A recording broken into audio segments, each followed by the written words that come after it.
Hey friends, hope you're all doing well. We're doing okay too, just really tired since we've been working non-stop. We wanted to answer a question many of you ask: how does our publishing process work? Most of our audiobooks are first posted on Patreon as paid content. They stay behind a paywall for a few months. After that, they become free to access on Patreon forever. Then, a few weeks later, we upload them to other platforms like YouTube, Facebook, and Twitter, X. Lately, our community hasn't been growing much, and we could really use your help. Please share our site in your Facebook groups, Discord servers, Reddit threads, Twitter, X, or with any friends who might be interested. Every little bit helps and we really appreciate it. Thanks a lot for being with us and supporting what we do. Most feared? Isn't that too much? Rin asked strangely. That's not too much. Rin Hashirama shook his head. With a condition of society like that, a devil fruit user is indeed very scary. Especially for Logia devil fruit users. If he is in the East Blue region, he will definitely become the ruler there if Garp doesn't come there for a vacation or that person doesn't cause much trouble until Garp comes after him. Hashirama's gaze then look at ours. What devil fruit do people eat? The one named Smoker, ours? Logia Makumaku no Mi type devil fruit. An ability that can turn the user's body into smoke, ours said calmly. Logia? Ha ha ha. It's a shame for the pirates who met Smoker, especially the novice pirates. Hashirama immediately laughed out loud. He will definitely be caught right away. Logua Town is an island close to the Upside Down Mountains, isn't it? Rin asked. Yes. The town of Logtown is there. There also usually the pirates will come to fill food supplies and all other needs to continue the journey to the Grand Line. However, since Smoker's deployment to the base, not a single pirate has been able to escape while Smoker is there. For those who passed and were able to go to the Grand Line, it was purely due to luck as Smoker wasn't there when they arrived. It's quite surprising to know that the pirates in the East Blue region must have good enough luck to be able to sail to the Grand Line, Rin said strangely. That's not surprising, Rin smiled and continued, luck is part of strength. HMPH. Only a fool would believe that, Rin said with a sniff. Well, compared to you joining our conversation. Wouldn't it be better if you focus on your judgment, Rin? The longer you judge it, the longer it will take us to start the construction process. HMPH. Rin sniffed, then his gaze returned to the document in front of him. Well, if what you say is true, ours. We don't need to be so quick to go get the devil fruit. Just wait for Ulquiorra to come and take it. Ours nodded. I see. Ours paused and continued. Do you have any plans regarding the construction of your department? My departmental development? Hashirama muttered, then shook his head. I still don't have a plan. Well, then, slowly you design the construction for your department's territory. To be honest, I myself am not good at designing military areas like I told you earlier. Ours paused and continued. Military areas will be left to you guys in terms of development. I understand, Hashirama nodded, but I think I'd better leave it to Tobirama for this matter. He's better at designing buildings and stuff than me. Tobirama? Ours asked. He is indeed a genius. However, I think you'd better rely on yourself for now, Hashirama. Because it will take me quite a while to summon Tobirama. I will prioritize calling the department leaders first for the military area before summoning his subordinates with a special case for Ulquiorra. I see. Hashirama nodded. You asked Kajin and the others for help regarding the development problem. They will definitely be happy to help you. Ours paused and continued. At the very least, if you want to start construction, every component that your department must have, such as training grounds, residences and offices, can be prepared using your own abilities except for the housing equipment. If you want to immediately start building a department, you can build a house that can be used by your over 300 subordinates. Regarding the matter of household appliances, you can ask Kaguya for funds to be used to buy these household appliances. What kind of dwelling is better? A house that is built per unit or a multi-story building like a building where the workers live? It's better if you build a building similar to the workers for your subordinates to live in. Ours paused and continued. My plan is, when I pick up the families of the workers who have found homes, there will be a recruitment of as many construction workers as there are currently. Get home. If your department is to be started soon, those construction workers will later be assigned to build your own territory. That's a good idea. Hashirama was delighted to hear this and continued. Well, ours. At the time of recruiting the construction workers, can it also be followed by the recruitment of your subordinates? You want to recruit him immediately? Asked ours with great interest. Of course, Hashirama nodded. I want to start running my department right away as long as there is still a place to live later. No problem. You can do it. However, don't recruit too many. You can recruit 9 to 12 people for the first time. So that later you don't bother teaching them about the concept of chakra. Then also, recruit people who are under the age of 12 so that you can teach them well and they can also catch your learning quickly. I understand. Hashirama nodded. Chapter 110, Discovery of Ancient Weapon. Uranus, what do you think, Myard? How long will it take you to build an office belonging to the Department of Population? Ask Ars. After a long wait, Rin judged the design Ars gave him. Rin finally decided to use the design as an office building belonging to his Department of Population. This is also why Ars has asked Hashirama to start cutting trees according to the size of the area where the building will be built. How long?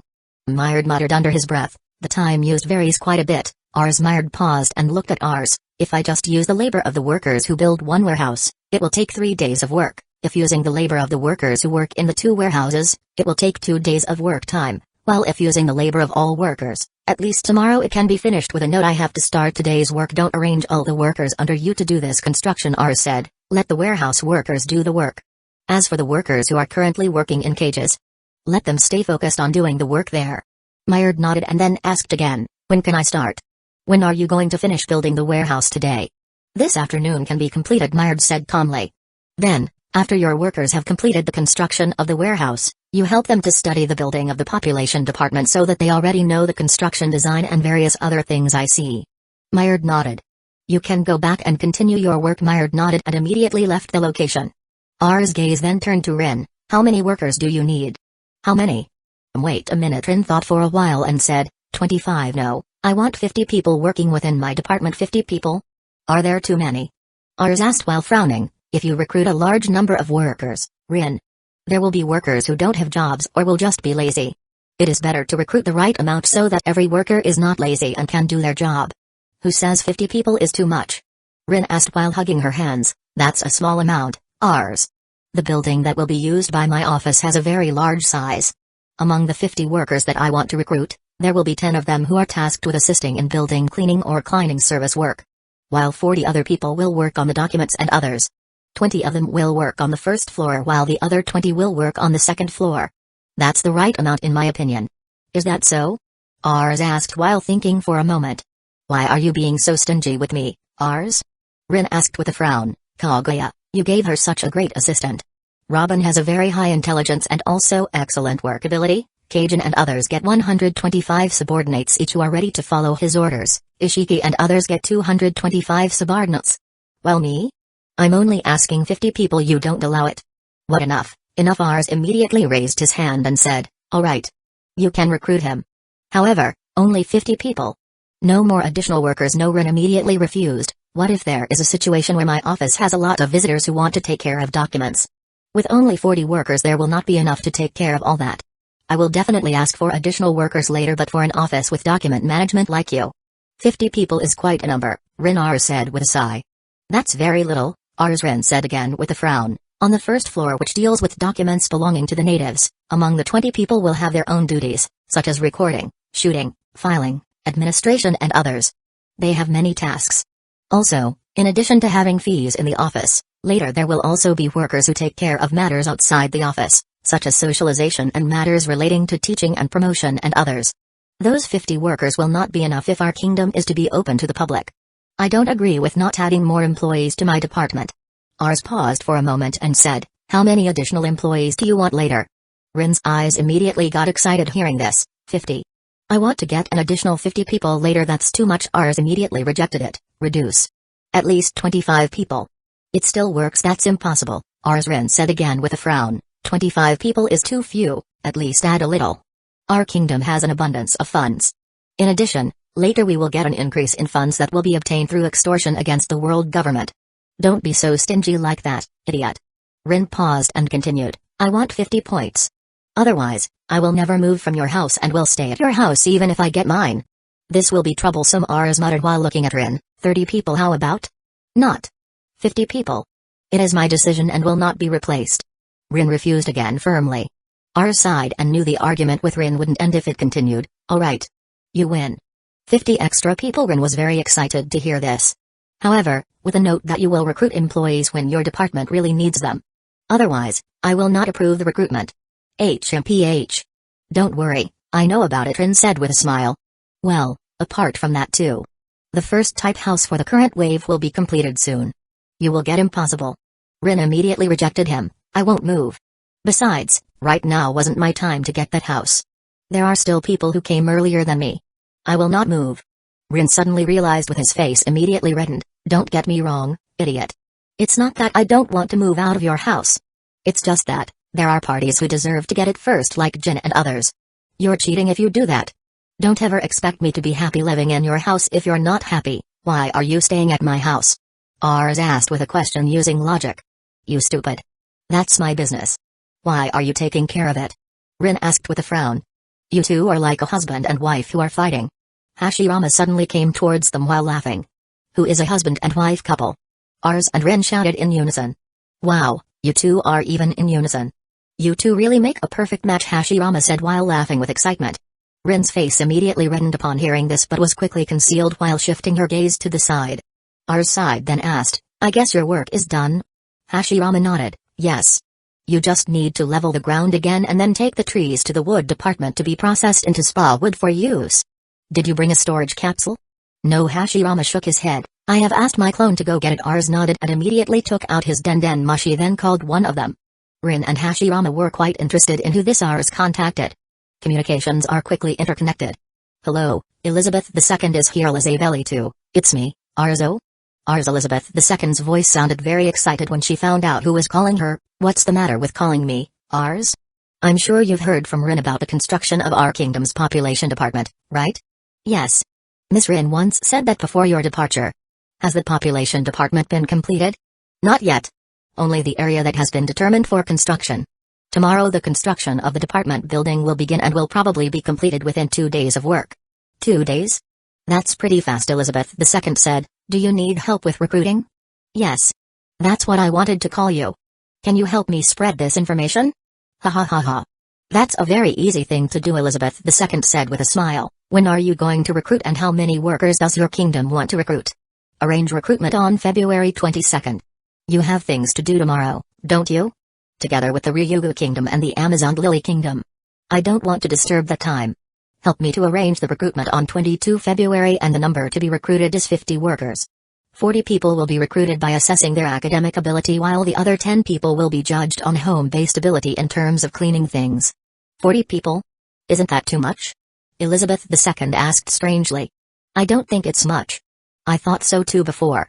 However, after thinking about it for a while and listening to Rin's words, I think it's a pretty good amount to operate a population department office. Well, if you say so. Okay. I will help to take care of this matter, okay? That's all from me, you can continue your work. I know you must be quite busy right now. Ha ha ha. Don't worry. As long as you contact me, I will definitely take my time. Ars just smiled then hung up the call again and looked at Rin. Recruitment time will be on February 22nd. You must prepare yourself immediately. HMPH. Stay cool. I will definitely do it, Rin said proudly. I should get the business trip fee as well as the payment fee, right? Yes, Ars nodded. You tell this to Kaguya and ask her to arrange your travel financing matters. Ars then looked at Hashirama. You help look after him, Hashirama. He will be quite troublesome later. Hey. What do you mean I'm quite troublesome, Ars? Rin asked in a displeased tone. Ha ha ha ha. You almost seem to have become the husband of Rin. Ars Hashirama laughed then said, don't worry, Rin is my friend. I will definitely protect him. As husband? Stupid. Who also wants this idiot to be my husband? Rin asked with her face red from embarrassment. Ars just chuckled and didn't really mind Hashirama's joke. Well, Hashirama, Rin and I's business here is done. Ars said, we will head back to the royal palace first. If you have any news regarding the location of the ancient weapon, Uranus from your clone, please tell me immediately. So that we can arrange an attack plan tonight. I understand. Hashirama nodded. Hey, Rin. Let's go back, Ars said then started walking away from the location leisurely. Wait, fool. Rin immediately caught up with Ars and started walking together. The two then started arguing with each other. The two of them are really a perfect match, Hashirama muttered. I'm quite interested, who will be Ars' partner in the future? Rin, Kaguya, Shina, or Iowa? Among the four of them, who will win Ars' heart? This is worth following along. Hashirama ended those words with a small chuckle. Red line, upper sky 7 kilometers from the right side of Mangekyō. Wow. The world government actually put ancient weapons out in the open like this?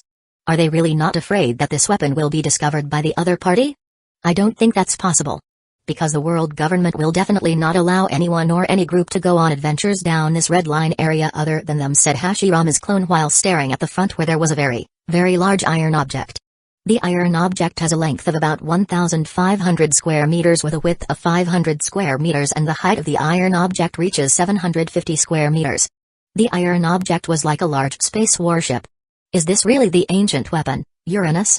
It's really huge, Hashirama's clone muttered with a surprised face. At the very least, it would take a lot of paper bombs to destroy this weapon, and the bombs would have to be destroyed from the inside in order to maximize their explosive effect. Hashirama's clone walked over to the weapon, then touched the outer wall and tapped lightly. Steel? Luckily this object was not made using sea stone. If you use it, it will be very difficult to destroy. Since its base material is steel, it will be easier to destroy just using paper bombs, especially the inside of this thing is definitely the most vulnerable part and easy to destroy. It's best to tell the boss about this immediately. His Majesty will definitely want to get the information right away in order to devise a plan to destroy this thing. Hashirama's clones immediately disappeared, and all experiences and things he saw were immediately sent to Hashirama. Chapter 111, The First Tenryou Obito Assassination in History. Grand Line, Island of Sabaudi Archipelago. Area 12. Currently in the area of 12 Sabaudi Archipelago Island, every resident there is in a sitting position with his head facing down. This is because currently in the area there is a Tenryou Obito and his troops are there. Saints Yoru-sama, we can't come to the territory of Area 13. That territory is the territory occupied by the Fortis Kingdom. Boom. Without much time, the Tenryou Obito named Yoru immediately shot his assistant with the weapon under him. None of the residents dared raise their heads, and their faces were only shocked at the sound of the gunshots. HMPH. Fortis Kingdom? It's just a small kingdom that they dare attack us. Yoru said in a disdainful tone as he continued, they are just lucky that their kingdom is currently unknown. If only they were found out, we could destroy them with the weapons we currently have. But boom. The Tenryou Obito assistant wanted to continue with something he wanted to talk about. However, before having time to say such things, the assistant was immediately shot in the head by the Tenryou Obito and died instantly. You ignorant bodyguard. Doesn't he know who I am? I am the descendant of the people who created the current world. He shouldn't have said such things. Yoru said back. Guards. Throw this man's corpse into the sea. Let the Sea King eat him alive. We understand, Saints Yoru-sama. The bodyguards wearing armor immediately carried out Yoru's orders and carried the corpse of the assistant to the sea to be disposed of. Fortis Kingdom? Is everyone in this world afraid of the Fortis Kingdom? It's just a stupid and petty kingdom that has no value at all, Yoru said mockingly, then looked at his other assistants. Isn't that so? That's right, Sans Yoru-sama. The Fortis Kingdom is a small kingdom that is of no value to you at all, the assistant said forcefully. Even though those words sounded very natural. However, in his heart he was very afraid and also wary for fear that in this area there were soldiers of the Fortis Kingdom. The assistant knew that although the Fortis Kingdom was only a small kingdom, however, the world government was very afraid and dared not do anything with this kingdom. Even when Ars threatened to kill the Tenryou Obito directly if he did anything on his territory, the world government could only remain silent and do nothing. The news about Ars' threat itself was unknown to the Tenryou Obito and only his guards knew about it. However, even if they knew it, they couldn't say such a thing to the Tenryou Obito. For fear of being killed by them directly. Area 13 is an area that belongs to the Fortis Kingdom, isn't it? Yoru asked again. That's right, Saints Yoru-sama. The assistant said back politely. Yosh. Let's go over there and kill everyone there. I wonder how the Fortis Kingdom will respond. Everyone who was there immediately took a deep breath upon hearing those words. Even the assistants, guards, and slaves who were with Yoru took a cold breath. They knew that at this time something big was going to happen on Sabaudi Island and that the Tenryou Obito might be killed. However, even if they know this. They couldn't fight anything and could only follow the orders they were given. By the time Yoru left the area, all the citizens immediately got up and their eyes showed a look of contempt at the departure of Yoru. Hey, did you hear that? I heard it clearly. That idiot would actually do what he wanted to do? Killing in the territory of the Fortis Kingdom? Are the Tenryou Obito really idiots? Is it just because they have ancient weapons that they dare to attack the Fortis Kingdom? Did they forget that their territory is currently bombed by the Fortis Kingdom? Complete idiot. How about we go see in person? I wonder how the Fortis Kingdom will behave, especially when it finds out the world government has ancient weapons. I'm also interested. Does the Fortis Kingdom really dare to kill as it says or not? It didn't take long for the news about Tenryou Obito Yoru moving to Area 13 to be known by all residents on Sabaudi Island. Everyone immediately stopped their activities and rushed towards Area 13 to watch the scene live. The Marines who received this information were immediately taken aback, especially Vice Admiral Gerard, who currently leads the Sabaudi Island Naval Branch headquarters. What did you say? Gerard, who was sitting in his chair, immediately stood up with bulging eyes. Is what you said true? That's right, Vice Admiral the Marine said with a face full of fear. Right now Saint Yoru-sama and his entourage have moved towards Area 13 in an attempt to carry out a massacre there. Saint Yoru-sama wants to kill everyone who is there, and for the women he wants to make everyone his slaves. Bastard! Gerard immediately shouted in annoyance, is the Tenryubi Udo stupid? Didn't they get any prior notification? Unlucky. It was the territory of the Fortis Kingdom.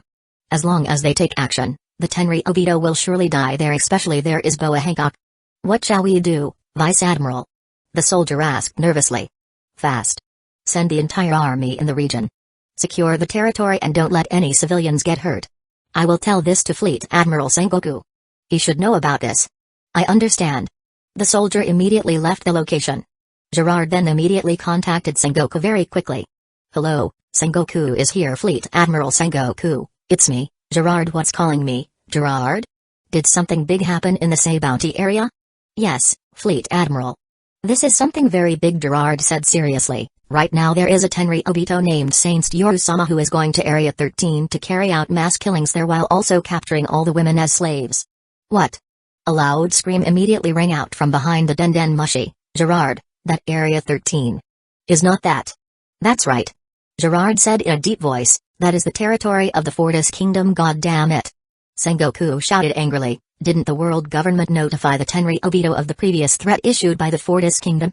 I think it's possible they told me this, Gerard said deeply. However, due to the previous news regarding the possession of ancient weapons, there is a possibility that the prestige possessed by the Tenryubito reawakened and they returned to their former selves at the time before the Fortis Kingdom gave them a threat. Unlucky. Sengoku said seriously, you go safe there. If you can hold Hancock to kill the Tenryubito, don't let Saint Yoru-sama die there. If possible, don't let the plans of. Suddenly a Navy soldier came in and immediately gave a report. Report. Vice Admiral Gerard. Saint Yoru-sama has arrived at Area 13 and currently he has shot 3 men who were there. Currently Saint Yoru-sama has been captured by the Kuja security forces and has been brought before the Empress of the Amazon Lily Kingdom, Boa Hancock. Gerard and Sengoku, who were listening to this report, instantly fell silent and their faces completely lost their enthusiasm and even anger. He can't be saved anymore, Sengoku muttered. Gerard, forget about the task earlier. I will present this report to the world government. If Saint Yoru had been captured by Boa Hancock, it would be impossible to save him again. He will die. You go over there and if you can get the body back. If you can't, you'd better withdraw. We Marines don't want to be hostile to the Fortis Kingdom, I see, Gerard said in a deep voice. Island of Sei Bounty Archipelago, Area 13. Currently, the 3 people who were previously shot by Tenryubito have received medical treatment from the hospital that was just built in Area 13. Tenryubito and his guards, who had previously been arrested and had their bodies tied up and immediately thrown to the ground by the security forces from Amazon Lily Kingdom. The spectators from various areas who saw this were very excited. This was the first time they had seen this incident in person. Unlucky. How dare you treat me like this? You will definitely regret it. The world government and navy will not let you guys go. You will regret making me like this. Not only you. Your entire family will be slaves of the world government for the rest of their lives. They will all be tortured to death. Yaru shouted in annoyance with a face covered in wounds, then looked around him. All of you. Bastard. What are you guys doing there? Everyone bow down to me. Are you not listening to me? Yaru roared back in annoyance. Meanwhile his bodyguards were currently in a state of silence because they knew their lives were truly over at this point. Meanwhile, the slaves captured by Yoru had previously been freed by the security forces of the Amazon Lily Kingdom. The slaves were very happy because they finally got the freedom they had always wanted. Damn it. Why did you boom? Shut up, you trash. Hancock, who had been very annoyed at hearing Yoru's chatter, immediately kicked Yoru so strongly that her body immediately retreated several meters from its previous position. Boa Hancock. How dare you hit Saint Yoru-sama? Do you know the consequences of hitting him? One of his bodyguards boldly asked. If you dare. Why? Does the world government dare to attack us? Huh? Do you guys dare to go to war with the Fortis Kingdom? Hancock said mockingly. Tell me. Have you guys been that arrogant after having one ancient weapon?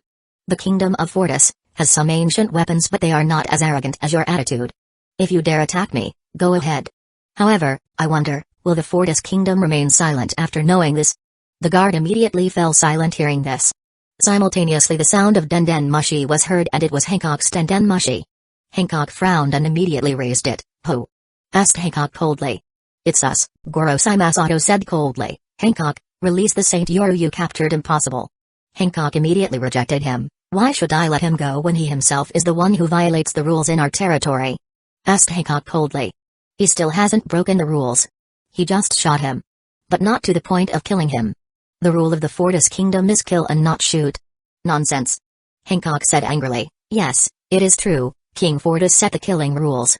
However, here is my territory and King Fortis has given me full rights and authority to govern this territory. He has wreaked havoc on my territory and I have the right to punish him." "You can punish him. However, you can't kill him." "Impossible," Hancock said back. "Whatever punishment I give it is up to me. You have no right to order me." "Are you taking us to war, Boa Hancock?" Masato asked back coldly.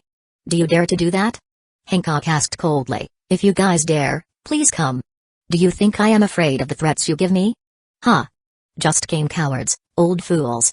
The Grosai who listened to Hancock's taunt fell silent. Because even though they gave a threat to Hancock, they knew that they absolutely couldn't make an attack on Hancock. Even though they have ancient weapons. However, they currently only had one ancient weapon. As for the Fortis Kingdom, they have several and are ready to use at any time. "Don't go too far," Hancock suddenly the voice changed to Ogata's. "You're lucky that you currently have the protection of the Fortis Kingdom." Without waiting for a long time, Hancock immediately closed the communication connection. The audience, especially those who live in Area 13, immediately exclaimed with enthusiasm to see Hancock's actions. At the same time, Gerard suddenly appeared there which caught everyone's attention. "Vice Admiral Gerard? What is the Vice Admiral trying to do here? Did he come because he wanted to help the Tenri Obito?" "Don't get me wrong," Hancock Gerard immediately spoke. "I came here because I received orders from above to secure the body of the Tenri Obito. I will not take any action against you. The Navy doesn't want to be hostile to the Fortis Kingdom." Then these words from Gerard made everyone silent for a moment, then immediately shouted excitedly saying the name of the Fortis Kingdom. "HMPH. What a loser," Hancock muttered as she arranged a communication call to contact someone. This action taken by Hancock immediately attracted the attention of all parties. It didn't take long for the direct communication line to be connected. "Hello, Ars here." This then made everyone surprised because the person Hancock contacted was Ars. "It's me, Hancock. Oh? Hancock? What is it?" Ars asked with great interest. "The Tenri Obito just committed an act of breaking the rules in my territory." "Tenri Obito? Those trash?" Everyone was not surprised by the mention of Ars, knowing that Ars really hated the Tenri Obito. "Well, where is that trash? Have you caught him?" "Yes. I caught it." Hancock nodded. "What do you want to do to that Tenri Obito?" asked Ars calmly. "I want to kill him," Hancock said coldly. "Instead of killing him directly, it's better to let the people who have been hurt or attacked by him repay the actions that have been done by him. I'm sure there are quite a few people there right now, right? Audience. Let them do what they want. Surely some of the people there have their own grudge against the Tenri Obito because the Tenri Obito had done actions that made them hurt and held grudges. To kill him, you can do it last when those people have done what they want." The audience who heard this were so happy that some even started to prepare themselves. "Too many people. They will kill him straight away," Hancock said with a frown. "Well, that's better. Hancock, you are no longer a pirate but an empress. Keep your pride as an empress. An empress did not need to step in to take care of these matters. Allow your citizens or your subordinates to commit such harsh acts." Hancock's feelings became a little calmer hearing this. "Well, if you say so, okay. If so, I'll close it first. There are some things I want to discuss with Hashirama." The communication line was immediately closed again and Hancock's gaze stared at the audience. "You are free to do anything to him. Kill him and avenge you." Hancock immediately turned to leave the place along with Sander, Sonia and Marigold, who were quite surprised by Hancock's sudden change in attitude. However, both of them were very happy with this change in attitude because the attitude that Hancock displayed at this time almost described the attitude of a leader. He. Finally got the chance to hit the Tenri Obito. I've been waiting for this moment for a very long time. I must use this opportunity to avenge my wife who was killed by him. Everything. Let's get our revenge. Oh. Everyone immediately rushed towards the Tenri Obito without being afraid of the death threats that would be made by the world government and the Navy. Because they had obtained the security guarantee from the Fortis Kingdom. Vice Admiral Gerard, who was on the spot, fell silent watching the citizens who started hitting the Tenri Obito and his guards. Gerard was currently unable to take action as this territory was neither the world government's nor the Navy's territory. This is territory belonging to the Fortis Kingdom. Gerard is also currently not getting the security duty to keep the Tenri Obito alive. Gerard only got the task of securing the corpse of the Tenri Obito. In just 15 minutes, the previously mighty Tenri Obito had now turned into a corpse with his body so battered that currently the Tenri Obito could hardly be recognized by anyone except through his clothes. The guards and assistants are also currently dead as a result of being stepped on by the residents and also getting very hard beatings from several people. The citizens who knew that Tenri Obito and the guards died immediately let Vice Admiral Gerard take the corpse of Tenri Obito away, while the corpses of the guards and assistants were immediately thrown into the sea by the residents. At the time it happened, there were reporters covering the incident. Everything from Hancock capturing the Tenri Obito to the beating was shot by the reporter, and it didn't take long for the news to be published. News about the first assassination of the Tenri Obito in all of history. Chapter 112, Negotiation. News of the killing of Tenri Obito on Seibounty Island, more specifically in Area 13, was immediately known by all parties. Morgans, who previously received an order from the Gorosei not to issue the news, did not listen to the order and still issued the news, which made everyone who read the news shocked by what was happening at this time. Within one day, two major events occurred. In the morning is the occurrence of the destruction carried out by the world government against the kingdom of Dressrosa. Meanwhile, in the afternoon there was the first assassination of the Tenri Obito in history from the beginning of the formation of the world government to the present. Everyone is currently waiting for the movement that will be carried out by the world government. Whether the world government will make a counter move or not. However, for some parties such as the Navy, the Great Pirate Group, and also some others know about the decisions that will be taken by the world government. Red Line, Mangekyō, Bengay Castle, Void Throne Room. God damn it! Imu shouted angrily while looking at the Gorosei, who were currently kneeling while their gazes were directed downwards. Didn't you guys notify the Tenri Obito of my order? Imu asked back with a cold tone while his eyes showed a very crazy killing look. We already told them that, Imu-sama Ogata said with his back covered in cold sweat. However, Saint Yoru didn't listen to the order due to his high egotism, especially with the announcement of our ancient weapon possession. Imu's gaze became even colder. We just fixed our names. Now, our name is being corrupted by the stupidity of one person, said Imu. We apologize, Imu-sama Masato said. We will go and inform the Tenri Obito about this and take strict action against those who violate it. That's all you always said. However, everything you said never happened, Imu said coldly. What about your job of searching for that ancient weapon? Has it not been found yet? We still haven't found any sign, Imu-sama Noda said nervously. Our troops, all personnel have already conducted a search on the mainland. The result is still the same. We couldn't find the whereabouts of these weapons. What about Pluton's weapon design? Imu again asked. Have you guys still not found it? It's a bit difficult to move there, Imu-sama Sonoda said. Water 7 Island is now part of the Fortis Kingdom. Although they indirectly merged into part of their Octagon Alliance. However, Water 7 Island was an important part of the Fortis Kingdom. We're afraid that if we make aggressive moves and the spies belonging to the Fortis Kingdom find out about this, we will be targeted after that. Why are you guys afraid of their attacks? Imu asked again. What about the bombs the Fortis Kingdom planted in Mangekyō? Haven't found it yet? Not yet, Imu-sama Yasunori said. We have mobilized the Marines along with the remaining personnel. However, we couldn't get the bombs. Imu's gaze became colder than before, and this gaze was also felt by the Gorosei. You trash! Imu shouted. What exactly can you guys do? Is it because you've held power for so long, the 5 of you have become idiots and idiots? Imu shouted back angrily. Lucky you guys. Right now I haven't found a suitable candidate to replace you, otherwise I might have replaced you from the Gorosei position by now. Useless people, it's better not to sit in important positions, Imu said coldly. Imu paused for a moment and continued. Go and deal with this matter. You fix our name in the eyes of the world. I don't want any kingdom that joined our alliance to resign just because of this incident. Imu's gaze then turned to Yasunori. Yasunori. You go to the Tenri Obito's house, then give me my order. That family will be sentenced to 5 years in prison, as well as all the supply of divine gold they get every year will be stopped. I understand, Imu-sama Yasunori said while nodding. Imu's gaze then turned to Masato's direction. While you are Masato, you take care of that stupid bird. Don't let him release news again that will destroy our name in the eyes of the world. I understand, Imu-sama Masato nodded. Grand Line, Naval Headquarters, Fleet Admiral's room. This is really shocking, Borsellino muttered, who was shocked by the news, only because of the assurance from the Fortis Kingdom. The citizens of Seibounty Island really killed the Tenri Obito. Unlucky. Garp shouted in annoyance. What's bothering you, Garp-san?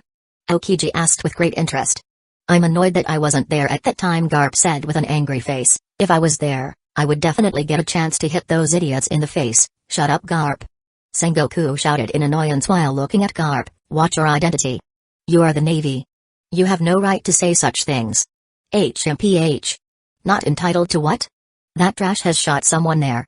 Even if you stop me, Sengoku, as long as I'm in that territory with the Tenri Obito, I will follow the rules set by the Fortis Kingdom. I'm immune there. Garp said calmly.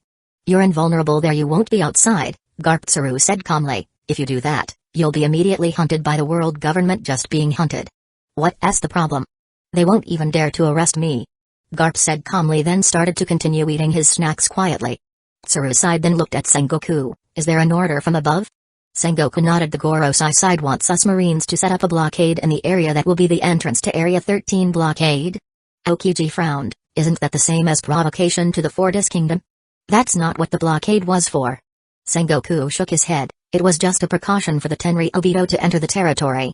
Even so, it's tantamount to provocation against the Fortis Kingdom, Tsuru said with a frown. At least, if we put up a blockade around the area. We have to get Hancock's approval. It will be very difficult to convince Hancock, Borsellino said coldly. I heard from some of your subordinates who came to the territory. Everyone who wanted to build a business or house in the area was taxed. There's a chance we'll get one too. However, with the personality that Hancock had towards us, I'm sure Hancock will definitely charge us a very high fee to do so. Even though it will be done by Hancock. However, we have to do it anyway, Sengoku said seriously. This was also conveyed by the Gorosei side. Whatever fee Hancock asks for, we will still provide it with a note that the fee is not too high. Will the world government pay for it? Tsuru asked. If we use the money we have, it will be difficult for us in the future, especially with the increasing price for ship maintenance and others. Don't worry, Sengoku said. The world government will support this and will give us quite a lot of funds. Sengoku then took out his Denden Mushi and immediately contacted Hancock. It didn't take long for the phone line to connect. Who? Asked Hancock coldly. It's me, Sengoku. Sengoku replied calmly and was used to Hancock's personality. HMPH. What does the dog of the world government want from me? Do you want to arrest me? Asked Hancock in a mocking tone. I contacted you not wanting to take you to war, Hancock, Sengoku said coldly. I would like to ask your permission to put up a blockade around your territory. Impossible. Hancock shouted angrily. Do you want to forbid the residents from coming to our territory? Don't get me wrong, Hancock, Sengoku said seriously. The purpose of this blockade is to keep the Tenri Obito from entering your territory. We will not interfere in your affairs and will not prevent anyone from coming to your territory. You guys really are like their guard dogs, Hancock sneered coldly again. Okainu, who listened to this mockery, had his hands clenched into fists. If Hancock was in front of him, it was possible that Okainu had already launched his attack by now. I will not comment on what you say, Sengoku said. What about our request? I'm sure this won't be a problem for you, will it? I can agree on this. However, your side will have to pay us a fee to do so. Hancock said calmly.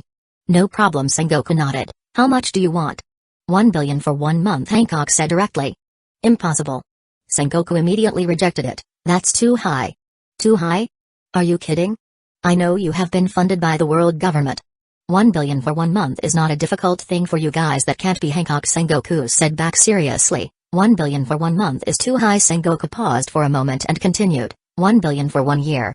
We can take it. Impossible. Hancock said coldly. That's too cheap. I want 1 billion for 1 month. You can benefit from the blockade we set up, Sengoku said coldly. With the blockade we put in place, we can also protect your territory from the threat of pirates and others. You have gained a lot through this blockade.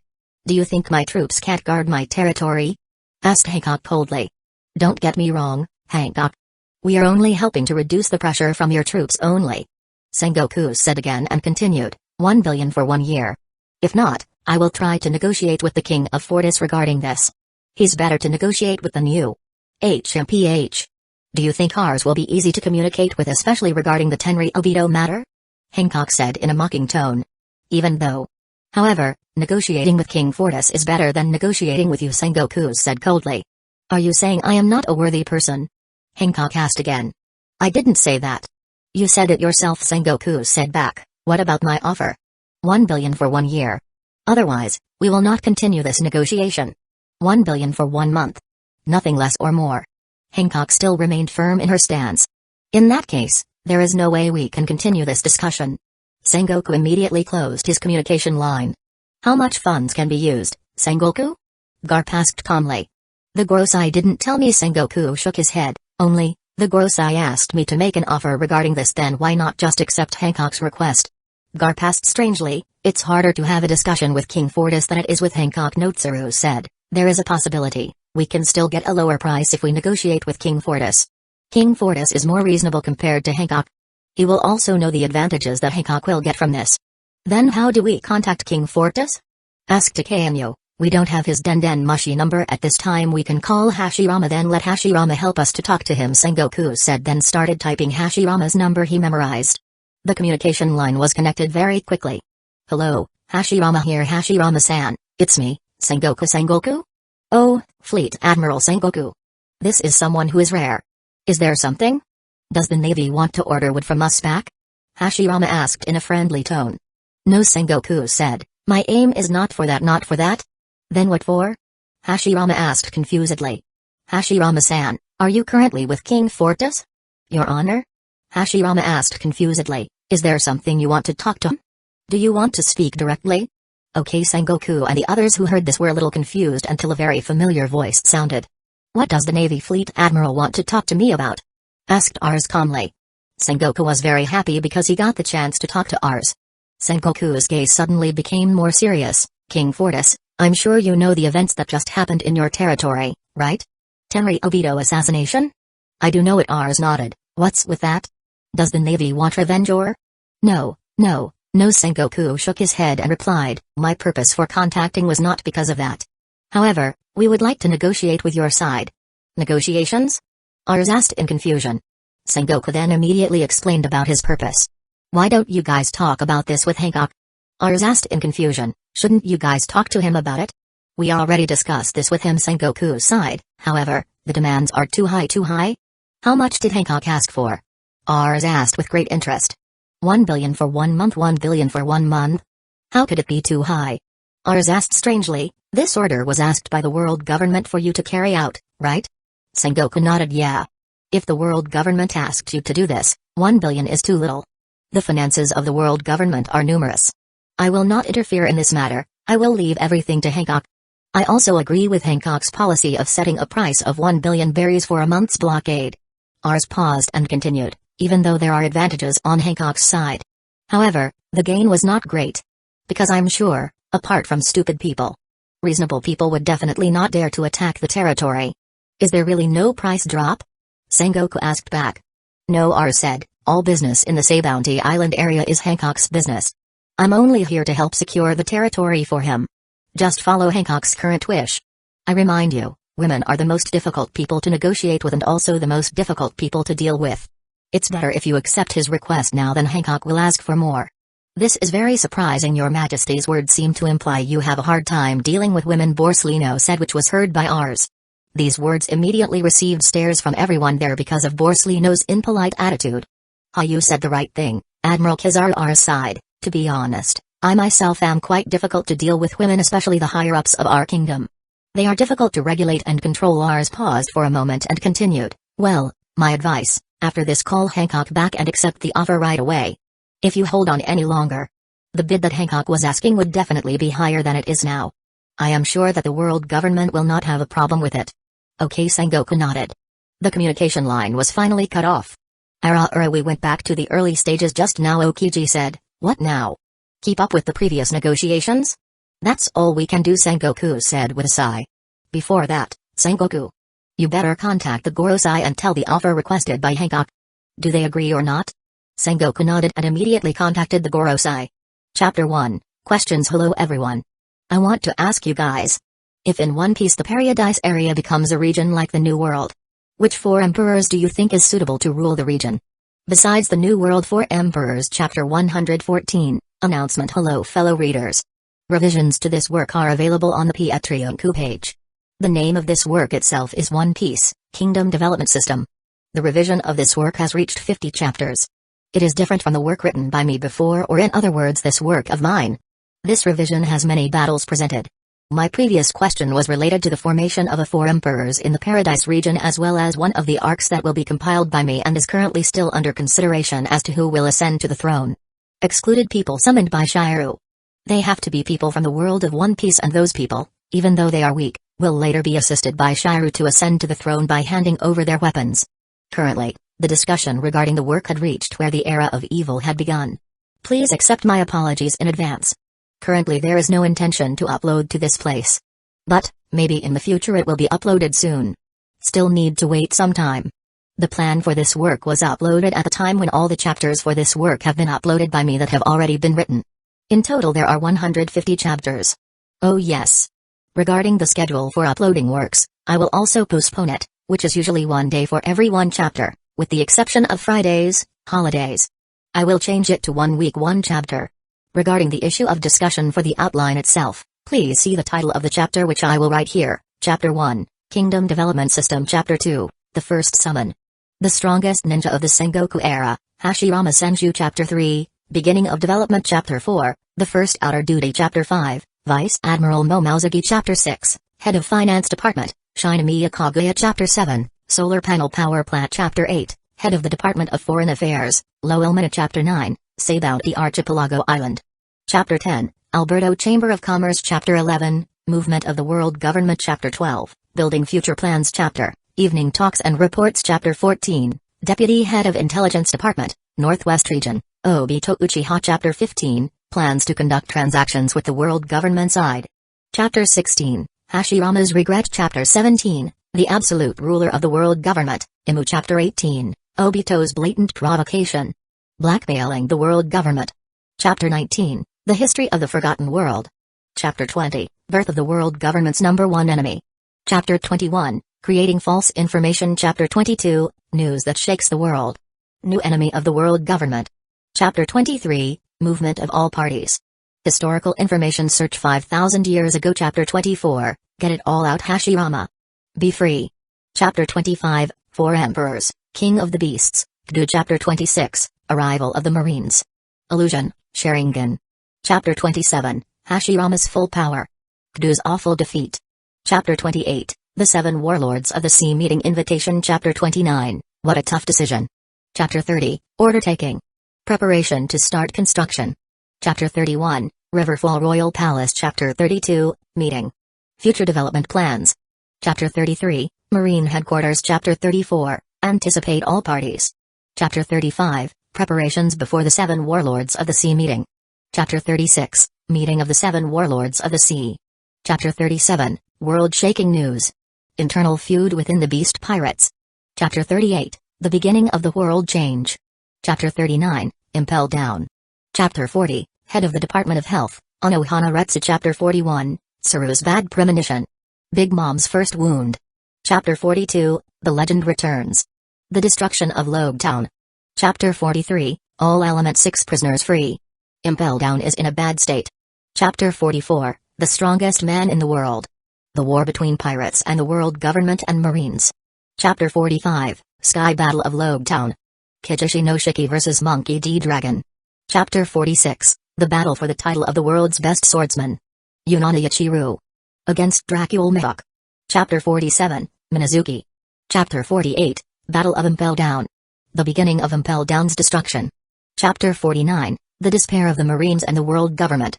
Marine Hero Appears, Monkey D. Garp. Chapter 50, The Beginning of the Evil Era Begins. That's all my notification. For those who are interested in reading this work of mine, please visit the Patreon page, the link is in the account profile description, while for those who want to read the Indonesian language, please visit the Karya Karsaku page, the link is for those who were previously constrained by price issues. I myself have lowered the price where all of my work will be immediately open for a full month, and please pay attention before creating a member account for my Patreon page because other prices have not been removed due to problems with existing members there and cannot be removed. For those who are interested in becoming a member, please look at the tier members with a picture of Luffy. That is the latest member settings.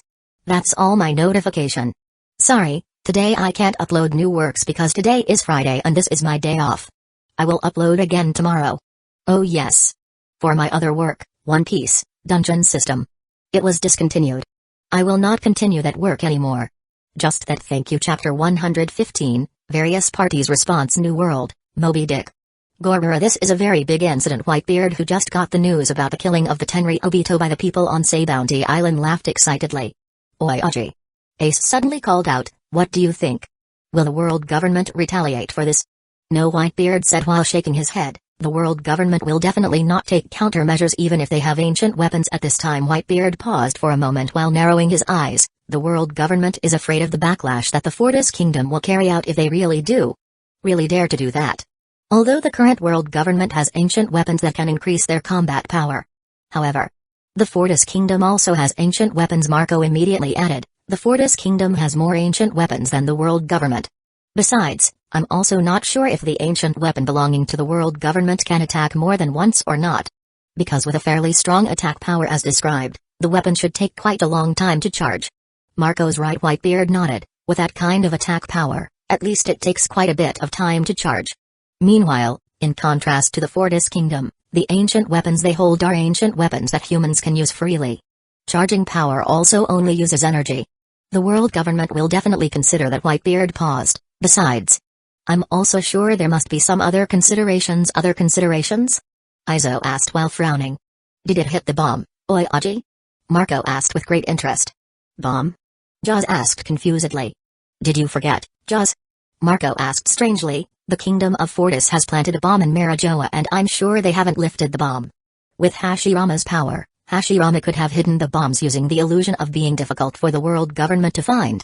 Is that what they are also considering? Ask Ace. That's possible. Whitebeard nodded. The world government definitely doesn't want to find a place to relocate. They are comfortable where they are now. Even though they want to move, for example, to the same place but in a different area. They must have also considered the spies around them sent by King Fortis. Whitebeard paused. They believe, if they take action or make a move and the Fortis Kingdom side knows about it, paired bombs will be activated immediately. It's almost like the world government is in a birdcage. Thake muttered with a face full of surprise. Whatever the current world government wants to do, Marco said in a serious voice, such actions will not threaten the Fortis Kingdom. That said, the Fortis Kingdom has now taken control of them. As long as the world government takes actions that may harm the Fortis Kingdom or any other allies, the Fortis Kingdom can at any time destroy the world government even if they don't make a full move. This is also a strong reason why the world government will definitely not make any movement against the residents of Saybounty Island, especially the residents who live in Area 13. However, even though that area is not an area, it is formally the territory of the Fortis Kingdom. However, the territory there already has the Fortis Kingdom's laws. Certainly, today's lesson. The Tenri Obito or anyone else wouldn't dare to take action against the region. Marco paused for a moment then sighed. King Fortis, ours. He really is a scary person. Everyone was silent with the analysis made by Marco. New World, Red Force. Dahahaha. A toast to celebrate the day of Tenri Obito's first murder, Shanks said excitedly as he raised his drinking glass. Toast. All the crew eagerly replied. The red-haired pirates group, the moment they received the news. Everyone was shocked by the news. However, it quickly turned into a celebration that was carried out while sailing towards Fishman Island. Mihawk was currently coming along with them. The reason Mihawk came along with Mihawk was because he wanted to see what Shanks said was true or not. Red Hair Mihawk called out to him while holding the drinking glass, "You're telling the truth, aren't you? That friend of yours can see into the future and predict the whereabouts of the sword?" Dahahaha. Of course, Shanks smirked as he drank the drink, then continued, "Don't worry. He has the ability to see the future. We can ask for his help seeing the future where someone finds the sword and then we will go there and pick it up." "I hope so," Mihawk mumbled as he drank his drink and started to sit quietly there. "How was your quest, Dracule?" Mihawk. "Haven't had good results yet?" Ben Bachman asked calmly. No, Mihawk shook his head. "I've been to several islands and searched there. The result remains the same. Even a small piece of information regarding the swords could not be found by me. It's quite difficult to find those swords, especially for us who don't have any information about them," Ben Bachman said calmly. "Didn't you try asking King Fortis for help? Like asking for his help to tell me a little about the appearance features of the sword that are still missing?" No, Mihawk shook his head. "The picture that was shown before, that's enough." "Hey, Dracule," Mihawk Yasup suddenly called out, "what kind of sword are you looking for? Zanpakuto? Noble Phantasm? Or Ignition?" Mihawk's gaze became serious then said, "If possible, I want to get the Noble Phantasm sword or maybe Ignition. These two swords are more suitable for me to use than the Zanpakuto sword. How about you, Yasup?" Mihawk asked. "You are a great marksman. You should also want to aim for that ancient weapon, right?" "Certainly, for long-range weapons, there are some left." "Ha ha ha ha. Of course," Yasup said with a grin. "I want to get one, then sign Archer to fight with me. I want to know who is greater between the two of us." "Ha ha ha. Don't worry, Yasup. If you lose, I will repay you," Shanks said with a laugh. "Nonsense." Yasup immediately provoked and immediately stood up from his seat. "There's no way I can lose. I am Yasup. The best sniper in the whole world, no, in history. Only my son can surpass me." Yasup's gaze filled with pride then turned into one of joy. "How about you listen to my story about me defeating the Aura's army of 1,000 troops with only a small gun?" "Ah. Not again, not." "Stop him talking." With nothing to stop him, Yasup begins to tell a story that only his crew can hear. Mihawk's gaze fell on Ben Bachman. What about you? You want to get it too? It would be a bit of a hypocrite to say no to a weapon of that class, Ben Bachman said, but I also know it will be hard to get. At the very least, I hope our group can get one in order to maintain the current situation. Ben Bachman paused for a moment and continued, haven't there been any 7 warlords of the sea summons yet? Not yet. Mihawk shook his head. I guess those old folks are still having a hard time finding replacements for that woman and that madman, of course. Not many people, especially the strong, want to be under the control of the world government except for you, Ben Bachman said while blowing smoke. Don't get me wrong, Mihawk said sharply, I don't like being ordered around. I entered the 7 warlords of the sea because I didn't want to get in the way of the Marines. Besides that, I am also quite comfortable living at home right now. What if the Fortis Kingdom opens itself to the world? Ben Bachman asked calmly. You could consider leaving the 7 warlords of the sea and staying in the Fortis Kingdom provided you can get a visa from their kingdom, which can only be obtained by citizens of the kingdom they have a cooperative relationship with. However, seeing that King Fortis cherishes you, it's not impossible that you can get one easily. That can be considered. Mihawk nodded, especially with the battle stadium there. I guess the boring days will soon disappear. Mihawk smirked excitedly. New World, Baltigo, Revolutionary Army Headquarters, meeting room. They really did. Dragon sighed with a slightly surprised face at the news about the Tenri Obito's murder. This news can tell us that currently Tenri Obito no longer holds the highest power in this world, Karasu said calmly. The highest position of power is currently held by the Fortis Kingdom. Not really, Lindbergh said. Even if what you say makes sense, Karasu. However, I don't agree with that. If you say that the Fortis Kingdom holds supreme power over the territories claimed by it, yes, I agree. However, if it's a territory that doesn't have the Fortis Kingdom's laws, the territory is still held by the world government, especially with the possession of these ancient weapons. They will become more and more arbitrary. We can only hope to Sabo and Koala that the 2 of them can get the design of the Pluton ancient weapon from the Water 7 Island side. Dragon muttered seriously. Dragon Bello Betty suddenly said, I think we could consider establishing a base or site in the area of Area 13 of Sabounty Island. If something similar happens, we can try to negotiate with Empress Spoa Hancock to buy the Tenri Obito captured by them. That's a good idea, Lindbergh nodded. However, with this happening, it will be difficult for us to get that opportunity.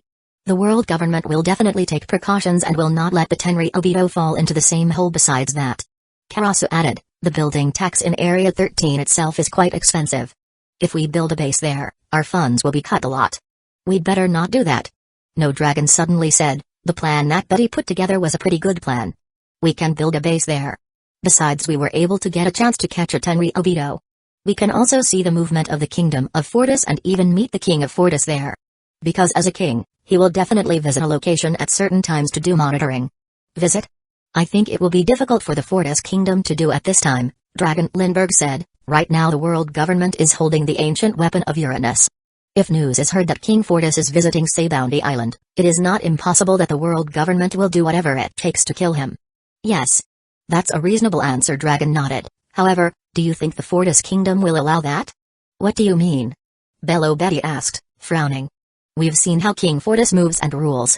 Through that, we can see that King Fortis is a very intelligent individual and can analyze things very easily, such as the capture of Agent Cypher Palate agents that was carried out by him before, and also regarding the plan to assassinate King Prudence that the world government wants to carry out. Dragon paused for a moment. I believe the current King Fortis has devised a plan.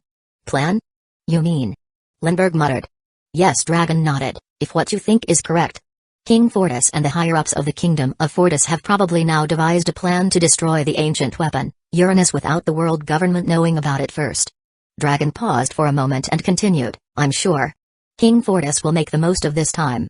The world government will certainly not feel the threat from the Fortis Kingdom, especially they assume that the Fortis Kingdom will not find the hiding location of the weapon. However, you need to remember that looking for something is not only obtained through many subordinate factors. However, there are other factors such as intelligence that can think of various situations. If someone had enough information about a location or whatever, they could conclude something with just that information. Like doing a search for an item. Without doing a search all over the place. As long as that person has the information he needs to analyze something, he can easily find where it is. If that's the case. Karasu mumbled, can't it be said that this time our hiding place can be easily discovered by the Fortis Kingdom? Dragon sighed, I wouldn't be surprised if he found out about this place. Because this is a person who really deserves to know. We were fortunate enough that the Fortis Kingdom wasn't the same as the world government who was carrying out the quest for us. If it were the same, we'd probably be annihilated by now. Well, dragons. If the Fortis Kingdom is really going to do such a thing, Bello Betty suddenly said, shouldn't we take back Sabo and Koala? No, Dragon shook his head. That plan is still being executed. Although there is a possibility that the ancient weapon, Uranus, can be destroyed. However, we do not know whether the world government has the design of the weapon or not. As long as the world government has it, even if the weapon is destroyed, the world government can still make it. Dragon paused for a moment and continued, moreover, with the advent of ancient weapons in today's world, there must be people and groups who will find out information about ancient weapons. As long as they dug up a bit of history, they would definitely find information regarding the 3 ancient weapons. Uranus is currently held by the world government, Poseidon is currently directly guarded by the kingdom of Fortis. These 2 ancient weapons would definitely not dare to be touched by other people or individuals. Only Pluton is currently missing and the design is likely to survive. Individuals or troops who know about history will aim for this weapon on Water 7 Island. Water 7 Island currently has a cooperative relationship with the Fortis Kingdom. Can't it be said that Water 7 Island has the protection of the Fortis Kingdom? Karasa said the protection provided is only the protection of the territory and not the protection of its citizens. Dragon said seriously, the groups and individuals who know about the weapon will definitely not cause any disturbances or riots on Water 7 Island. They will work as we do now by sending out spies to do the tracking. As long as they discovered the existence of that design, they would only kill the person who held it and orchestrated the killing by accident. However, I believe, those people will avoid committing murder knowing that, if they did, it would be possible for the Fortis Kingdom to find out. Dragon paused for a moment and continued, right now the person with the most potential to hold the design of the Pluton is Tom's surviving disciple Iceberg, who is the mayor of Water 7 Island. The spies would definitely be very careful not to kill Iceberg. Because they know, as long as they do, their group will be instantly annihilated by the Fortis Kingdom without the slightest bit left. This will be a battle of patience as well as intelligence. Lindbergh muttered, at least you sent the koala along with Sabo. If it's just Sabo, I'm not sure he can survive this mission. Yes, Dragon nodded, even though Sabo has great strength for his age. But that kid. Dragon sighed, his patience has to be retrained before he can become chief of staff in the future. That's natural, Karasa said, after all, Sabo is a teenager. Emotions are not yet stable and can still be easily under emotions. We have to accept it. Their conversation was resumed by arranging a plan for a revolution in a kingdom that would be attacked by those located in the Grand Line region. The kingdom belongs to the most corrupt king in the One Piece world, Avalokitara. Attacking this kingdom can be said to be quite difficult because Avalokitara himself has a very strong power beyond a vice admiral. Chapter 116, Alabasta's Princess Nefertari Vivi arrested. Red Line, Marijoa, Bangwa Castle, Gorosei office. How much does Hancock want? Masato asked Sengoku seriously through his Denden Mushi. Hancock asked for 1 billion berries for 1 month. Nonsense. Masato said angrily, that's too much. I already said that, Sengoku said in a resigned tone, however, that didn't shake Hancock. He stands firm and wants us to pay him as much as 1 billion berries every month. Otherwise, we are prohibited from doing such things. What about King Fortis? Masato asked back, you guys should have tried negotiating with him, right? The answer we got is the same, Masato-sama. Sengoku said, King Fortis also supports the decision made by Hancock. He agrees with the decision and there is even a possibility that King Fortis will want to ask for more than that. There's no way we can give more, Ogata said coldly, with 1 billion berries alone is too high to give in 1 month just to guard. They will even benefit from the guard. We'd better accept this. Noda said, 1 billion for the safety of the Tenri Obito. That's not a high value. We were able to make a withdrawal of funds to each Tenri Obito as much as 100 million berries for their safety reasons to travel to Sabounty Island. Don't let this incident happen again, which will cause our name in the eyes of the world to be destroyed. I agree, so Noda nodded. We also have to focus on stabilizing the political situation of each kingdom. Currently there is a lot of chaos due to the news of the killing of the Tenri Obito. Many troops from the rebel side from every kingdom started to make their move. We cannot allow this to happen. Unlucky. Since the emergence of the Fortis Kingdom, the world is becoming more and more chaotic from time to time, Yasunori said. Sengoku Masato, who had gotten the opinion of every Gorosei, immediately said, except Hancock's offer. You asked one of the Marines to come take money from our side and then bring it to him. After the money is handed over, immediately put a blockade on the area IC Grand Line, Island of Sabounty Archipelago, Area 13. HMPH. Why would a Marine like you guys come here? Want to come take revenge on me? Hancock asked with pride while looking at Tsuru, who was in front of her right now. Tsuru herself is someone who has been assigned to take care of this negotiation problem, especially the Navy knows how much Hancock hates men. We didn't come here to take revenge on Hancock, Tsuru said calmly as he looked around him where they had become a spectacle for the citizens.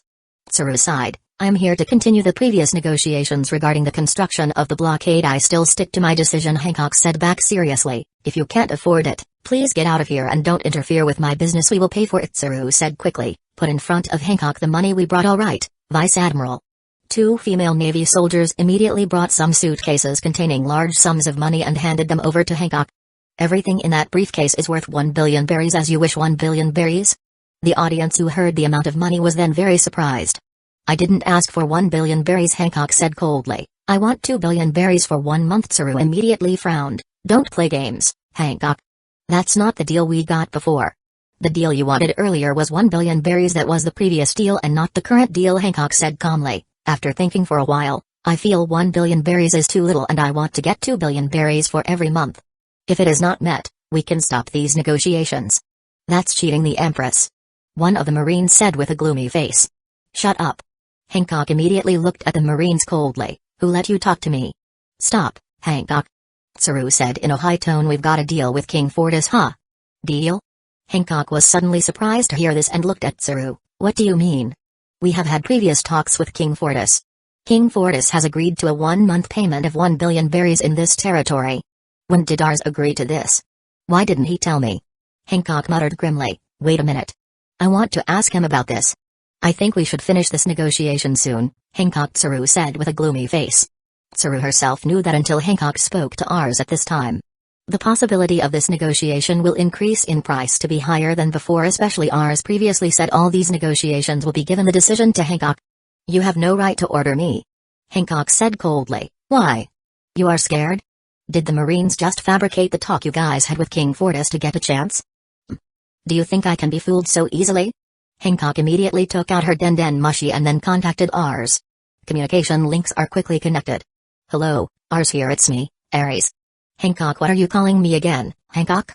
Asked ours tiredly. Rather than contacting me, you'd better focus on building your shopping center while also taking care of the signing event that you're going to do tomorrow.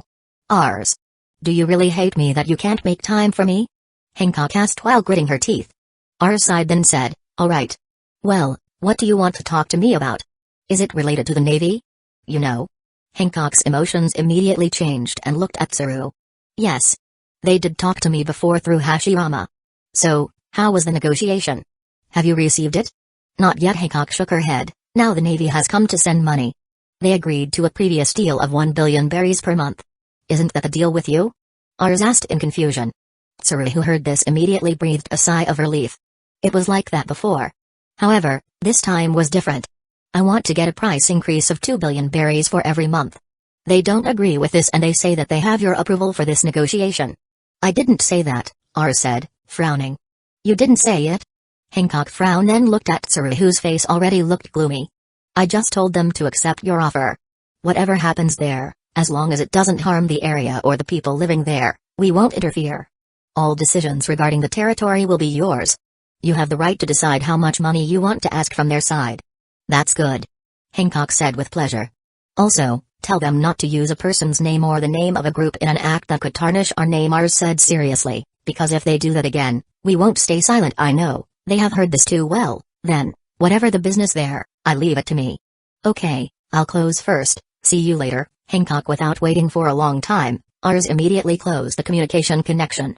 Couldn't he have been more polite to say goodbye? Hancock muttered as she kept the den mushi, then looked at Tsuru. It's a shame that you Marines use the names of people and even a group to lie for profit. Hancock then looked around and said, currently what you have done has been covered by the press. I want to know, what will your name be after this? Tsuru's face immediately darkened upon hearing this and her hands clenched into fists very tightly. I will not take back my previous words. 2 billion for 1 month of blockade. If not, please get out of here. You're just interfering with my current affairs. Wait a moment. Even though Tsuru had been embarrassed by Hancock, however, Tsuru knew that he couldn't fail this mission. Give me a few minutes. I will contact the top brass of the world government to convey this request of yours. HMPH. Hurry up. I have a lot of business to take care of. Hancock sniffed disdainfully as she looked at Tsuru.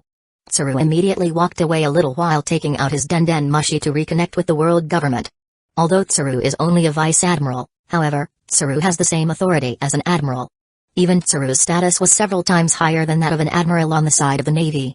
Tsuru's position is Chief of Staff, which allows him to directly communicate with the Gorosei.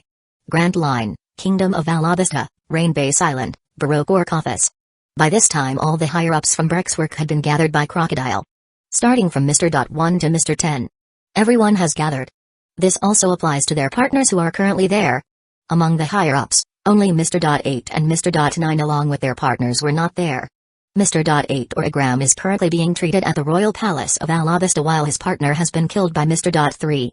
9 has been killed by Mr. 1 while his partner is currently in the guard cage in the room where the Brixworks agents gather. It's really surprising that you are our boss, said Mr. 3 with a face full of astonishment as he looked at Crocodile, who was currently sitting in the middle seat. We have a boss of a 7 warlords of the sea? Wouldn't that be more interesting? In that way, we are immune to the law, said Miss Doublefinger. Dazbone just snorted by staring at Crocodile. Boss, I heard that your partner Mr. All Sunday had been drawn by the Fortis Kingdom to join them. Is it true? Bon Clay asked with great interest. Kingdom of Fortis, muttered Mr. 5 with narrowed eyes behind his glasses. There's no need to talk about that traitorous woman, Crocodile said seriously. Without her, we can still continue the well-laid-out plan. A plan? Dazbone asked while raising his brow. Yes. A plan to create a utopian state, Crocodile said with a smirk, then looked at the prison and saw a woman whose clothes were already damaged and her body battered. It's really surprising to know that a princess from the Kingdom of Alabasta actually sneaked into my organization. Crocodiles. Vivi shouted angrily while looking at Crocodile. What do you want to do with me? So what do I want to do? That is a very interesting question, Crocodile said laughing, then continued again. The Kingdom of Alabasta is one of the kingdoms that was once part of the empire that built the world government. These words from Crocodile then made everyone there shocked. However, due to unknown reasons, the Kingdom of Alabasta, especially the king who ruled the Kingdom of Alabasta at that time, refused to live in Mangekyō along with the kings of the former kingdoms that formed the world government. Crocodile paused. This reason is a very good reason. Interesting. Because it will raise a question. What caused the king of Alabasta at that time to refuse to join? What do you want to do to the Kingdom of Alabasta, Crocodile? Vivi shouted back. There isn't anything of value in this Kingdom of Alabasta. You won't get anything here. Nonsense. Crocodile shouted loudly. Do you think I'm stupid? The reason behind the King of Alabasta not participating in moving to Mangekyō was because the King of Alabasta at that time wanted to keep a very precious object where it could change the pattern of the world. Changing the pattern of the world? Boss, don't say. That's right, Crocodile said as his eyes narrowed seriously. What the King of Alabasta was guarding back then was one of the ancient weapons, Pluton. What? Everyone was shocked by this information. Even Vivi, who was currently being held captive, was shocked by this information. Impossible. Vivi screamed after coming to her senses and said, things like that don't exist in our kingdom. Not. Crocodile said in an optimistic tone, that thing exists. You must not know it because the old cobra didn't tell you that and only he knew it. Crocodile paused and looked at Vivi. It's lucky that you came to me in person, Princess Vivi, Crocodile said. With the personality that the old man cobra has, he would have chosen to save his child if he had known about your current condition.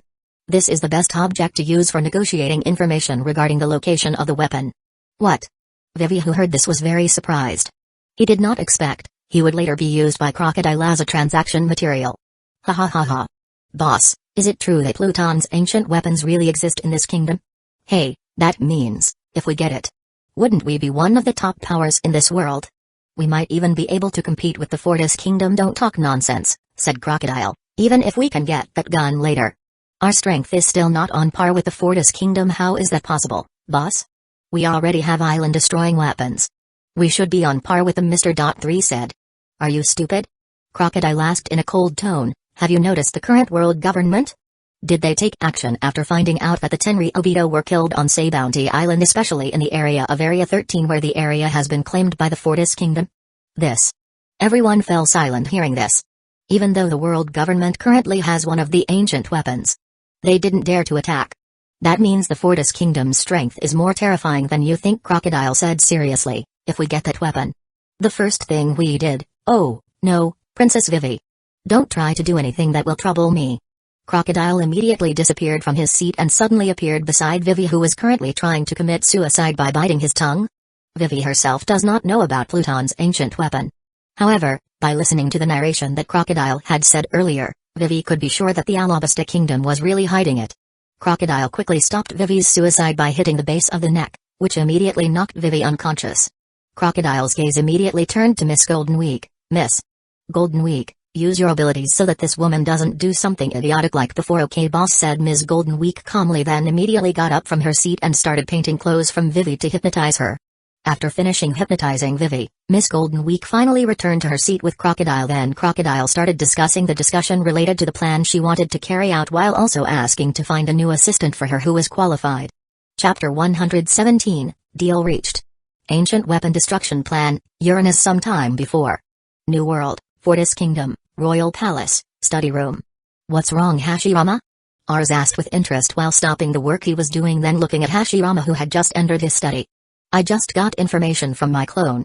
He has found the whereabouts of the ancient weapon, Pluton, Hashirama said calmly. Already found? That's good news, Ars nodded. Where is it located? As you gave earlier, Hashirama said. About 7 kilometers from Marijoa's, right on the red line. Hashirama paused and continued. That thing is really very big, very large? Ars asked in confusion. Hashirama nodded. Yes. At least the size of the object has a length of more than 1,000 meters with a width of more than 300 meters and has a height of more than 100 meters. It is one of the ancient weapons that has the power of destroying an island. Of course the size must be big. Ars nodded and said, what do you think? Can we destroy that weapon with the number of paper bombs we currently have? Hashirama frowned in thought for a moment, then shook his head. It's impossible to use the paper bombs we currently have. Although we will destroy that thing from within. However, it will not be completely destroyed with the number of paper bombs we have. There's an automatic security system, huh? Ars muttered and continued. How many paper bombs would it take to completely destroy that thing? Hashirama didn't answer immediately but thought for a moment, then said. At least 15,000 to 20,000 paper bombs must be used to destroy that thing. 15,000 to 20,000. Ars muttered. That's a huge amount. Hashirama nodded. Yes. That is indeed a very large number, Ars. Especially the manufacturing process will also take quite a long time. How long did it take you to make that many paper bombs? Asked Ars again. How long? Hashirama frowned. At least 2 days, maybe for me to do it. 2 days? Can the 2 working days be done simultaneously while you are carrying out your duties? Ars asked. Since tomorrow you have to accompany Joichiru to go to Whitebeard to have a cooking competition there, and it is not impossible that later there will be various kinds of additional tasks, I think I can do it, Hashirama said calmly. I can leave a large number of my clones to carry out the task while I also do mine. ICRs nodded. Did our friends know about this plan? Yes, Hashirama nodded. I already told them except for Robin and Shaki. Neither of them knew this. Shaki will likely find out from Rayleigh soon, while Robin, I'm not sure he'll find out about this. Don't worry about it. It's better if Robin doesn't know this. Robin has a pretty dark past related to ancient weapons. Don't let him find out about this. What if he finds out? Hashirama asked again. In that case, it's fine to let him know, Ars said. I will prepare all the equipment you need for work. Are you going to do it now? Hashirama nodded. It just so happens that I don't have anything to do at the moment. I will try to complete a large number of paper bombs today so that my clone can finish the rest quickly. Ars immediately went into the system shop to buy a large quantity of paper to be used as a bomb, a small brush, and a large quantity of black ink, and then handed it over to Hashirama. Previously you already had a stockpile of 3,000 paper bombs which are currently in the process of being worked on, right? Here, I have added 17,000 papers that can be used for bombs, a large amount of black ink, as well as more than 50 small brushes that can be used by you to make ends meet. Good. Hashirama immediately put all these items into the storage bracelet he was currently using. This is really a very helpful tool. Aries nodded. Yes. I have a plan to increase the stock quantity for storage bracelets. At least each of us will eventually get one. One person one? Doesn't that burden you too much? Hashirama asked with great interest. That's just a plan and it hasn't even been thought of to be realized, Ars said calmly. My priority right now is to summon Ulquiorra to come to this world. Ars paused for a moment and continued. Oh, yes. Hashirama. At the time you will do the installation of bombs and others. There is a possibility that you will be seen or known by Marijoa's side. When the task will be carried out by you, use your transformation ability and transform yourself into one of our royal officers serving in the battle division. Why is that? Hashirama asked strangely. In order to trick the world government that the task you are about to do is not you doing it but someone else. This can also increase the world government's sense of trust in us that not only you are present in our kingdom but other people are, said calmly. I see. Hashirama nodded. Who should I use his appearance for? Hashirama asked with great interest. You can use Madara Uchiha's appearance, or else you can use one of your subordinates' appearances, the appearance of my subordinates. You can think about that later, Ars suddenly continued. There is still plenty of time for you to decide whose appearance you want to use in this task this time, I see. Hashirama nodded and said, "Oh, yes. Ours. When my clone was on top of Mangekyō, I found there were a lot of slaves that Mangekyō's side had gathered. Do they really have access to slaves so easily?" "That is a natural thing for their side," ours replied. "The world government itself, even though we have previously eliminated the slaves that were there. They have a large stock of slaves." "Slave stock?" Hashirama frowned. "The stock of slaves they have is in the East Blue region, to be precise, in a place called Tequila Wolf. It was a place where the Tenri Obito slaves lived. They were there because they wanted to make a stupid project that the Tenri Obito wanted to make." "Stupid project?" Hashirama asked again. "The project itself is called the Tequila Wolf Project. The project has the goal of forming a bridge that can connect every island in the world, or more specifically the islands in the East Blue region that." Hashirama was taken aback by this. "Stupid project, isn't it?" Ars asked calmly. "The East Blue region itself is a very large area, and it is also impossible to connect each island using media access as a bridge due to various obstacles such as storms, sea monster attacks, and various other threats. However, that in itself was not noticed by the Tenri Obito, or more specifically the world government. They want the project to be completed soon." Ars paused and continued, calculating the construction time of the project. "At least 700 years have passed, and until now the project has not been completed even to reach half progress. It can't be said until now. There, despite having used so many slaves to do the job." Hashirama fell silent hearing this. "Currently there has been a taking of slaves from there. There is a possibility that the performance going on there is also currently declining." Ars said calmly, "However, I believe the world government has also anticipated this by employing pirate captives from Impel down there and capturing other humans in various places. Places, especially places that have nothing to do with them, to be slaves to work there. This is really a very disgusting act," Hashirama said coldly. "Don't you know that too? It's a normal thing for the world government to do," Ars said with a sigh. "They will do whatever it takes to make their wishes come true." Hashirama nodded and looked at Ars. "Ars, if I go take the subordinates from there, is it okay?" "From there? You want to do recruitment there?" "Sure." Hashirama nodded. "However, for first-time recruits, I will target Water 7 Island. I will do the recruitment there after my department is ready to operate well, if that's what you want." "I don't mind it.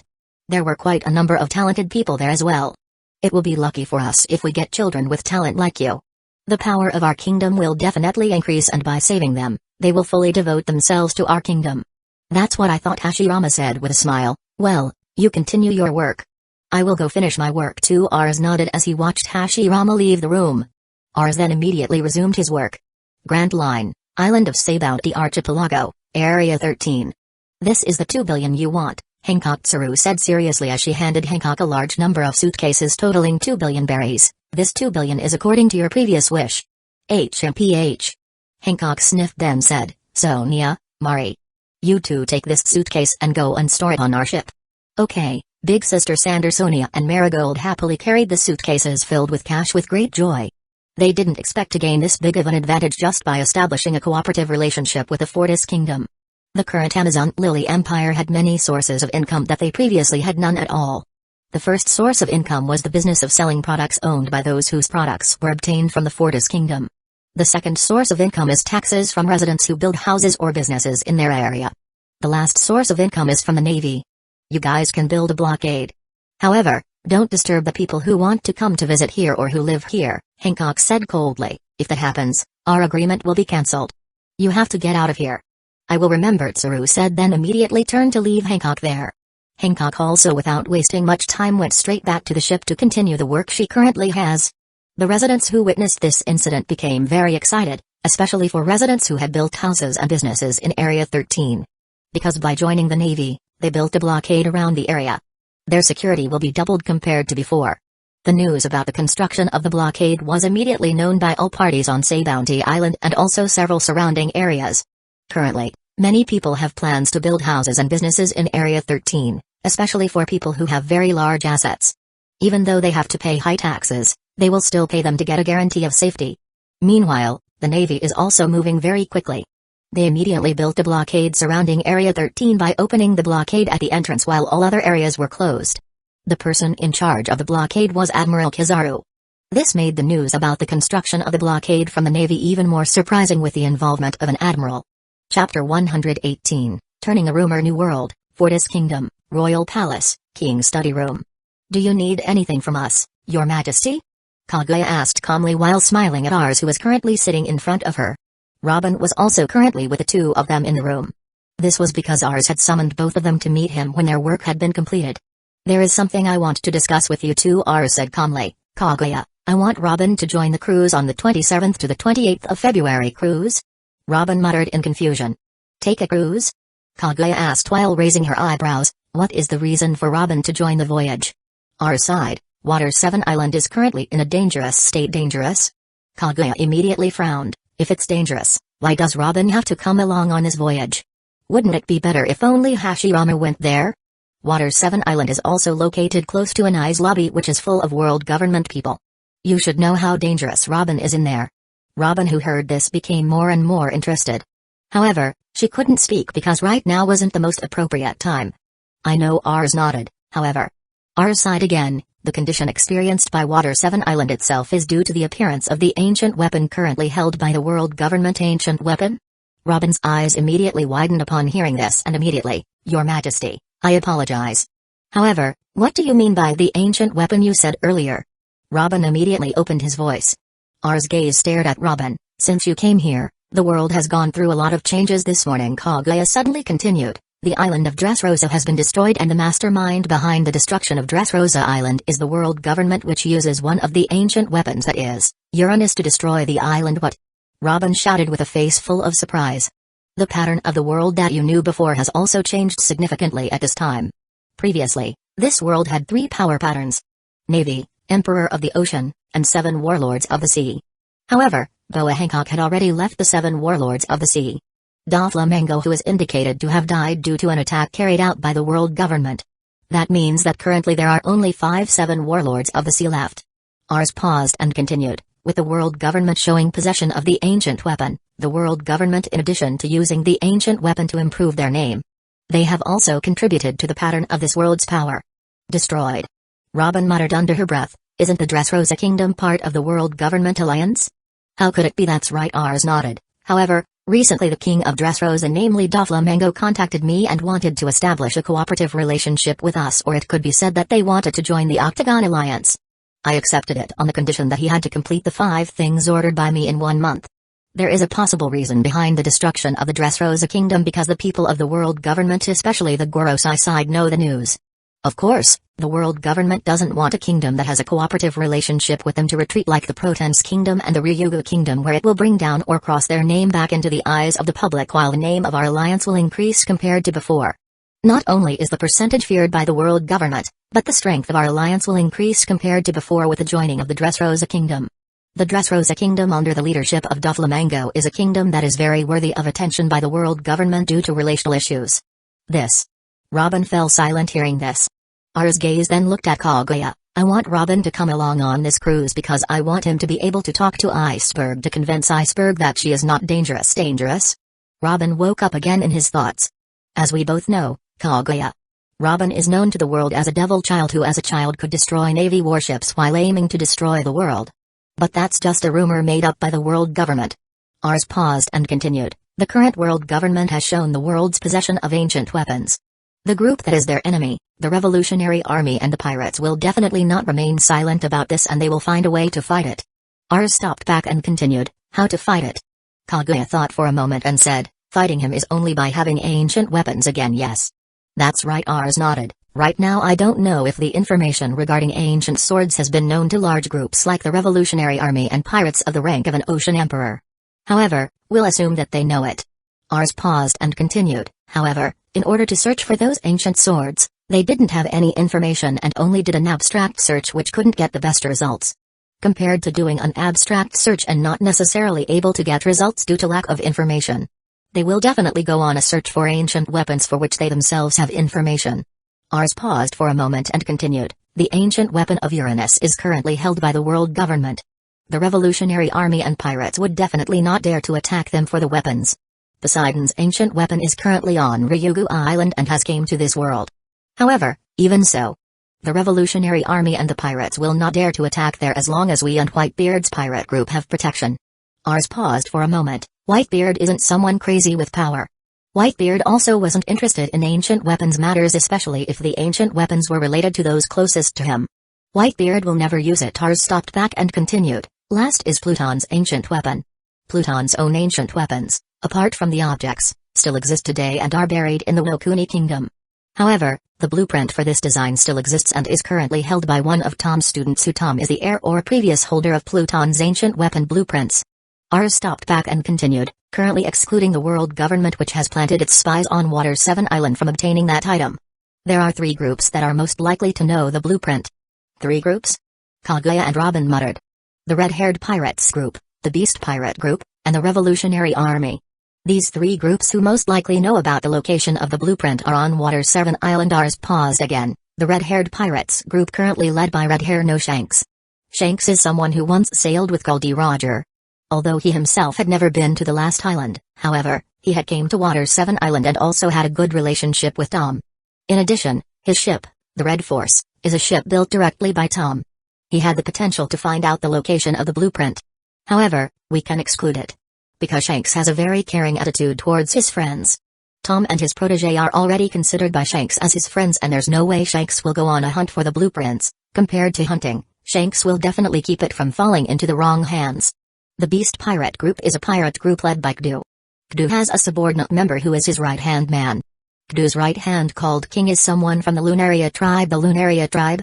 Robin was surprised to hear this. There are still survivors of their race?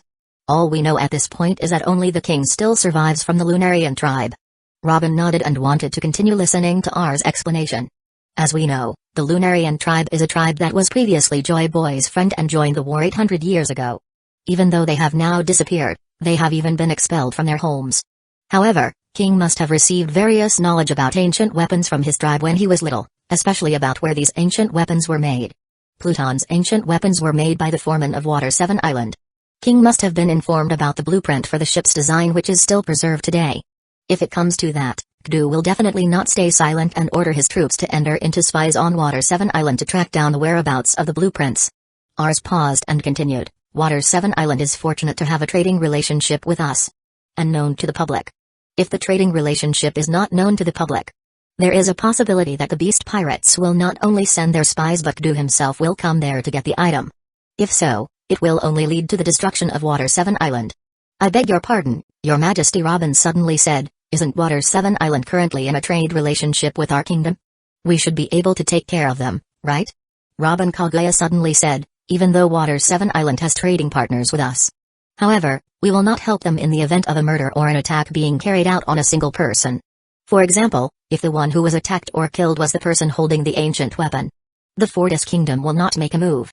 We only protect their territory, which is meaningful as long as it is not a threat that can destroy the island or endanger the lives of many parties. We will not interfere in this matter. Ars nodded and continued. Kdu is an intelligent person and knows this. Therefore, instead of going alone and only returning home dead or badly injured, he would rather send spies to track down the whereabouts of the ancient weapon wielder and then kill him and confiscate the blueprints. Isn't the current holder of Iceberg the mayor of Water 7 Island? No, Ars shook his head. He is not the holder, not him? Robin was quite surprised to hear this. Robin himself knew Iceberg as a student of Tom through the newspaper news. Robin only knew that Tom had only one student and no other students. Tom has 2 disciples. The first disciple was Iceberg, who is currently serving as the mayor of Water 7 Island. While the second student is someone named Cuddy Farm, who has been declared dead by the world government. Ars paused and continued. However, he himself hasn't actually died and is still alive. Cuddy Farm is currently still alive and settled on Water 7 Island by changing his own name to Frankie. Only a few people know about this. One of them is Iceberg. Does that mean this person named Frankie is holding the blueprint? Kaguya asked seriously. Yes. He's the one. Ars nodded. Iceberg can't hold on to the blueprint because he's currently under strict surveillance from the world government. The world government through their agents are the secretary, Khalifa, the first foreman, Rob Lucy, the second Mador, Kaku, and the cafe owner, Blueno. Currently, the 4 of them have been assigned to supervise Iceberg and try to get Iceberg's trust to pass down the blueprint. However, Iceberg himself had previously been aware of the movement and had handed over the blueprint to Frankie, who has now been declared dead by the world government.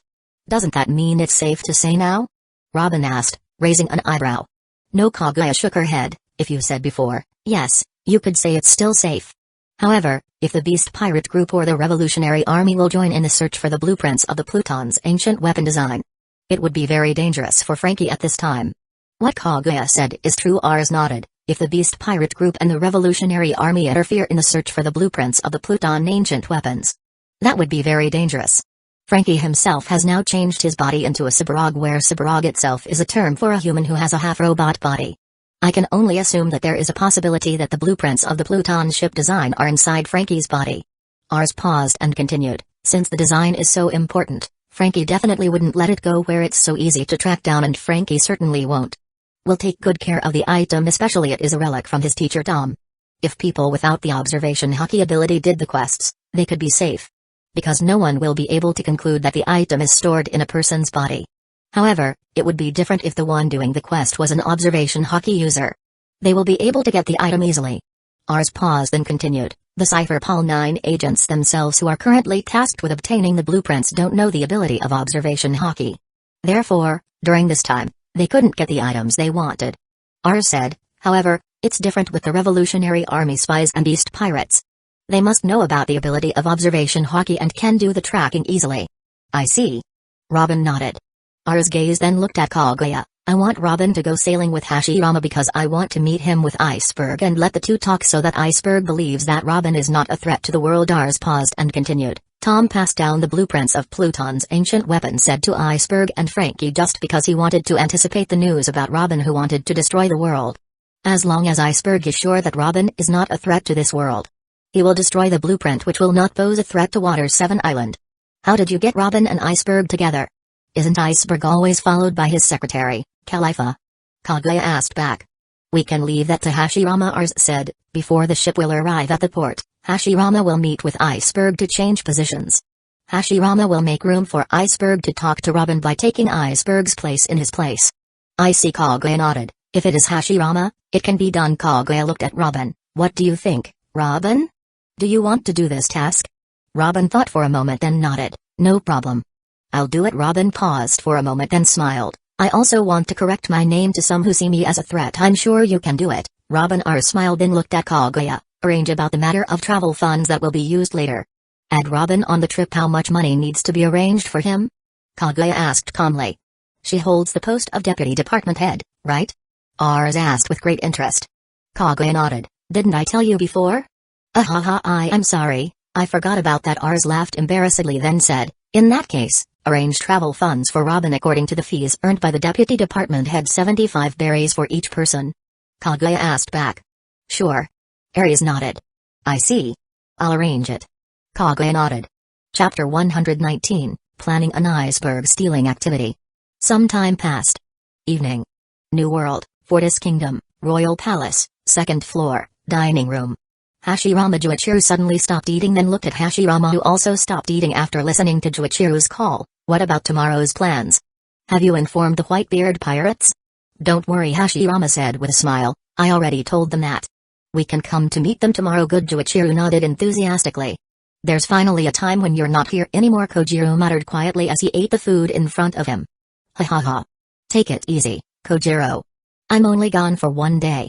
I'll be back after my match is over then tell you my experience, said Juichiru. No need, Kojiro suddenly added. Listening to you talk just makes my ears hurt. Don't be like that, Kojiro. I know you must really want it. Juichiru smirked excitedly. If you want, why don't you just tell me? Juichiru-senpai, Nakamura said with a smile. I'm quite interested in your match experience later. Nakamura once had a cooking competition with Juichiru. In the cooking match, Nakamura was defeated by Juichiru very badly. This is also what makes Nakamura respect Juichiru so much that he even calls him senpai. Ars immediately stopped eating and then looked at his friends. Everyone immediately stopped their eating activities. The same goes for Rayleigh and Shaki. Even though Shaki herself was not a high-ranking officer from the Fortis Kingdom and also Rayleigh was only a middle-class high-ranking officer. However, they are also quite interested in the content of the conversation that will take place at dinner or whenever it happens. Because the topic of conversation must have a certain weight and there is also important information contained in the conversation. Today has entered the 20th of February. There are only 8 days left before February will end and we will enter a new month. Ars paused and continued. I wish that on February 25th, every one of you has prepared a month-end report. We will have a meeting to discuss the month-end report that day. End of the month meeting? Sheena asked, Your Majesty, isn't it too soon to have a meeting at this time? I don't think that's the earliest time, Lowelmana said. The 25th is the most suitable date for holding a month-end meeting. Because from the 25th to the date that will later become the date of the turn of the month, only 5 to 7 days adrift. In that time, there are many things we can do. It's like overhauling a system and various other things. Kage nodded. February is not also the month with the fastest date time, which only lasts for 28 days. I think holding a month-end meeting on the 25th is the most appropriate thing. Because if there are many things that we discuss in the meeting, we can arrange the various conclusions reached in the meeting in the kingdom before the start of the new month. Your Majesty, Jin suddenly said, does our department also have to give a report? Ars shook his head, an exception for your department. It doesn't need to be done. However, if there is something you want to report, such as wanting to increase the number of employees or chefs working in your department or the like, you can say in the meeting. Ars paused and continued, all departments have to make a month-end work report with the exception of the Royal Palace Chef Department. We understand. Everyone nodded in unison. Your Majesty, we have finished establishing the construction arrangements for Hashirama's intelligence department territory, Kajin suddenly said. It's finished? Asked Ars while looking at them. The job was quite easy because Hashirama didn't ask too much, Kajin said calmly. The area can be cut down to start construction. Ars nodded and looked at Hashirama. Tomorrow you will go together with Juichiru to meet Whitebeard's pirate group. Leave some of your clones behind to start construction on that territory of yours. I understand. Hashirama nodded vigorously, then continued, Your Majesty, regarding no need to say. Ars immediately cut him off. I already know. I have prepared a design for the house to be built for your area. That design is in my room right now. You'll come to see for yourself later. Can we come along? Garm suddenly asked. No problem. You guys can come along. Ars nodded, then his gaze returned to everyone. Oh, yes. There's also something I want to say. The cruise to pick up the families of the workers on Water 7 Island will take place on 27 February. In addition to picking up later, you will recruit 50 construction workers and recruit 15 people who will join Hashirama's intelligence department. Recruiting people from the intelligence department? Rin asked with a raised brow. Why are so few people being recruited? I'm not a great teacher, Hashirama said shyly. I can't directly handle many people to recruit. Besides that, the recruits who will join the intelligence department are the ones who will be taught to use chakra. Ars said, it's hard to find someone who has good talent in controlling chakra power. Therefore, the currently prepared quota is only 15 people. What if in this recruitment case there are more than 15 people who have great talent in using chakra? Ina asked, will there be an increase in the quota? No. Ars shook his head. For now, 15 people will be recruited first. Later, when the officials from the intelligence department were present, especially those who served in an area such as Obirama and others, quota will be added.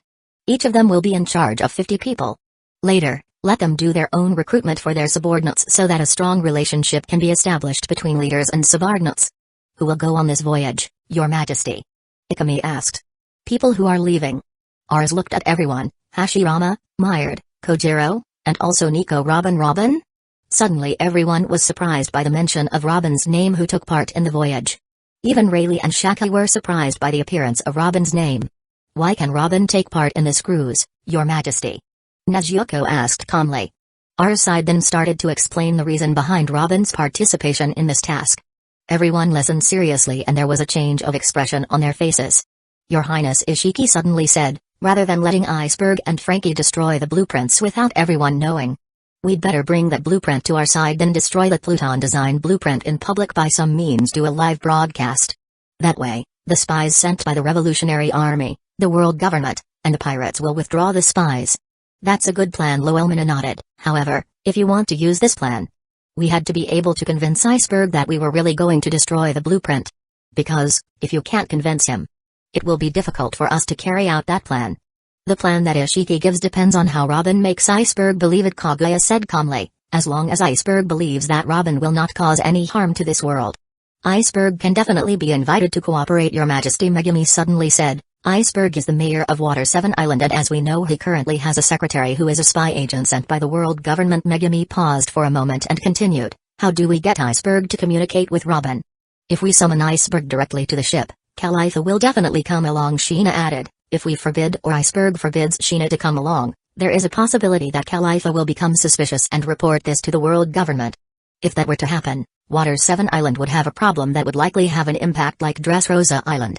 Don't worry. I know about your worries, Ars said calmly. I have already made a plan for this. Ars paused for a moment, then looked at Hashirama. You will be the main duty holder when the plan is carried out, Hashirama asked while pointing at himself. At the time the ship used was already in the connecting channel area that we had. Meanwhile the ship stopped there. You, Hashirama went flying to Water 7 Island to pick up Iceberg there. Ars paused and continued. When you arrive there, you create a clone in charge of replacing Iceberg on the spot while you invite the real Iceberg to come to the ship you used for have a talk with Robin.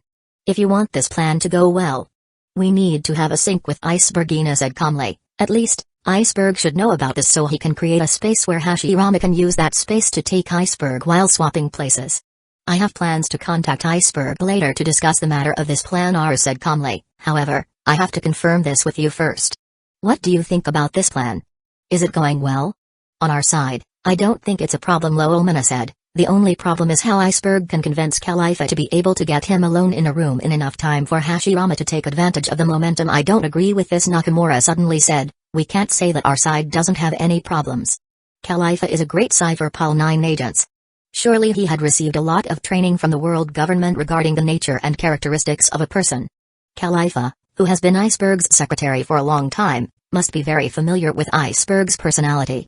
At the very least, we must be able to make Hashirama able to model every personality and attitude of Iceberg so that this plan can be carried out well. Nakamura paused for a moment and continued. As for Iceberg's side, he must have had a way of doing it. He had been with Khalifa for a long time. Iceberg must have a way of doing things like that. Everything. Yoshino suddenly said strongly. How about we do this plan before morning comes? Yoshino paused for a moment and continued with a proud face. The cruise that will be on February 27th, we can do it from 1 to 3 a.m. With our kingdom's distance to the connecting channel we have. Ito. How long will it take to get there? Yoshino asked. About 2 hours of sailing from here to get there, Juichiro replied calmly. There he is. Yoshino said. If we set sail at 2 a.m. for example at the speed of the cruise, we would arrive at the connecting channel at 4 a.m. At such times, usually people are still sleeping and there is not much activity going on either.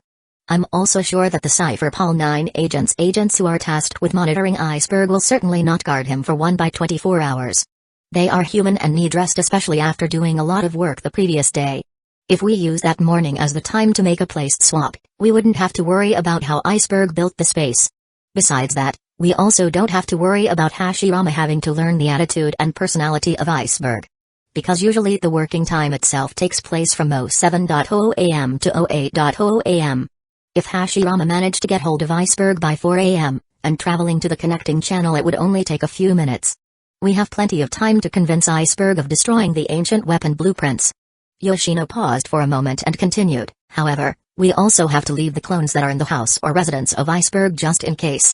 If at any time there is a condition there is someone who comes to him. Ars eyes showed excitement and looked at his friends. What do you think of this plan that Yoshino built? I have a high probability that this plan will be successful. Shina nodded. This plan is very good. However, there still had to be talks with Iceberg about this plan. So that by the time the plan will be executed, Iceberg will be ready to be picked up by Hashirama. That's it. Nezuko nodded. We should be able to convince Iceberg of this, don't worry about it. Iceberg is easy to convince. I will have a conversation with him tonight and discuss this plan. Yoshino, no wonder you have such a clever brain, Juichiro said with a smile. Of course. Yoshino said while patting her chest proudly. R's gaze then turned to Rayleigh. I heard from Hashirama that you want to come together tomorrow with them, is that true? Ha ha ha. Found out too? Rayleigh laughed then replied, that's right, Your Majesty. Can I come with them? I haven't seen Newgate in a long time. I want to say hi to him.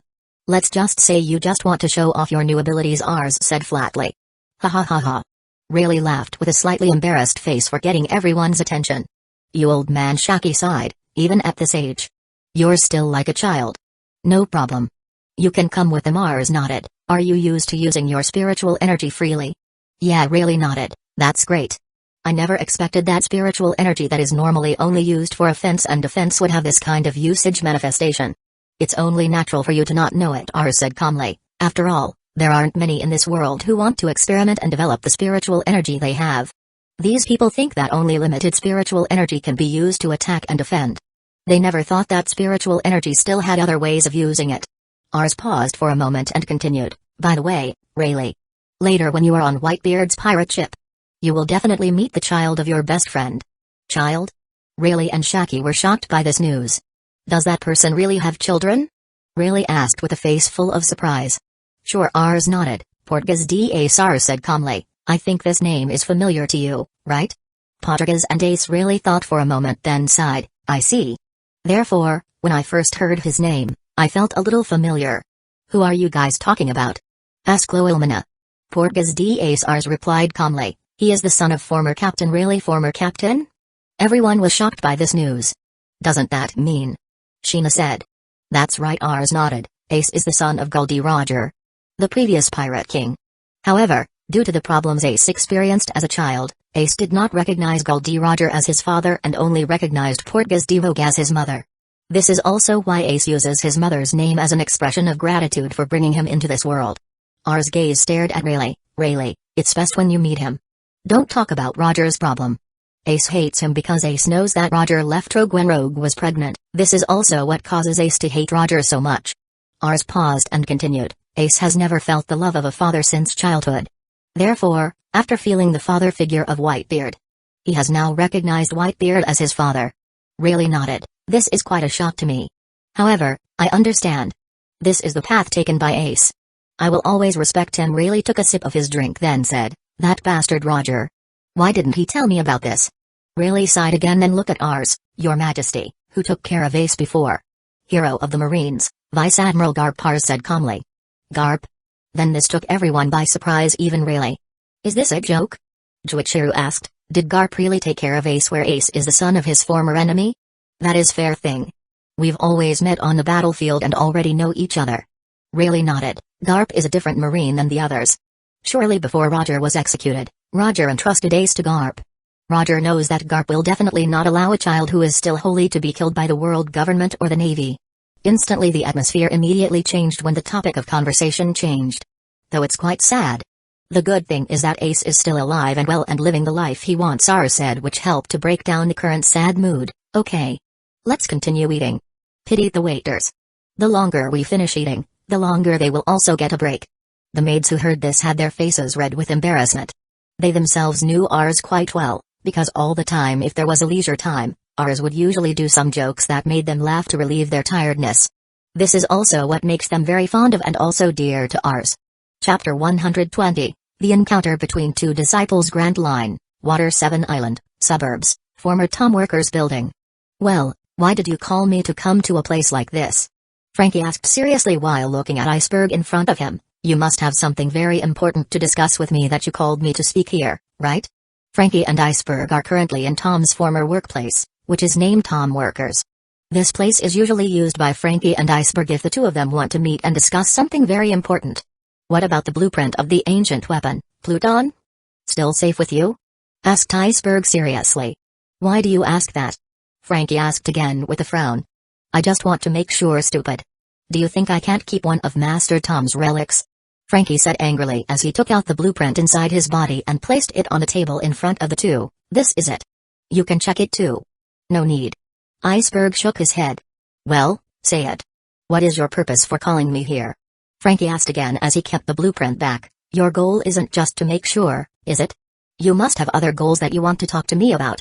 Iceberg sighed while nodding. Yes. You're right. There is something I want to discuss with you, and this is something very important. Iceberg's gaze instantly became very serious as he looked at Frankie. Frankie, for a while. Please leave Water 7 Island, huh? Frankie was very surprised by the words of the Iceberg. Nonsense. Leaving Water 7 Island? That's impossible, stupid Berg. I can't possibly leave this place, especially there are a lot of my sweet little sisters here. Your request, Frankie. Before Frankie could finish his sentence, Iceberg called his name again with a more serious tone than before, which made Frankie pause for a moment. Because the tone that Iceberg emits at this time is very different from the tone he usually uses to call him, even if Iceberg is angry or has other emotions. Water 7 Island is currently in danger, Iceberg said again in a very deep and also very serious tone. Dangerous? Frankie's face immediately changed when he heard this.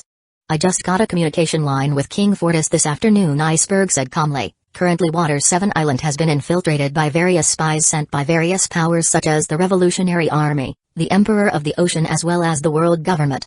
Frankie suddenly fell silent hearing this, and Frankie saw Iceberg's face became very gloomy. My secretary, Khalifa, the foreman of the Galley Law Company Rob Lucky and Cuckoo, and the owner of Cafe Blueno, namely Blueno, are spies sent by the world government to obtain blueprints for the ancient weapon, Pluton, from us. What? Frankie suddenly rose from his seat. That. Aren't you kidding? I'm not joking, Frankie Iceberg said seriously. This is news that King Fortis brought to me. The 4 of them are spies sent by the world government to obtain the blueprints for the ancient weapon, Pluton. Iceberg paused and continued. This spy information was obtained by King Fortis through Hashirama's attack on the previous world government headquarters. Iceberg paused for a moment and continued. We are fortunate enough that the company run by me has trading partners with the Fortis Kingdom. Otherwise, it is likely that this information will not be passed on to us. Isn't Water 7 Island directly guarded by the Fortis Kingdom? Why are you saying this is something dangerous? Frankie asked again. Yes. Of course. This island has the protection of the Fortis Kingdom, Iceberg said. However, the one who gets protection is the whole and not the individual. Iceberg paused for a moment and continued. Frankie, we are lucky that the people sent by the world government to be spies don't know about observation haki abilities. Observation haki? Frankie asked confusedly. Iceberg immediately explained to Frankie about the ability, which made Frankie speechless because it was a very scary ability in terms of finding objects. The people sent by the world government are not aware of this ability. However, what about the rest of the group? Iceberg asked seriously. The people of the Revolutionary Army as well as the Emperor of the Ocean must have some understanding of this ability of observation haki. If you get close to them, they will do whatever it takes to get the blueprints for the ancient Pluton weapon you currently hold. Iceberg paused for a moment then sighed. I know, you are strong, Frankie. However, if it's on the scale of these people's battles, you definitely won't be able to save yourself. Iceberg paused and continued. I'm not worried about myself. Because I believe they considered attacking me while I held the post of mayor of Water 7 Island together with the Galley Law Company's head. Attacking me would be tantamount to igniting the fury of the Fortis Kingdom, which those parties would have no way of doing. However, Iceberg said, unlike a commoner like you, as long as only one person was attacked and it didn't cause any major damage to Water 7 Island or have a major impact on the local people, the Fortis Kingdom would definitely not take action. That is also what the parties know. Iceberg paused again and continued. Therefore, Frankie, I hope you can leave Water 7 Island for a while as long as the conversation I had with Nico Robin goes well, and I can confirm that Nico Robin has no goal of destroying this world. Nico Robin? Frankie was again shocked by the information. How did this situation get to Nico Robin? Iceberg, without wasting much time, immediately explained to Frankie all the things he had previously discussed with Ars. Can we really trust the words of King Fortis? Frankie asked seriously. That's what I will confirm when the Fortis Kingdom's troops arrive, who will pick up the families of the previous workers here. Iceberg said, as long as Nico Robin isn't a threat anymore. I want us to destroy the blueprint so that it doesn't fall into the wrong hands, especially if it falls into the hands of the world government or pirates. Meanwhile, if it comes to Nico Robin is a threat, I hope you can leave Water 7 Island to hide and don't let anyone find your whereabouts. Simultaneously, the den mushi that was in Iceberg's clothes rang. Iceberg and Frankie looked at each other, which Iceberg immediately lifted the den mushi. Hello, Iceberg is here. Iceberg-san, it's me, Ars. Iceberg and Frankie are surprised by who is calling. I'll get straight to it, Iceberg-san, Ars said calmly. Before that, did you talk about the previous conversation with Frankie? Sure. Iceberg nodded and continued. We are currently. Frankie immediately took the den mushi from Iceberg and said, is it true what stupid Berg, King Fortis said? This voice? Well, you can rest assured, Frankie. Ars nodded. Currently many parties are eyeing the ancient weapon blueprints that are currently in your hands. According to our intelligence, there are already 3 major powers eyeing the blueprint. 3 major powers. Frankie and Iceberg took deep breaths. The world government, the Revolutionary Army, as well as the beast pirates, Ars said calmly. These 3 powers have probably sent their spies by now, with the exception of the world government, which has already slipped their current spies on your side to get the prints. Blue ancient weapon. Ars paused for a moment and continued. You are currently in danger, Frankie. It's best that in the period before the arrival of our troops, you temporarily leave Water 7 Island with a note that no other party knows of your departure, because it will bring suspicion from various parties. It's best if you go in a way that doesn't get the suspicion of various parties. What about my little brothers? Frankie asked. If I go, what about them? I will guarantee them, Ars said calmly, as long as they are harassed or attacked by the spies. I myself will send our troops to avenge them. With a note that it was not those who carried out acts of trouble or provocation but the troops who did it. How about this? You can calm down, can't you? Are you really going to do it? Frankie asked seriously. Sure. Ars nodded. You ask for Hashirama's den mushi number from Iceberg and give the den mushi number to your younger brothers. If they are attacked by a spy squad, they contact us immediately. We will send troops soon. Okay then. Frankie nodded. Frankie then handed over the den mushi to Iceberg. Iceberg-san, Ars said calmly, regarding your talk with Robin later. We will set up a condition where you can talk to him. Ars paused and continued, however, the conditions created by us, you must also help him. How can I help him? Iceberg asked seriously. I just want you to prepare yourself on February 27th later. Ars said seriously, we have plans to make a cruise on February 27th around 1 to 3 a.m. When we arrive at the predetermined area by us, our ship will stop temporarily there while Hashirama will go to pick you up. It was likely Hashirama would arrive at 4 to 5 in the morning while everyone was asleep. At that time is a suitable time for you to meet with Robin so that this conversation you are having does not raise any suspicions. Ars paused and continued, if you had a conversation when our ship arrived at Water 7 Island, it would be very difficult for you to can eliminate Khalifa, who will always be with you. Even if you can eliminate it, it will only add to a dangerous situation on your part. Wait a minute, Frankie suddenly said seriously, I also want to join this conversation. Frankie? Iceberg was surprised to hear this. I also want to be part of this conversation, Frankie suddenly added. I don't want to leave everything to stupid Berg. Everything, it's fine for you to take part in the conversation, Ars said and continued. You can just go to Say Bounty Island for now and wait a while there. The location of the talk is close to Say Bounty Island. On the day of the talk or the time of the talk, you go to Area 13 and wait on the shore near the ocean. Hashirama will pick you up when you finish picking up Iceberg. Okay, Frankie nodded seriously. How about you, Iceberg-san? Can you help create these conditions?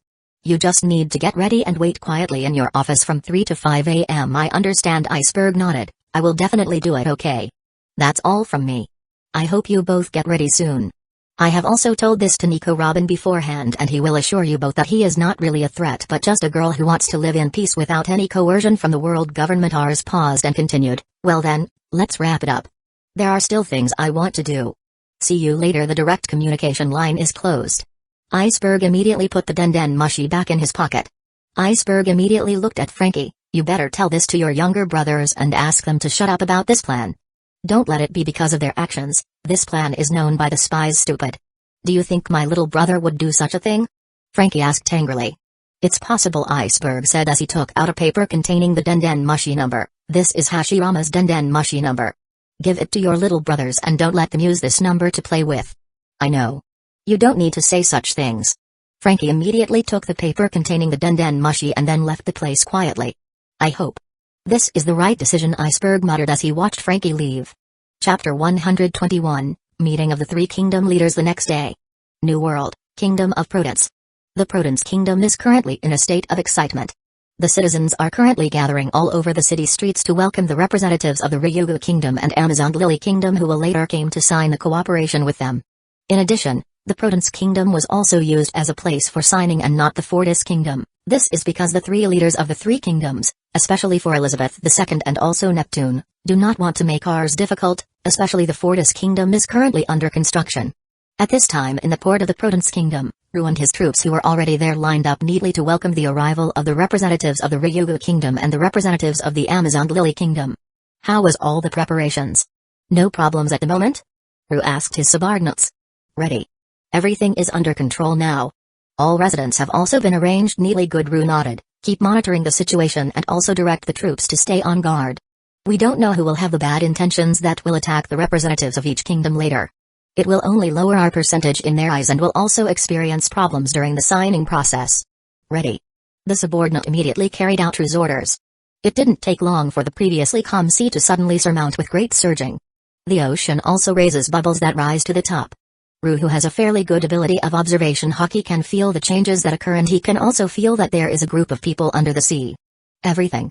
Ru shouted loudly, the representatives of the Hyuga Kingdom have finally arrived. Please be able to keep the situation under control. The troops immediately prepared their postures perfectly while the citizens near the harbor immediately shouted excitedly, calling out the name of the Fortis Kingdom. The purpose of the citizens to watch this other than the feeling of excitement.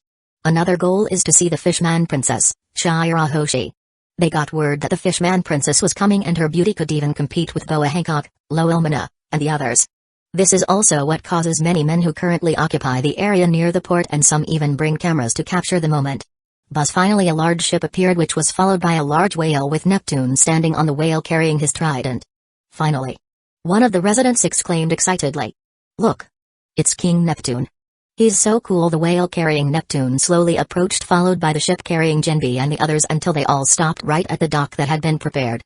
Ru immediately walked up to them and said, "Welcome to the Kingdom of Prudence, King Neptune and entourage. Thank you for the welcome," Commander Ru Neptune said with a smile while shaking Ru's hand. "There she is. Finally the princess appears." The residents exclaimed when Shirahoshi got out of the ship, and her beauty was immediately seen by the residents, especially the men. Rumors are true. She's really pretty. She can even compete with Empress Boa Hancock and other high-ranking officers of the Fortis Kingdom, exclaimed another resident. "Ah, she's like an angel. If only I could marry her, I would be very happy." Ha ha ha ha. "That was a stupid dream," his friend beside him said. "There's no way Princess Shirahoshi likes us. She must already have a fixed partner with her." Shirahoshi listened to the comments. Shirahoshi, who had just ascended to the mainland with such a large number of people, saw her immediately became very scared and nervous. "Oh, Kasama. Don't be afraid," Shirahoshi Atohime said with a smile. "They are just flattering you. They have no ill will towards you. You can reply to them with a smile and then wave your hand." That said, "Okasama is right," Shirahoshi Fukaboshi added with a smile. "You are the future leader of the Ryugu Kingdom. You have to be able to solve this problem. You have to be strong," Shirahoshi Robashi said. "That way, the Ryugu Kingdom in the future will become a kingdom that is respected by many other kingdoms. Do re mi fa sol la si do truly. You can give them your smile, Shirahoshi. They will be very happy to have it," said Manboshi. "Is it true?" Shirahoshi asked with a face full of curiosity. "Are they also good people like the higher-ups of the Fortis Kingdom and its inhabitants?" Ha ha ha. Jinbi laughed and said, "Although not all humans are good people. However, they could be classified as good people like the residents of the Fortis Kingdom. You can return their greetings with a smile and a wave of your hand." Shirahoshi nodded, then slowly raised her head with a smile, then waved her hand following the teachings that Atohime had previously taught her. "Ah." She waved her hand. "Her smile is so cute. I fell in love with her." All the men who saw Shirahoshi's waving and combined with smiles instantly fainted on the spot. This. How did this happen? Shirahoshi was surprised by the phenomenon because this was the first time she had encountered the phenomenon. Ha ha ha. Princess Ru suddenly called out and said, "There's no need to worry. They're just happy to get a greeting from someone like you." "Are they okay?" Shirahoshi asked in a slightly worried tone. "They are fine. It only takes a few minutes of waiting, rest assured. They will come back to their senses after that." "I see." Shirahoshi nodded. "Commander Ru, long time no see." Jinbi immediately walked towards Ru while raising his hand. "Long time no see," Jinbi. Ru returned the greeting happily. After Jinbi, Ru also returned greetings from several people who were there, then said, "King Neptune, your majesty is currently waiting for your presence in the royal palace. We apologize in advance. Due to body size problems, we cannot prepare transportation equipment that can help to get you there quickly." "No need to worry about that," Commander Ru Neptune said. "I don't really mind that either. After all, we also still want to take a look at your kingdom before arriving at the royal palace." Neptune paused and continued, "Has Empress Amazon Lily arrived yet?" asked Neptune. "Not yet." Ru shook his head. "You guys are the first representatives to arrive here." "That's good," Neptune sighed. "If the Empress has arrived, we can't keep her waiting to see the personality she has." Ha ha ha. Ru laughed embarrassedly. "The Empress is someone who is difficult to control except for King Fortis. I'm not sure anyone can control it." "Yes. There it is." Neptune nodded. "Even the two of us find it difficult to convince the Empress to have a meeting here in terms of signing a cooperation agreement. The Empress wants to do it in the Fortis Kingdom." "I have also heard that from your majesty," Ru said. "At least it will take a lot of time for you to convince her." Neptune nodded. "Then King Neptune, let my subordinates help you to travel to the palace." Ru said. "I apologize for not being able to take you directly to see your majesty. I need to be here to wait for the Empress and the other representatives." "No problem, I know that." Neptune nodded. Finally Neptune and the others immediately left the harbor under the guard of the Prudence Kingdom troops. During the trip to the royal palace, Shirahoshi and the others were very excited because they could see all kinds of new things in the Prudence Kingdom. They are also happy because during the trip, every citizen always welcomes them with great joy.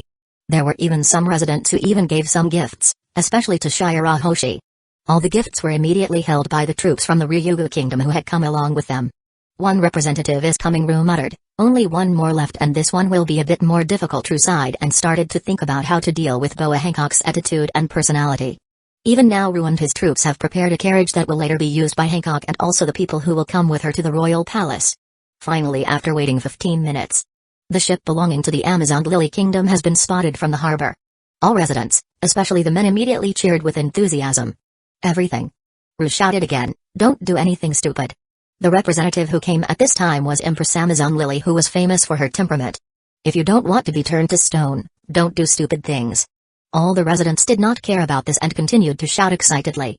Finally, the ship belonging to the Amazon Lily Kingdom landed at the port of the Prudence Kingdom. Hancock, who was currently on the ship, looked to the side, which was the direction of the ship belonging to the Ryugu Kingdom. Looks like the representatives of the Ryugu Kingdom have arrived, Big Sister Sandersonia said calmly. HMPH. Hancock sniffed with a dissatisfied face. Let's go and settle things here. I want to quickly solve my work problems so that I can quickly come to the Fortis Kingdom and make ours acknowledge me. Hancock and her two sisters immediately got off their ship, where it was immediately greeted by Ru there. Hancock's appearance immediately made all the residents, especially the men, scream with enthusiasm and joy. HMPH. Disgusting bastard. Hancock muttered coldly, which made Ru break out in a cold sweat. Welcome to the Prudence Kingdom, Empress. His Majesty as well as King Neptune are waiting for your presence in the royal palace, Ru said politely and didn't dare to do anything stupid. HMPH. Hancock sniffed with pride. Good. Let's go and finish today's business. Hancock was immediately led to the carriage that had been prepared along with her two sisters. They were then led directly to the royal palace of the Prudence Kingdom. Prudence Kingdom, Royal Palace, Meeting Room. At this time, in the meeting room that has been prepared, all the higher-ups from the two kingdoms have arrived there. Elizabeth II and Neptune were currently discussing something while the others were doing their own thing. How is your current performance, Elizabeth II? Have you succeeded in establishing your system of government? Neptune asked with great interest. At least for now. It can be said that it's 50% completed. Elizabeth II said calmly, regarding the matter of who will take up the position of department head. I've solved that problem. I would like to thank King Fortis for providing a crystal ball that is capable of revealing the information of each individual. That way, I can quickly find anyone who is suitable for the position of department head without any doubts at all. Elizabeth II paused and continued, the obstacle for now on my part is to build departmental offices and also start doing the division of tasks. Right now this is what I have to do. Elizabeth II paused and asked, what about you? My case is the same as yours, Neptune said. I just need to do the office building of each department and start sharing the tasks that each department has to do. Also, I still need to find workers who will work in the department built by me. Neptune paused and continued, oh, yes. I saw that there was a notice board in the city park where it mentioned recruitment from the Fortis Kingdom. Does the Fortis Kingdom want to recruit more employees? Elizabeth II nodded, yes. They will do it tomorrow. I got a call from ours yesterday and asked me to promote it. Which department is ready on their side? Or, ours wants to increase the number of construction workers? Not. There is one department that is ready, Elizabeth II said. The department that is ready is the Department of Population. Department of Population?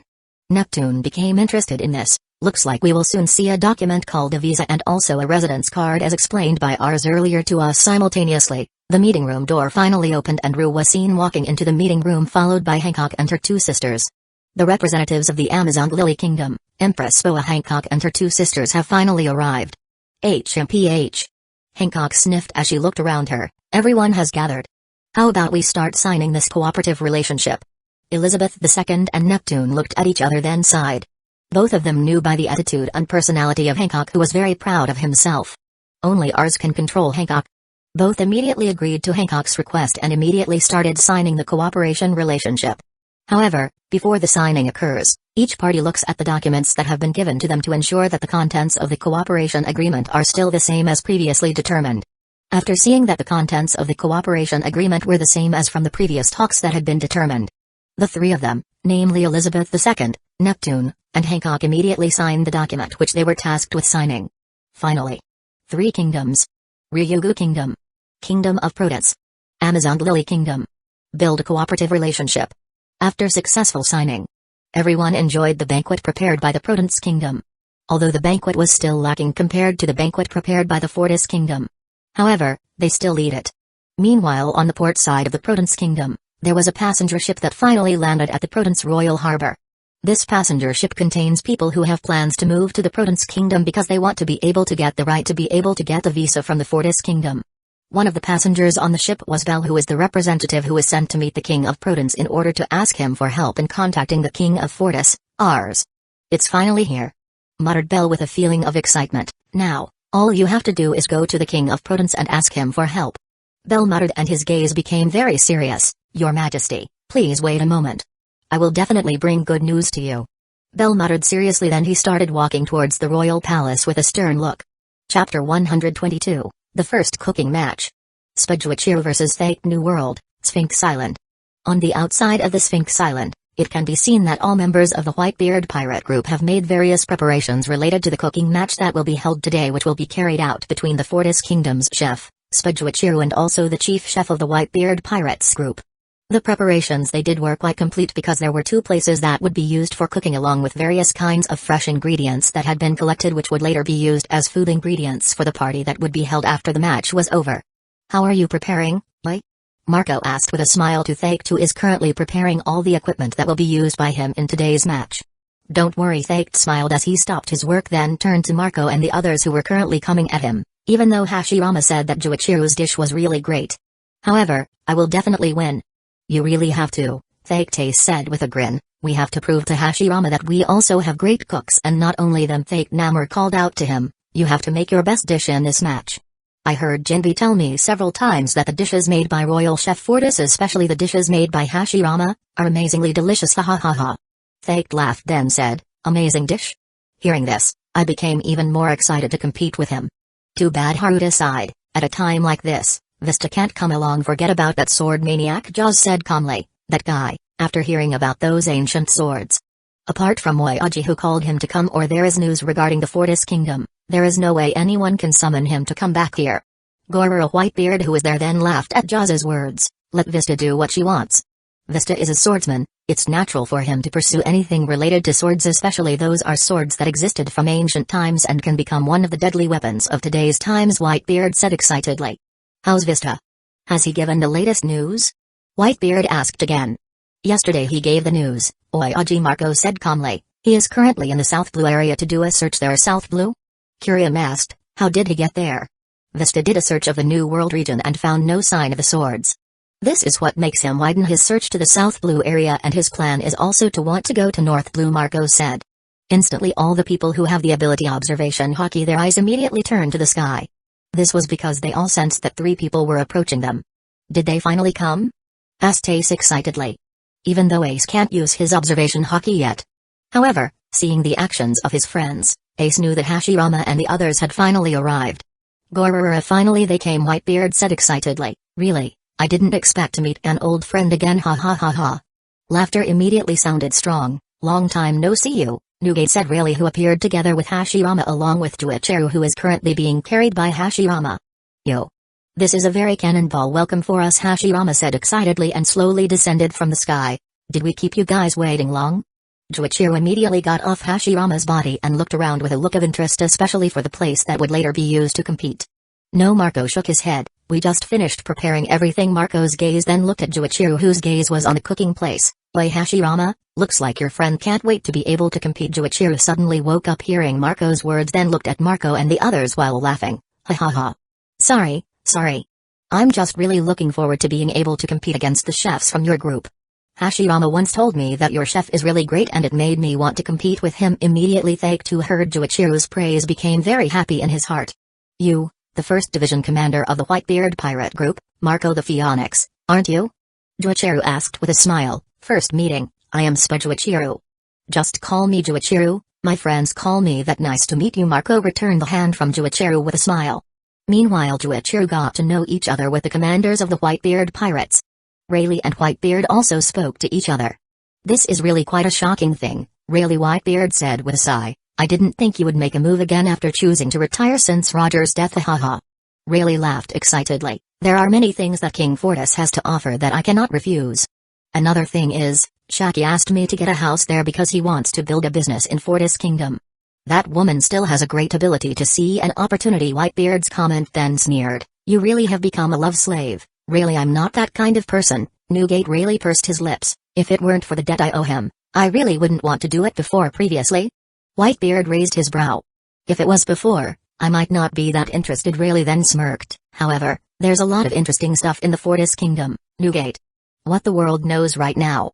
It's only a small part of what this kingdom has. Fraction? Whitebeard's interest became even more lifted upon hearing this. Does it have anything to do with your access to the Fortis Kingdom's techniques? How did you get access to that? I was offered to become a coach in the Kingdom of Fortis. My job is to train the troops that will be recruited by the Fortis Kingdom, especially in the field of physical and energy control abilities. Rayleigh paused and continued, although you know that there are many strong people there, however, they themselves are not good at teaching anything, especially for Hashirama. He's not very good at teaching things. Is that what gave you access to the technique? Yes, Rayleigh nodded. The technique itself is just a theory, quite easy to do. However, it is something that is quite difficult to practice, Rayleigh said. Until now, I have only been able to use only one ability of the technique, and there is still much I need to develop. Rayleigh sighed. That technique is truly something of an extraordinary thing, Newgate. I didn't expect that spiritual energy that is normally used only for offense and defense has such a use. Rayleigh paused. King Fortis, he really is a great person, by the way. Is that all you got? Or, is there something else? Whitebeard asked with great interest. You almost kind of interrogated me, Newgate, Rayleigh said dryly. Gorororo, what can you do? The kingdom of Fortis is a kingdom that has always been a mysterious thing. Even for myself, I'm quite interested in the various things that are there. Whitebeard laughed excitedly. Well, you wouldn't be stingy to tell me the things that were there, would you? Especially for something interesting. You really are a shameless old man, Rayleigh said. Gororo Whitebeard wasn't angry but just laughed excitedly. In addition to gaining access to the technique, I was also given a house that was the same as the house used by the other higher-ups from the Fortis Kingdom. The house that was given to me was very large and luxurious. Many of the technologies that exist in the house itself are not owned by the houses that are outside. Also, I have access to the royal library, which records various kinds of information there. Information? Whitebeard's interest grew even higher when he heard this. Does that mean you also know about the information about those ancient swords? Sure. Rayleigh wasn't surprised that Whitebeard knew about the information, since SARS had said before that several parties already knew about the information and Whitebeard was the only one who knew directly from Hashirama. There is a book that records complete details regarding sword information. The sword. The image of the sword, description of the sword, previous sword holder, and also the power of the sword. The book records everything. What about the location? Whitebeard asked quickly. Too bad. Rayleigh shook his head. That book doesn't record any information regarding the location of the swords. If anything, it's likely that by now the Fortis Kingdom has gathered them. I think so too. Whitebeard nodded. You two are old people, you seem to be having a great time talking. Hashirama's voice suddenly caught the attention of Rayleigh and Whitebeard. Especially you, Whitebeard, you seem to be digging for information, Hashirama said with a smile.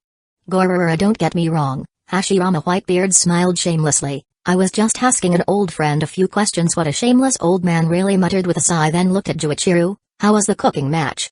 It's about to start, Juichiru smirked. We need the judges to be the judges of this match. Hashirama has become someone who wants to be on the jury, and our plan is for you and Whitebeard to be additional judges. To be a judge?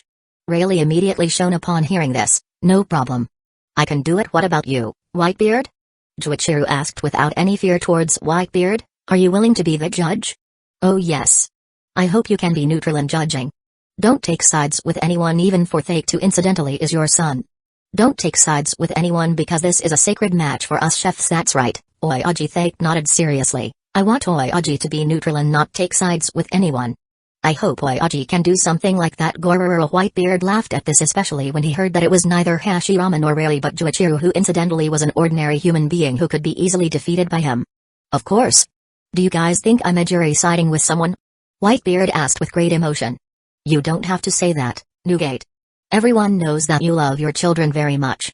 If they didn't say this beforehand, you would definitely incriminate your son, Rayleigh said dryly. Whitebeard fell silent hearing this, then suddenly laughed excitedly. Hey, can I not participate in the judging? Ace asked with a sullen face. Isn't the more people the better? Don't do that, Ace Thake suddenly said. You have a tongue that can't judge something good. You'd better not come. Ace became sullen hearing this. You'd better listen to the words, Thake, Ace Marco suddenly said. Cooking is something that requires high focus, especially in matches. Cooking for many people or few people will have a difference in the taste of the food. The fewer people the food needs to be served, the better the chefs can make it. Alright, Ace said with a still sullen face. Well, Ace. If you want, I can make a dish for you, Juichiru said with a smile. Is it okay? Asked Ace excitedly. No problem. It's an easy thing to do, Juichiru said with a smirk. Adding one won't affect the outcome of my cooking. Juichiru's gaze stared at Thake. I'll make one for you too. Oh? Interesting. Well, I will also make one dish made by me for you. We can judge each other, said Thake. By the way, have the two of you decided what dish to make? Hashirama asked. Theme? Juichiru and Thact looked at each other, and this had not yet been determined by the two of them. What do you think? Thact asked with a grin. You can decide. I'm free for this. Really? Well, then. Juichiru paused for a moment, then smirked. The theme for this cooking competition. How about being free? Free? Marco and the others asked in confusion. Free. We both can be free to cook any dish. This is also so that each chef can use all his abilities to create the best dish they have. Juichiru said calmly. What do you think? That's a good idea, Thact nodded. I agree. Good. Juichiru nodded and his gaze fell on Hashirama. We will use the free meal theme. Hashirama, help both of us to guide the start of this match and also arrange the time to end it. No problem. Hashirama nodded. How much time will you two cook? How long? Juichiru and Thact muttered. How about an hour? Juichiru asked with interest. I think the two of us are enough to cook our best dish in an hour. 1 hour? Thact mumbled and thought for a moment. I don't think so.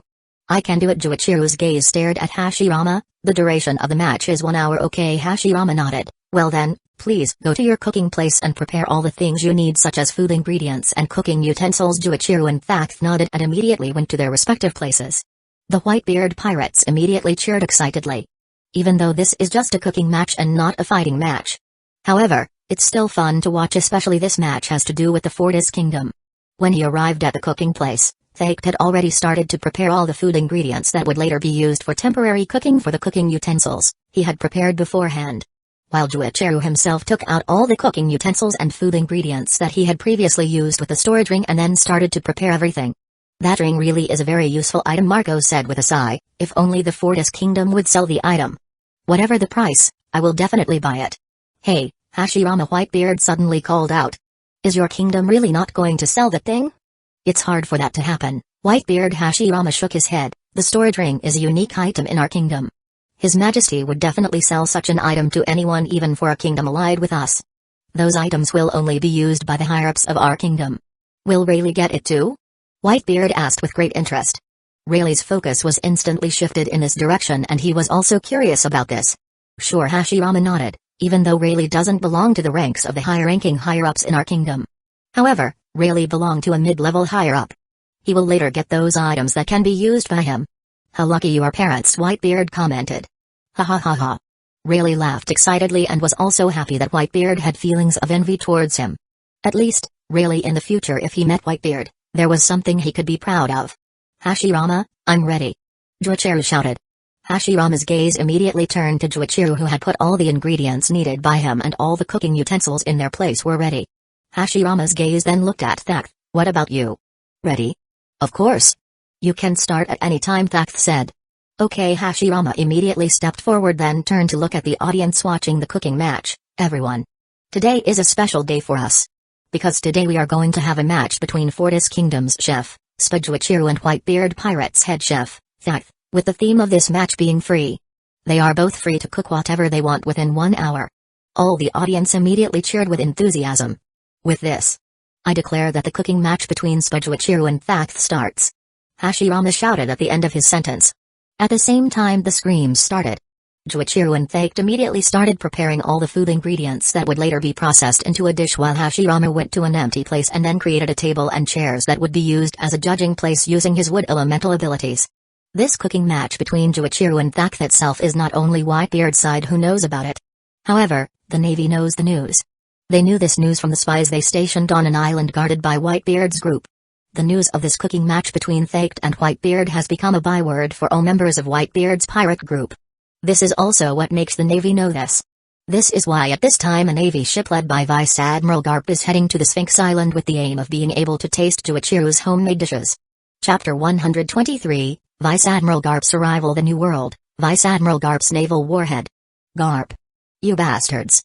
A scream echoed in Vice Admiral Garp's warship. The scream came from the Den Mushi that Garp was currently holding, and the one who shouted was Sengoku. Where are you now? Hurry back. You have a lot of work to do. Sengoku shouted angrily. Impossible. Garp fearlessly answered the call. I'm already on my way to the venue. It's impossible for me to return to headquarters. Garp said back and continued, how could I let go of this opportunity anyway? I will definitely come to try the dishes made by Juichiru. Garp. You must be aware of your identity. If a reporter saw you there, where would the Marine's face be? Sengoku asked with a black face. Don't worry about it, Sengoku. Garp said calmly. I'll go there alone and let Borgart and the others wait for me a few kilometers offshore. I'm also currently wearing casual clothes. There are no definite reporters who know where I am mixed in with them. This bastard. Sengoku gritted his teeth angrily. Meanwhile, Bogart, who was currently with Garp, was silent hearing this. You really have prepared all this, haven't you? Sengoku asked with a gloomy face. Bah. Of course, Garp laughed excitedly. At the time I learned the information regarding this match. I have prepared everything for the sake of coming there and tasting the dishes made by Juichiro. Unlucky. I couldn't help myself knowing that Juichiro's dish was better than Jin's. I have to come to try it out, Garp said with a grin. How about I ask you to make something to bring to you, Sengoku? You will definitely be very interested in their dishes the moment you eat them. No need. Sengoku immediately said in a disapproving tone, remember Garp. Don't let anyone get caught, especially journalists who find your whereabouts. The face of the Navy will be at stake. Sengoku finally gave up and knew that it would not be possible to bring Garp back at this time, especially Garp who had left from the morning. Bah. Don't worry. This cooking competition is held on the island, which is Whitebeard's hometown. There's no way any journalists would dare come to cover it if they still love their lives, Garp said. Hopefully, Sengoku said with a black face. Bah. Take it easy, Sengoku. I will definitely be careful and just wait quietly there. I will definitely bring you special dishes that Juichiro made for you to eat there. Garp smiled as he closed the line, which made Sengoku very angry. Is this really okay, Vice Admiral Garp? Fleet Admiral Sengoku seems very angry with you, Bogart asked carefully. Don't worry about small things like that, Garp said calmly. After all, it's also not the 1 or 2 times you've heard Sengoku say such stupid things before. We can simply bring the dish Juichiro made to him and make him taste it. Bogart sighed and also knew for a fact that this would happen. How long will it take for us to reach the Sphinx Island? Asked Garp. About 45 minutes for us to get there, Vice Admiral Garp and Bogart said calmly. That's too slow, Garp muttered. Increase the speed of the ship to get there quickly. I can't miss the dishes that will be used in this match, alright, Vice Admiral Garp. Bogart immediately ordered the entire army to increase the speed of the ship using the propulsion engine that had been installed. Cooking match. I can't wait for the dish that Fortis Kingdom's best chef is making right now, Garp muttered as saliva dripped out of his mouth as he couldn't wait to taste the dish Juichiro was about to make. Grand Line, Naval Headquarters, Fleet Admiral's room. This bastard Sengoku, who got the act of shutting down the communication directly, had a very angry face. Garp-san went to taste the dish that Juichiro made. This is really unfair. He should have invited me, muttered Aokiji, who was right there. That's right. This is really unfair. Garp-san should have called us to come along, Kizaru also added. Shut up, you two. Sengoku shouted as he stared intently at the two. It's enough for Garp to do something stupid like this and not the two of you anymore. I don't want the two of you to do something stupid like you two did before. Tsuru sighed, listening to the quarrel between the higher-ups. HMPH. How good is the food made by the chef of the Kingdom of Fortis? Doesn't it taste the same as the dishes made by the chef in the cafeteria? Okainu asked sarcastically. You say that because you haven't tasted the dishes made by them. Sakazuki Aokiji suddenly turned his gaze towards Akainu. If you compare the dishes made by the chefs in the cafeteria with the dishes made by Jin at the time, the difference is like earth and sky. The difference is huge. The dishes made by Jin are truly extraordinary, Kizaru added. Juichiro is said to have greater skill than Jin, and there are also 2 others whose cooking skills are higher than Juichiro's. Garp-san really isn't fair going there alone, Kizaru said sadly. Is it really that delicious? Tsuru asked strangely. It was really delicious, Kizaru and Aokiji said in unison. Even now. I tasted the dishes in the cafeteria very nearly after tasting the dishes made by Jin, Aokiji said. Sengoku's face, who listened to the comments from Aokiji and Kizaru regarding the food in the cafeteria, turned very black. You two bastards. Sengoku shouted, if you guys really don't like the food in the cafeteria, please go find some food out there. Looking for food out there? Kizaru's eyes immediately lit up hearing this. Sengoku, does that mean I can go looking for food outside whenever I want? This is really a lucky thing. Kizaru immediately got up from his seat and casually walked out. Where are you going, Borslino? Sengoku asked with a strange and bad feeling. Didn't Sengoku-san say that I can look for food outside? Right now I haven't had breakfast, and also at this time I'm already hungry. I want to go out to look for food now, Kizaru said casually. Well then, not. Sengoku immediately shouted back, you can look for food outside. However, don't leave the naval headquarters territory. What? Kizaru asked with a face full of disbelief. How could something like that happen? I'm just saying you can look for food outside. However, beyond what I mean is not looking outside the naval headquarters, but outside the canteen. It's still inside the Navy headquarters. Sengoku said seriously, if you dare to leave the Marine headquarters without my permission, Borsalino, your salary this month will be cut by me immediately. Kizaru's face immediately became sad hearing this. Kizaru finally knew that he should not say such things to Sengoku. Otherwise, he would probably have already left together with Garp for the Sphinx Island. Kizaru immediately returned to his seat with a sad face. Too bad your efforts were in vain, Borsalino Aokiji said calmly. I guess we'd better hope that Garp-san can bring some food for us to eat. Don't expect it, Kizaru said sadly. Garp-san is a person who likes to eat. Before the food got to us, Garp-san must have eaten the whole dish alone without any leftovers. No, not to mention Garp. Even Garp's subordinates will probably finish it off. Aokiji and Kizaru looked at each other then sighed. They were currently very sad because they couldn't taste Juichiru's dish when now both of them had the opportunity to do so. Are the dishes made by the chefs of the Fortis Kingdom really that good? Sengoku, Okainu, and Tsuru thought when they saw the faces of Aokiji and Kizaru who looked less enthusiastic and even very sad. New World, Sphinx Island. Come on Thact. Don't lose to Juichiru. That's right, Thact. You have to win this match. The entire Whitebeard pirates cheered enthusiastically for Thact while for Juichiru. No one cheered him on. Nonetheless, it seemed that Juichiru didn't think about it and was very focused on the dish he was currently making. What a terrifying level of focus. Whitebeard muttered. If you meet other chefs from our kingdom, Newgate Rayleigh said calmly, everything at the time of cooking will have that level of focus. When they cook, usually they will forget everything around them and only focus on the dishes they are making right now. Ha ha ha ha. That's their strength, Hashirama said, though their focus is really good.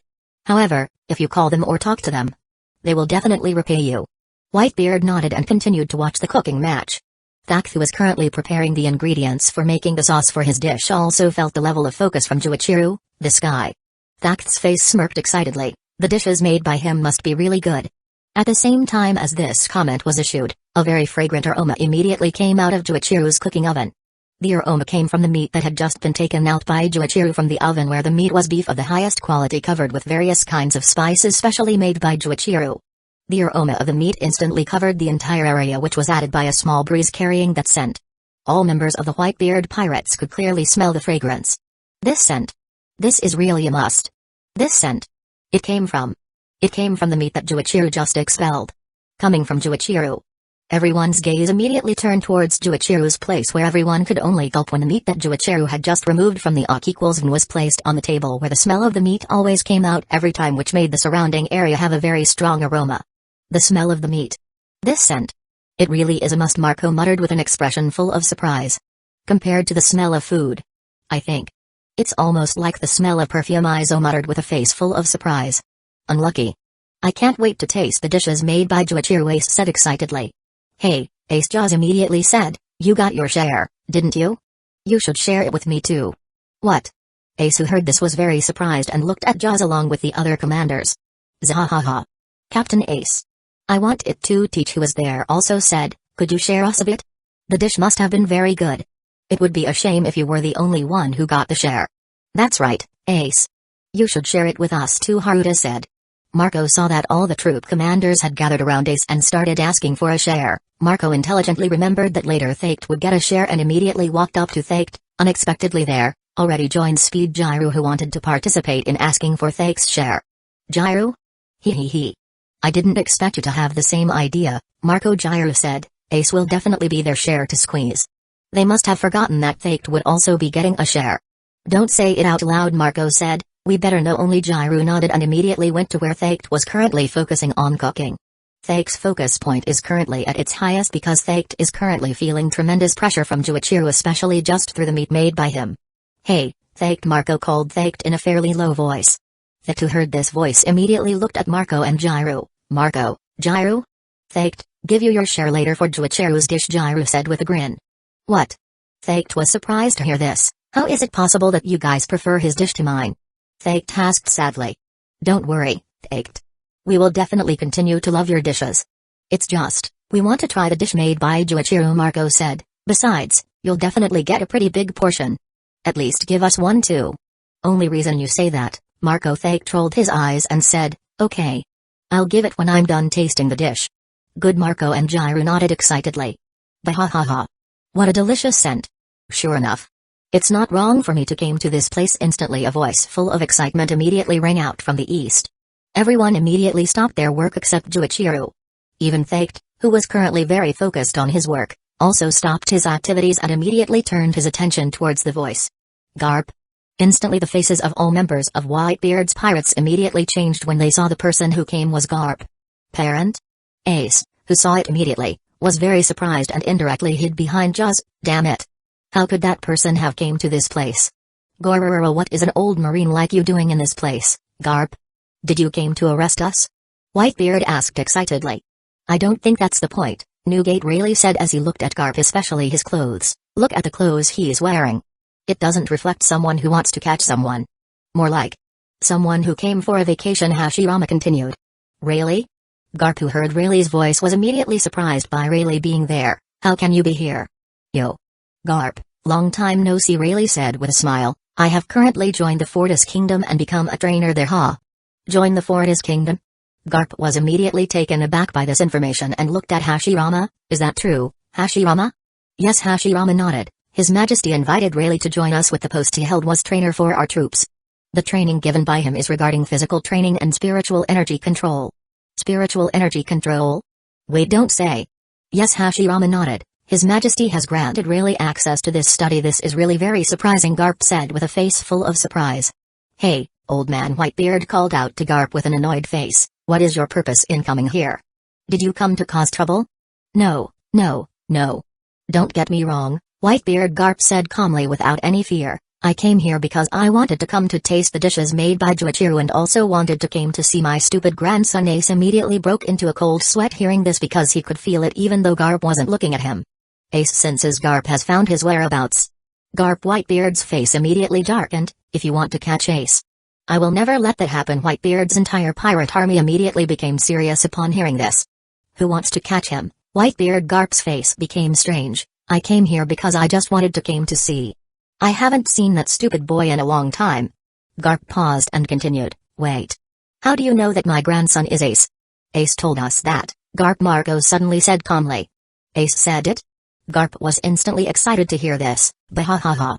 Good, at least that kid still remembers who he should be respected by. Garp sighed, too bad that bastard has to become a pirate. In fact, I have prepared him to become a great navy. Impossible.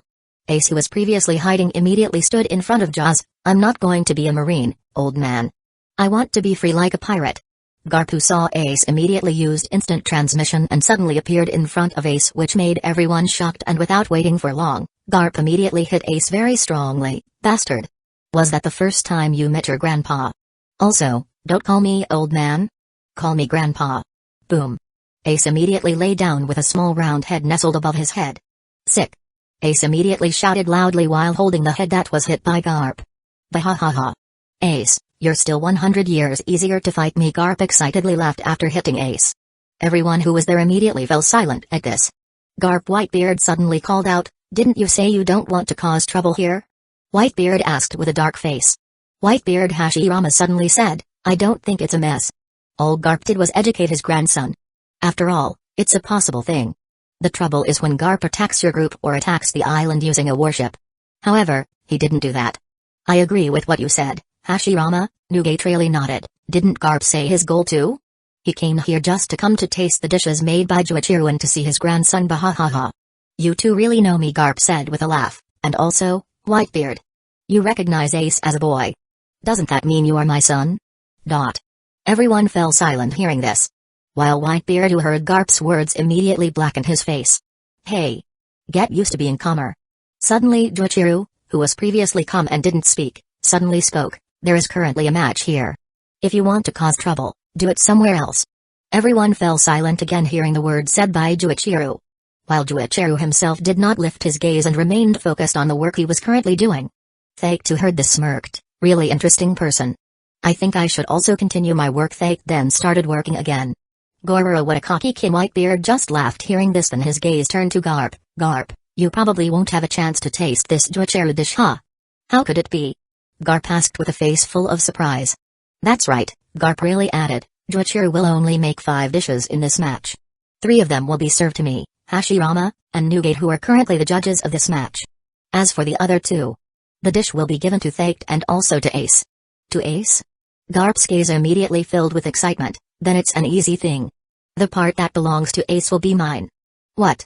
All members of Whitebeard's pirate group, especially the commanders who had already received a share of Ace's share, shouted in surprise.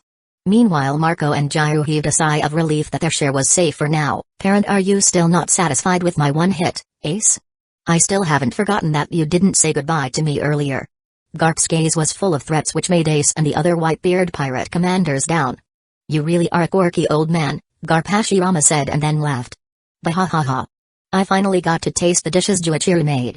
I can boast about this in front of Kuzan and Borsalino.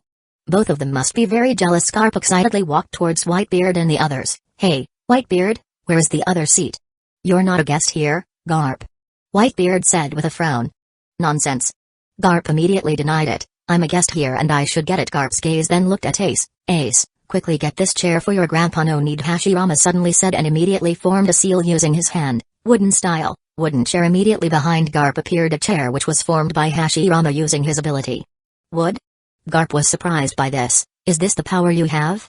Sure. Hashirama nodded. Garp Whitebeard suddenly called out to him. You're not surprised to find Hashirama able to use wood elemental abilities. You Marines must know about things related to the Fortis Kingdom, right? Especially regarding chakra. No. Garp was someone who wasn't very good at lying and had his face turned to the side with cold sweat dripping from his face. You really are the stupidest person to lie to, Garp really said dryly. How do you Marines know about things about our secrets? There's a possibility that the Marines have intercepted the conversation I had with Whitebeard earlier, Hashirama said calmly. How did you find out? Garp asked with a face full of surprise. What do you mean, Hashirama? Whitebeard asked while frowning. That is an easy thing for His Majesty to do, Your Honor. Everyone is confused about this. His Majesty had predicted this. You Marines must already know about things that the Whitebeard pirates know, such as ancient weapons and others.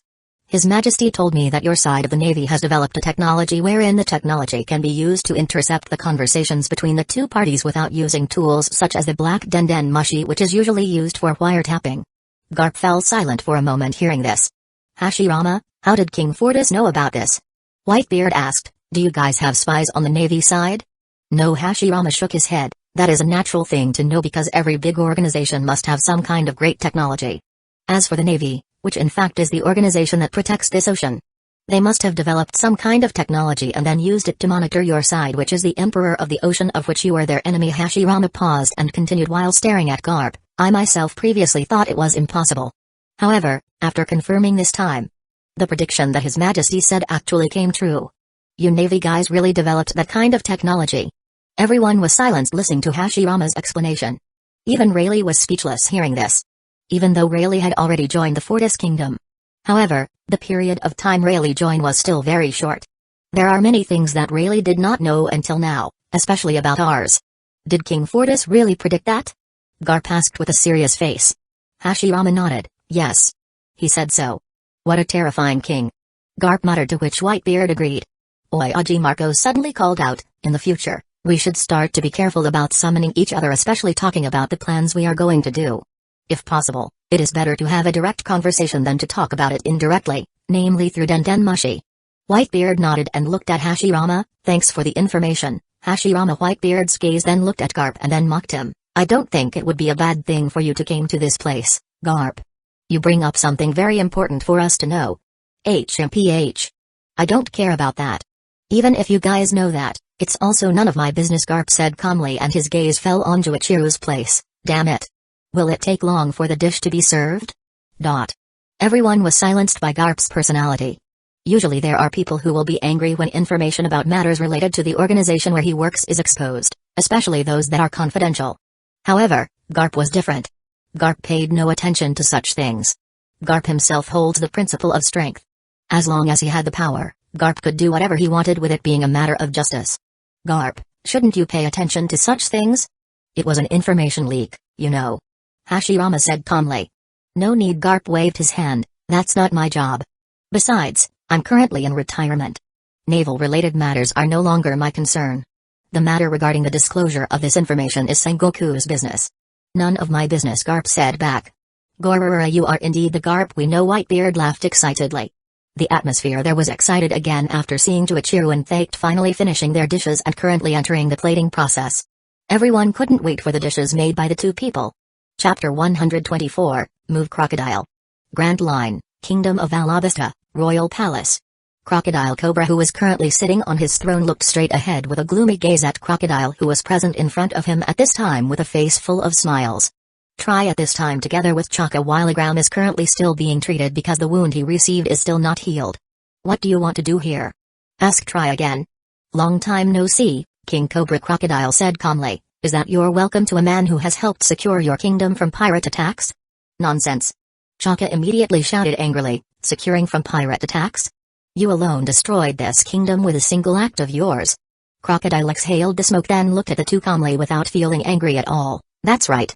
You two already know that. Who told you? Mr. 8? At that time I should have asked your subordinates to kill him directly. Crocodile paused for a moment and continued, but, it's okay, what do you want, Crocodile? Cobra asked back coldly, I suggest you get out of here right now. If not, I will report this to the world government. You can do it, Crocodile answered him. Do you think the world government will take this report of yours into account? Do you think you have enough evidence? Using only your subordinates? You made a really great joke, King Cobra. Cobra and Chaka's faces immediately darkened upon hearing this. I don't want to talk to you at length, Crocodile said again. I'm tired of playing games with you two. I only want one thing here. Crocodile's gaze became very serious and deep. Where is that thing located? That thing? What do you mean? Cobra asked confusedly. Don't be stupid. Crocodile said coldly. You must know about that thing, right? There's no way the king of the kingdom of Alabasta doesn't know where that thing is. I don't understand what you mean by that thing, Cobra said directly. Stop your stupid attitude, Cobra King. Crocodile's voice became colder than before and instantly Crocodile appeared in front of Cobra and strangled his neck, then lifted Cobra up. Your Honor. Chaka immediately let go of the sword he was holding and then slashed straight at Crocodile. But before the slash reached Crocodile, someone suddenly appeared between the two and immediately blocked the slash. Ding. What? Chaka was shocked by this and his face immediately changed upon seeing who had stopped the slash. Das Bones? Don't go any further, Das Bones said coldly. The boss is taking care of his business. I don't want anyone else to bother him. Good job, Mr. One said Crocodile with a smile, then his gaze turned to Cobra. Tell me now, King Cobra. Where the kingdom of Alabasta hides the item. You must know where it is, right? One of Pluton's 3 ancient weapons that your kingdom has kept for so long. What? Cobra and Chaka were immediately surprised to hear this greeting. They themselves did not expect that Crocodile actually had such a goal. Pluton. Cobra mumbled gloomily, then his gaze returned to Crocodile. If you're aiming for that item. That weapon doesn't exist in this kingdom. Nonsense. Crocodile did not receive the answer. Are you currently playing with me? Asked Crocodile coldly. I'm not playing with you, Crocodile Cobra replied. That thing isn't here. I didn't even know this place existed. There's no way you didn't know, Crocodile said back coldly. I was just trying to play with you and wanted to get the item easily. However, it seems that you really don't act cooperatively. But, that's a good thing. King Cobra, I didn't expect you to actually dare to put spies into the organization created by me. Crocodile said coldly. You're even willing to let your only daughter join in order to investigate me, what? Cobra's face immediately turned very frightened. My daughter. Wait. You, Crocodile. What did you do to Vivi? Cobra asked angrily. What am I doing? Crocodile snorted as he exhaled the smoke again. That woman is really tenacious. She was able to hide her whereabouts and even her past from me and managed to sneak into my organization to the point of getting a fairly high position. However, only because of one move made by one of her friends. Her true identity is fully revealed. That's really stupid. Crocodile let go of the princess. Chaka said angrily, if you really dare to do something to Princess Vivi, the kingdom of Alabasta will definitely not let you leave here. Let me get out of here? It's a big talk but a small action, Crocodile scoffed directly. Do you think only your army can defeat me? You guys can't even take care of the rebel army that is now formed and you think you can destroy me? It really is a very silly idea. Chaka's face immediately became very ugly hearing this. Crocodile let go of Vivi. Cobra again said angrily. That's a very ridiculous request, King Cobra. Crocodile said calmly. She has dared to enter my organization and has even gathered all the information regarding our organization. She must be killed, because it would be dangerous for me. Cobra's face was immediately frightened upon hearing this and said, don't do that. You're still saying something so stupid and ridiculous, King Cobra. Crocodile said back calmly. However, I can grant your wish. I can release Vivi on the condition that you must tell me the location of the ancient weapon's whereabouts. Don't say that, Your Majesty. Chaka immediately shouted, if Crocodile gets that weapon, the kingdom of Alabasta will definitely be destroyed instantly. Danzō without thinking immediately slashed Chaka's body in front of him, then continued by kicking Chaka's body towards the wall. Chaka. Cobra, who saw one of his right hand being attacked, immediately turned full of fear. HMPH. Too much bullshit, said Crocodile. What do you think about this, King Cobra? If you tell me the location of the ancient weapon's whereabouts, I will release your daughter Vivi, as well as I promise I will leave the kingdom of Alabasta. Can you keep your word? Cobra asked with a dull face. Of course, Crocodile said calmly, I will keep my word. As long as you give me the location of the weapon, I will let Vivi go as well as leave here after getting the thing. Cobra thought for a moment and said, I really don't know the location of the Pluton ancient weapon you've been looking for, Crocodile. Huh? Crocodile frowned seriously at these words spoken by Cobra. Crocodile could sense that Cobra was completely unaware of the whereabouts of the weapon's location. However, if you wish, I want to give you access to come to the tombs of the previous kings to see the Poneglyph which our kingdom has guarded for many years. The eyes of Crocodile, who heard this, immediately became overjoyed. Although Crocodile did not find the existence of the ancient weapon, however, through the Poneglyph, Crocodile was at least getting closer to his goal. Especially with the revelation from Cobra that said about the Poneglyph that was guarded by the kingdom of Alabasta for years. The information contained in the Poneglyph must be very important. But you have to promise me, Crocodile. As long as I take you there, you must keep your promise, Cobra said seriously. HMPH. You don't need to say. I will definitely do it, Crocodile said coldly, then let go of Cobra. Take us there, Your Majesty. Chaka, who was still conscious even though he had previously received an attack from Danzō, slowly wanted to say something. Enough, Chaka, Cobra said. Cobra then immediately turned around and went with Crocodile to the throne room where the Poneglyph was placed, while Danzō remained there to guard. It didn't take long for Cobra and Crocodile to arrive at the dining area of the kings. At the same time, Crocodile saw a sea blue stone which contained an ancient inscription which he himself did not understand the meaning of the inscription. Good. Crocodile's current feeling was filled with joy. Although he didn't get the location of Pluton's ancient weapon. However, through this Poneglyph in front of him, Crocodile could sense that the writing in the Poneglyph would lead him to something very big. This is the Poneglyph that has been guarded by us, Cobra said grimly. Ha ha ha ha. Good, that's very good, Crocodile said with a laugh, then asked, now you can translate the meaning of the stone inscription. I can't do it, Crocodile, Cobra said calmly. Cannot? What do you mean? Crocodile asked coldly. Do you really not love your daughter anymore? Don't get me wrong, Crocodile, Cobra said again, even though we're guarding this Poneglyph. However, our kingdom of Alabasta does not have access to the language used in the Poneglyph. We just keep it and we ourselves don't know from the records in the Poneglyph. Crocodile could feel Cobra's tone of voice didn't contain the slightest lie. Shit. By the time I got this item, the person who could have access to that ability had already gone to the other side, Crocodile muttered grimly and looked at Cobra. Besides, Ohara, there must be other places that know about the language of the Poneglyph. You must know where that place is, right? Cobra fell silent hearing this, and although he didn't want to say it, he had to say it for his daughter's safety. Ancient Wano Kingdom. Wano Kuni Kingdom? Asked Crocodile. Cobra nodded. The Wano Kuni Kingdom is one of the places that has access to the language of this Poneglyph. The Kazuki clan, which is the leader of the Wano Kuni Kingdom, is a clan that built this Poneglyph hundreds of years ago, and they are also preserving the language until now. Cobra paused and continued. Besides, the Fortis Kingdom also probably knows about it. Fortis Kingdom. Crocodile muttered quietly. It's impossible to go there. While the Wano Kuni Kingdom. Crocodile's gaze immediately turned to Cobra. Where is the location of the Wano Kuni Kingdom?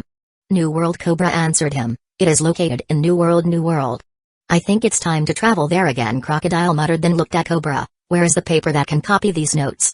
Cobra immediately walked the other way and soon brought a large piece of paper and handed it to Crocodile. Crocodile then immediately used his ability to copy a copy of the Poneglyph, and after successfully copying it, Crocodile immediately stored the copy into his body. You have got what you wanted, Cobra said seriously. Now, let go of Vivi and also leave this kingdom, HMPH. Crocodile was someone who kept his word. Besides, it was impossible for Crocodile to kill Cobra at this time. Because if he did that, the world government would definitely make him the perpetrator. Although Crocodile has a subordinate who has the ability to change his appearance. However, Crocodile is currently aiming to go to the New World. All personnel needed by him. He couldn't allow any of his subordinates to be here. Also, even though Crocodile said he was leaving soon. However, Crocodile won't just walk away either. Crocodile knew how terrifying the new world was right now, especially since the appearance of the Fortis Kingdom. Since the emergence of the Fortis Kingdom, the pattern of the world had turned even more chaotic than before. If going to the new world without having the power to guard, it was almost like taking a life. Therefore, before going to the new world, Crocodile wanted him to practice his hockey abilities and is currently in the process of training, especially where he was humiliated by Hashirama earlier. Due to his extremely high self-esteem, Crocodile didn't want to receive such treatment a second time. Crocodile immediately contacted Goldino or Mr. 3 to immediately take Vivi to the royal palace. It didn't take long for Vivi to come under and be reunited with Cobra. Father. Vivi, who was finally able to see Cobra again, was very happy and immediately hugged him. Same thing with Cobra. He immediately hugged Vivi with great affection. Cobra's gaze then looked at Crocodile. Our transaction is complete. You must keep your word to leave this kingdom, Crocodile HMPH. Crocodile just sniffed then turned around. Let's get out of here, alright. Boss Tazbones and Goldino immediately left the royal palace together. After Crocodile left the room, Cobra immediately called his troops and asked them to bring Chaka to be given immediate treatment. Father, what transaction did you make with Crocodile? Was it about the location of the ancient weapon? Asked Vivi seriously. Don't worry, Cobra said calmly, our own kingdom doesn't know about the existence of that weapon of destruction. The transaction that the two of us made was only regarding the ancient records that were in the food of the kings. Ancient records? Isn't that? Yes. It is a record kept by the previous kings. Cobra sighed. Do you know the contents of the ancient record? Vivi asked back. No, Cobra shook his head, I don't know about those ancient records. Even the ancient kings did not know about the contents of the ancient records. Don't know? Vivi asked confusedly, then, why is it always guarded by our kingdom? It was a will from the previous king, which was when a king ruled this kingdom 800 years ago. When he wanted to die, he asked his descendants to keep the record. Regarding the purpose for keeping the ancient records, we were not told the reason. However, we kept the ancient records only for the will that was passed on by him. I see. Vivi nodded and immediately regained her senses. Oh, yes. Father, how is Igram's current condition? Is he okay? Vivi asked with a worried face. Igram is fine now. He is currently receiving treatment at the hospital. I'll go see him. I won't calm down until I see it in person. We went there together. I also want to see Chaka's current state. Cobra said calmly. Vivi nodded, then the two of them immediately went to the room where Chaka and Igram were currently being treated. Chapter 125, That Grand Land, Kingdom of Alabasta, Royal Palace, Nursing Room. Igram's. Vivi immediately entered the treatment room and saw Igram, who was currently lying there with his whole body covered by bandages. Besides Igram, there is currently Chaka, who is currently receiving treatment from the doctor who is in charge of the entire Alabasta royal family. Vivi-sama. Igram was then very surprised by Vivi's appearance in the room and tried to get up from his bed. However, just as Igram was about to get up from his bed, Igram immediately felt a tremendous amount of pain from the injuries he received. No need to get up, Igram. Vivi immediately said quickly, you can lie down so that your wound heals quickly, Vivi-sama. Igram was still surprised by Vivi's appearance.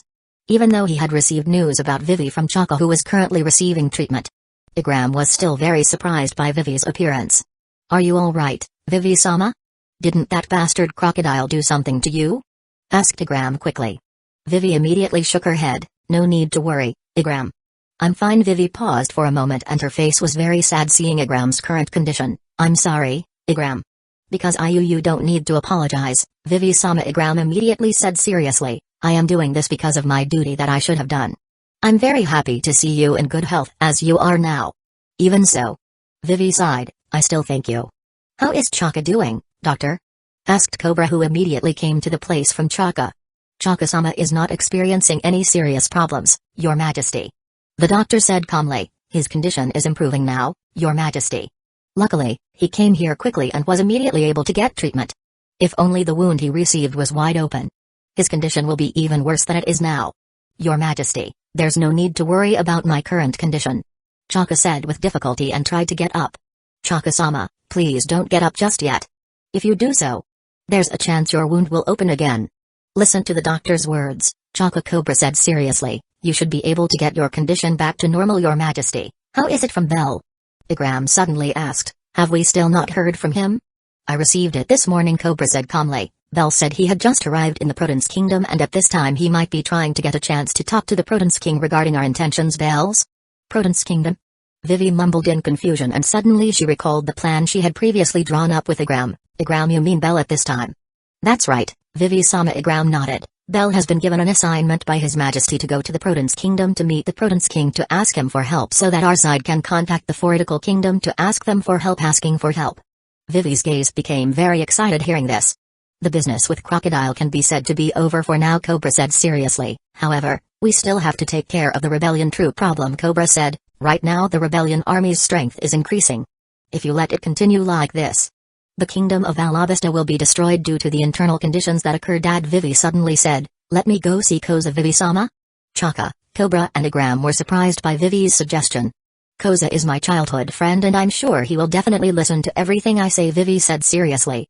I think it's hard to do, Vivi-sama. Chaka said seriously. Currently, many people no longer believe in the kingdom, especially with the leadership of His Majesty. Chaka's gaze looked at Cobra. I'm sorry, Your Majesty. It doesn't matter. Cobra nodded. Chaka then continued. Alabasta's current condition has become even more concerning since your departure, Vivi-sama. Citizens who do not believe and want His Majesty to step down from the throne are becoming more and more. Even now the number of rebel troops has increased compared to the previous number. According to the data we got from the people who were our spies in there. At least now the number of rebel troops has reached 250,000 people. 250,000 people. Vivi was very surprised by the number. Your Majesty, Igram suddenly said, I think we can take the action of inviting Koza to come talk to us. We can explain everything that happened to him later if he doesn't believe it. We can only take one action. One action? Everyone muttered in confusion regarding the action Igram wanted to take. We will make a bet? What do you mean, Igram? Asked Vivi seriously. Bet on the decision that the Fortis Kingdom will make, Igram said seriously, although I didn't personally see the meeting that took place some time ago. However, I read the information in the newspaper.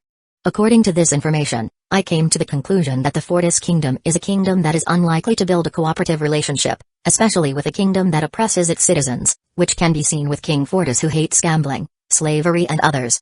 In addition, look at the kingdom that is currently establishing a cooperative relationship with the kingdom of Fortis. Each of the kings who led the kingdom was not a king who would oppress his citizens. We can use that as a bet against Koza. Igram paused for a moment and continued. Besides, I believe we all agree that spies from the Fortis Kingdom must have spread all over the world. We can take a reference by seeing that the world government has even been infiltrated by their spies, especially for us. I believe in this kingdom there are spies from the Fortis Kingdom who are always monitoring us.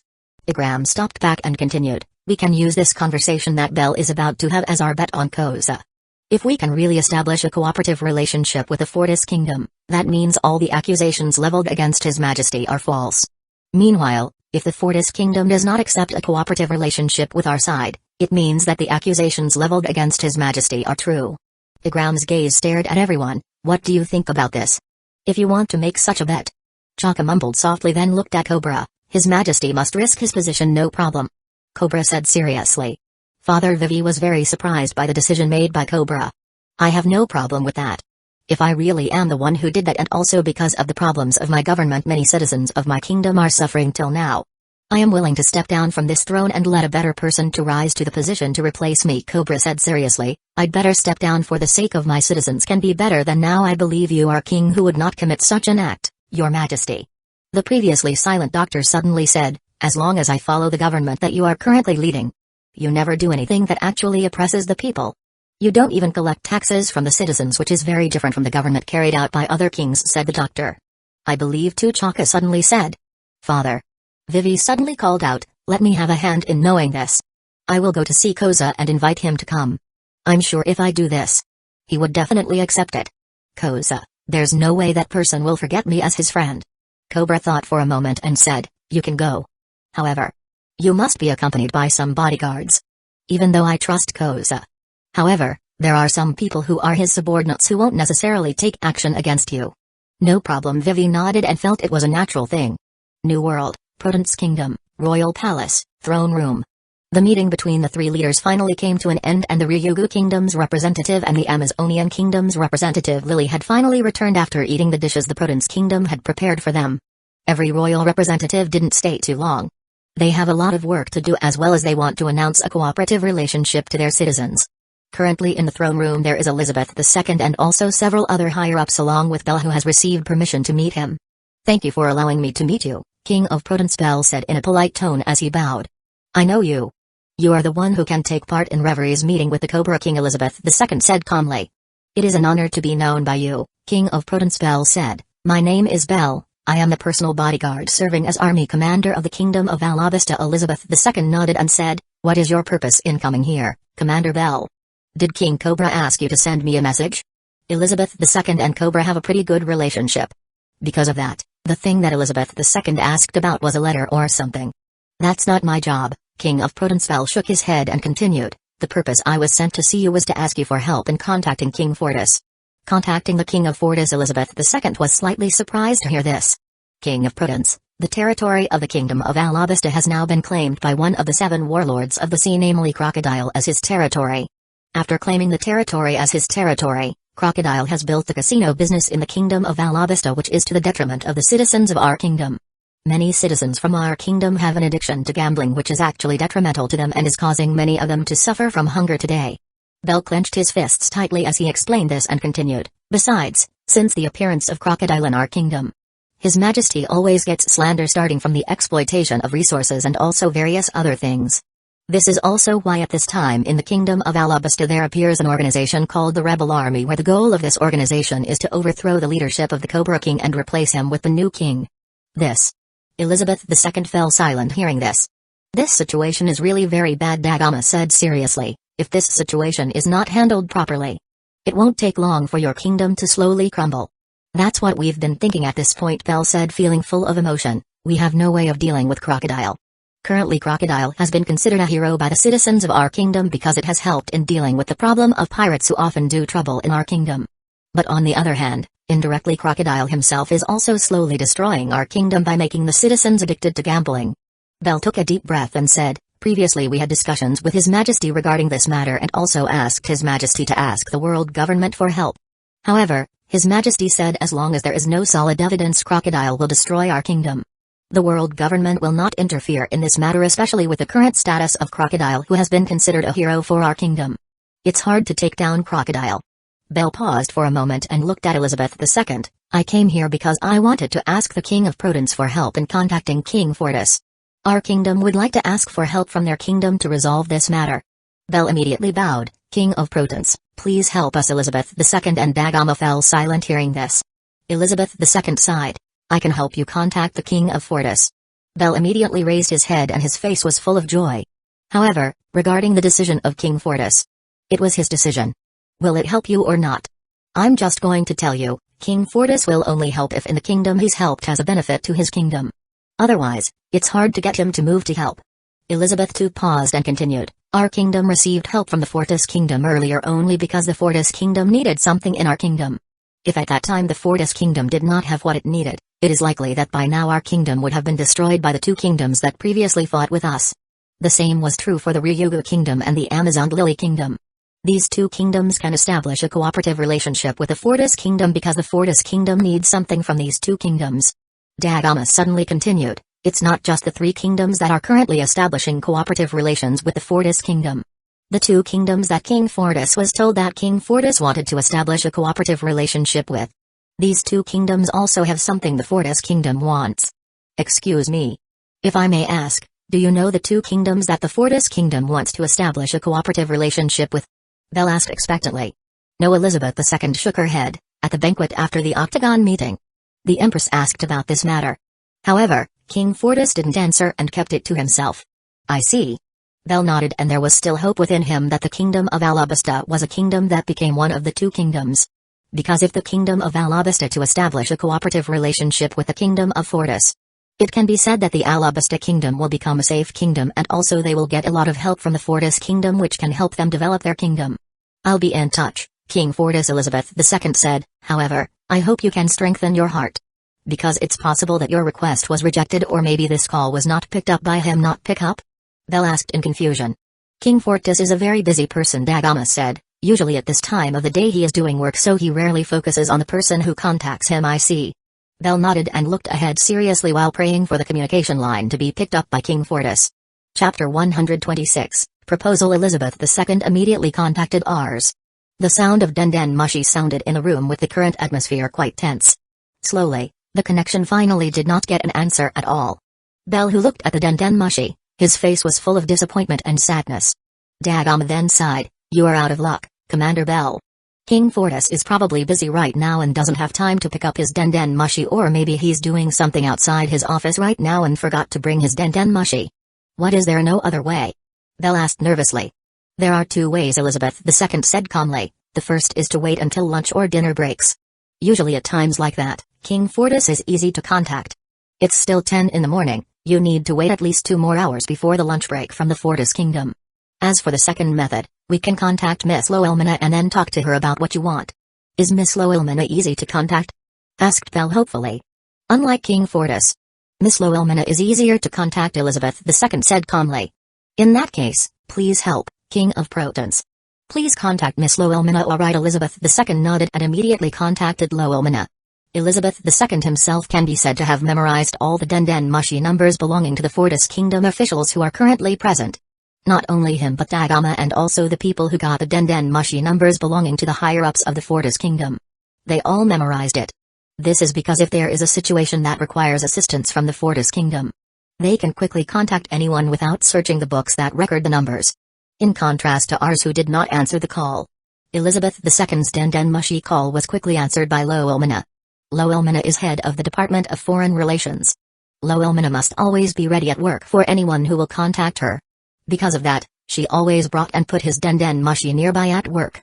"Hello, Loelmina here." Bell, who saw that the communication line was connected, had his face filled with excitement. "Miss Loelmina, it's me, Elizabeth II." Elizabeth II said in a respectful tone. "Is there something the King of Protons needs to contact me?" Loelmina asked in bewilderment.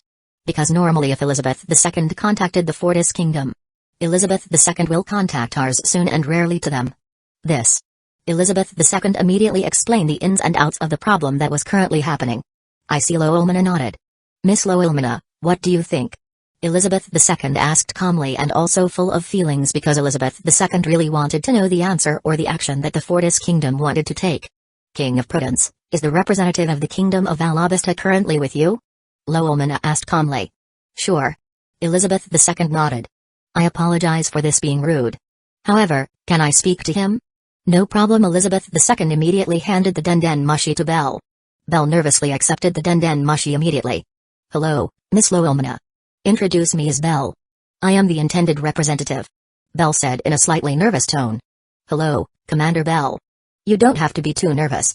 I already know about the problems your kingdom is currently experiencing," Loelmina said calmly. "Actually, for the Alabasta Kingdom, His Majesty has mentioned it to us many times." "Mention it?" Elizabeth II, Dagama, as well as Bell were quite surprised to hear this. "Did you watch the Octagon meeting that was broadcast a while ago? Or read the news about the meeting?" asked Loelmina. "We watched that time," Bell answered quickly. "If you watched the meeting, you must have heard that His Majesty has a desire to establish cooperative relations with the two kingdoms in the Grand Line territory, right?" Loelmina asked again. "Sure." Bell nodded in confusion. That was quite a shock for our side. Bell paused for a moment and began to think about the reason why Loelmina brought up the topic. Meanwhile, Dagama, who incidentally is someone with above-average intelligence, could immediately catch the contents of the conversation. "The Kingdom of Alabasta is quite lucky." Dagama sighed. "Miss Loelmina, could it be?" Bell's feelings at this moment were very excited because he had also come to the same conclusion as Dagama. "Yes. One of the two kingdoms that His Majesty wants to establish a cooperative relationship with is the Kingdom of Alabasta," Loelmina said calmly. Bell, who heard this, couldn't help but feel excited. Because only through these words, Bell had been convinced that the current Alabasta Kingdom was safe. Our desire to establish a cooperative relationship with the Kingdom of Alabasta cannot be separated from the location of the Kingdom of Alabasta in the ocean area of the Grand Line. The Kingdom of Alabasta is at the central point, or it can be said to be in the middle of the Grand Line area, and is very suitable to be a trading center in the area of the early part of the Grand Line, where usually new traders come from the region of the Four Seas. Loelmina said calmly and continued back, because the size of the Grand Line's territory is quite large.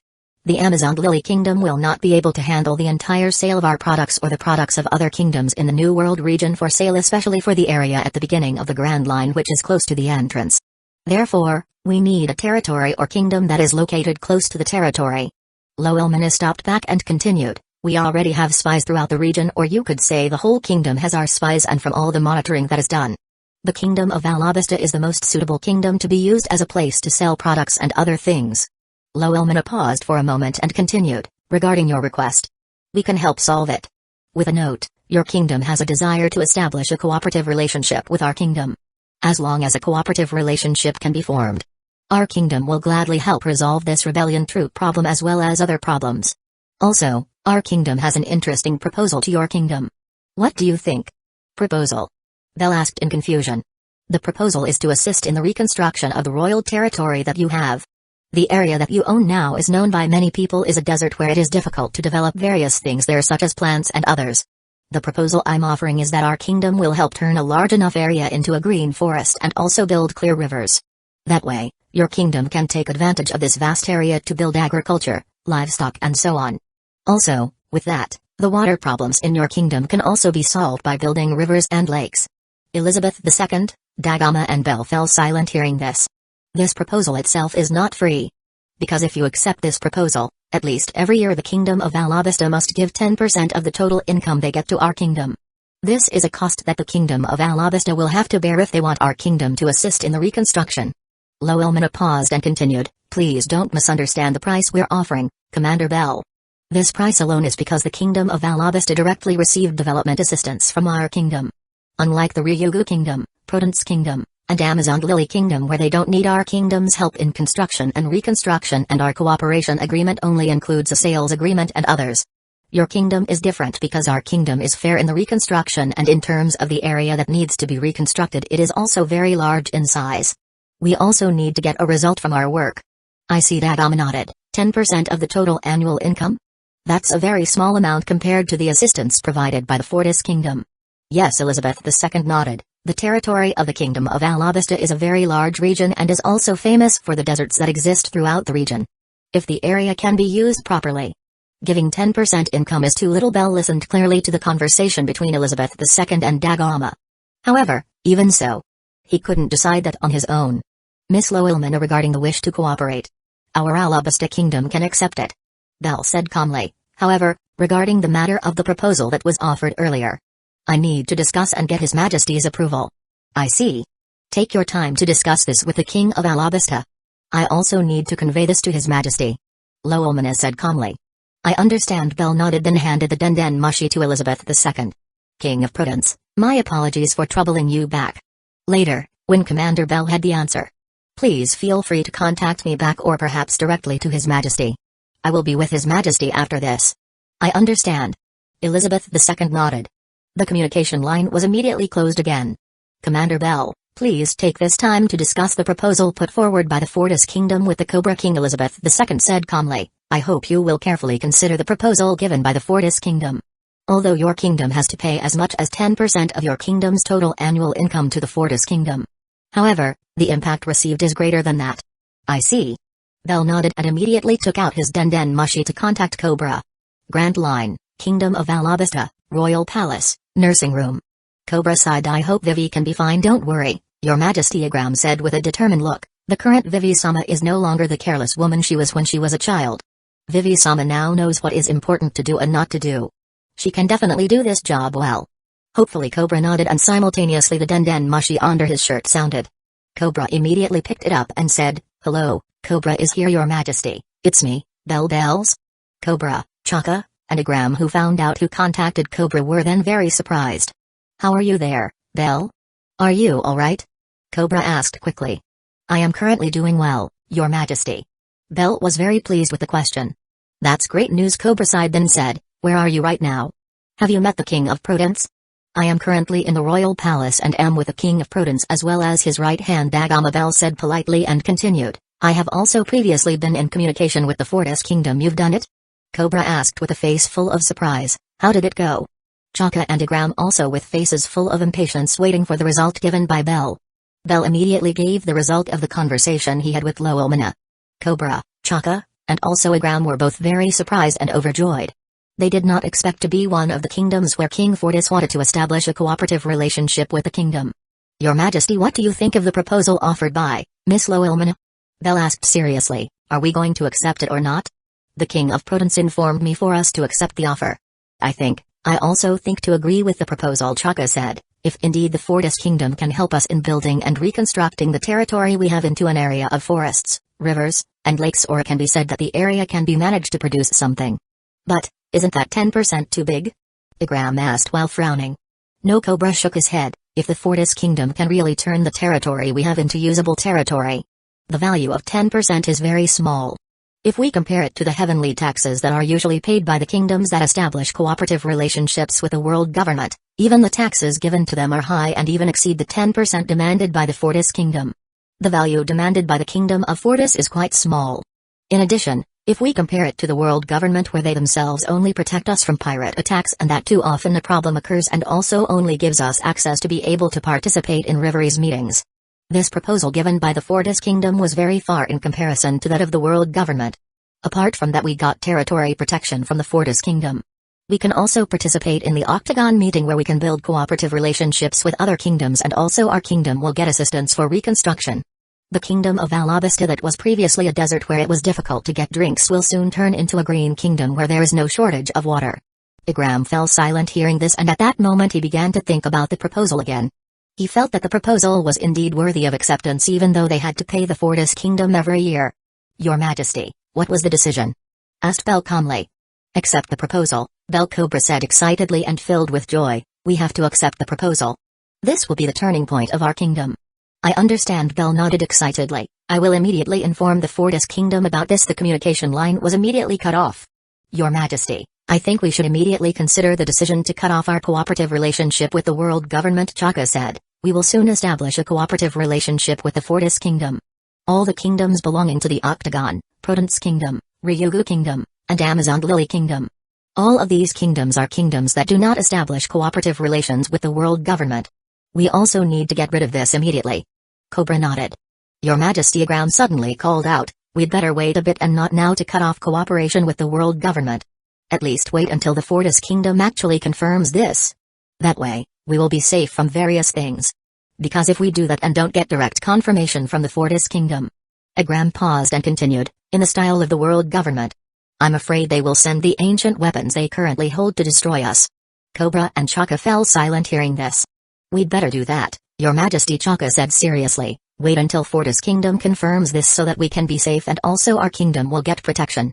With such protection, I believe, the world government will not dare to send an ancient weapon that destroys us. Cobra nodded seriously. By the way, Your Majesty, I think we should inform Vivi-sama about this, Igram said calmly. This can also help him to have a conversation with Koza.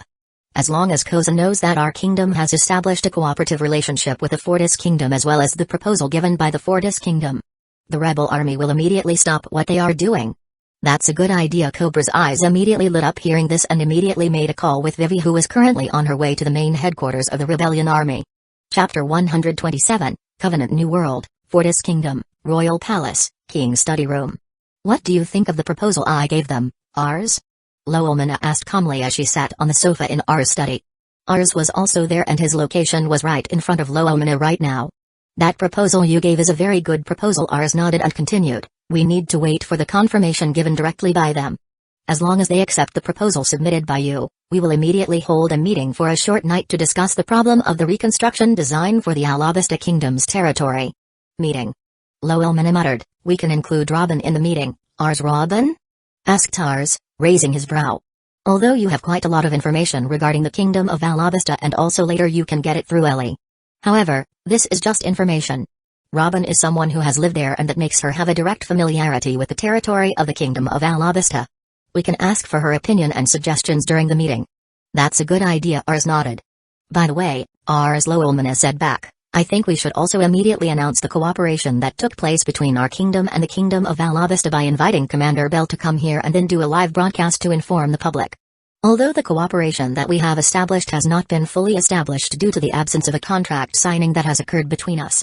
However, we must state this in anticipation of the movements made by the world governments. Lowellmana paused for a moment and continued, if the world government finds out about the actions of the Alabasta Kingdom, it is not impossible that the Alabasta Kingdom will become the same as the previous Dressrosa Kingdom. They will be instantly destroyed by the world government. At least let the world know that the Kingdom of Alabasta is now under our protection. Lowellmana paused for a moment and continued, this action can also help us take countermeasures against the actions of the people of the Kingdom of Alabasta who are currently building the organization of the rebel army. As long as you talk about the actions taken by Crocodile and also the reconstruction that will be carried out by our kingdom to their kingdom, At least it has the potential to eliminate the rebellion army. We really have to do it, Ars nodded. At least this way, Cobra's name can also be cleared of the slander he has received all this time. By the way, Ares, should I come to the kingdom of Alabasta? Loelmina asked with interest. Talks have already taken place, and if after this we get approval from the kingdom of Alabasta regarding the proposal I put forward earlier, we only signed to complete this cooperation. No, Ars shook his head. That is no longer necessary. Because the talks have already taken place and both parties have agreed to establish a cooperative relationship. We just need to invite the king of Alabasta to come here to do the signing while also handing over the flag that will later be flown on the Octagon region. Who will pick him up later? Hashirama? Loelmina asked with great interest. If possible. I don't want Hashirama to do this task. Ars shook his head. Hashirama is currently always appearing in public, and if he is the one who always appears to do the task, the public will probably be suspicious, and especially the world government will definitely be suspicious of this. At least let someone else do it. In that case, will Ulquiorra do it? Loelmina asked again. That's the closest option now. Ars nodded. However, to summon Ulquiorra requires quite a lot of points, and my current points are still not enough. How much does it cost to summon Ulquiorra, and how many points do you currently have? Asked Loelmina. Ars immediately opened his stats panel and said, my current points are only a little over 18 million, and to summon Ulquiorra it takes at least 80 million points. 80 million points. That's quite a lot, Loelmina muttered.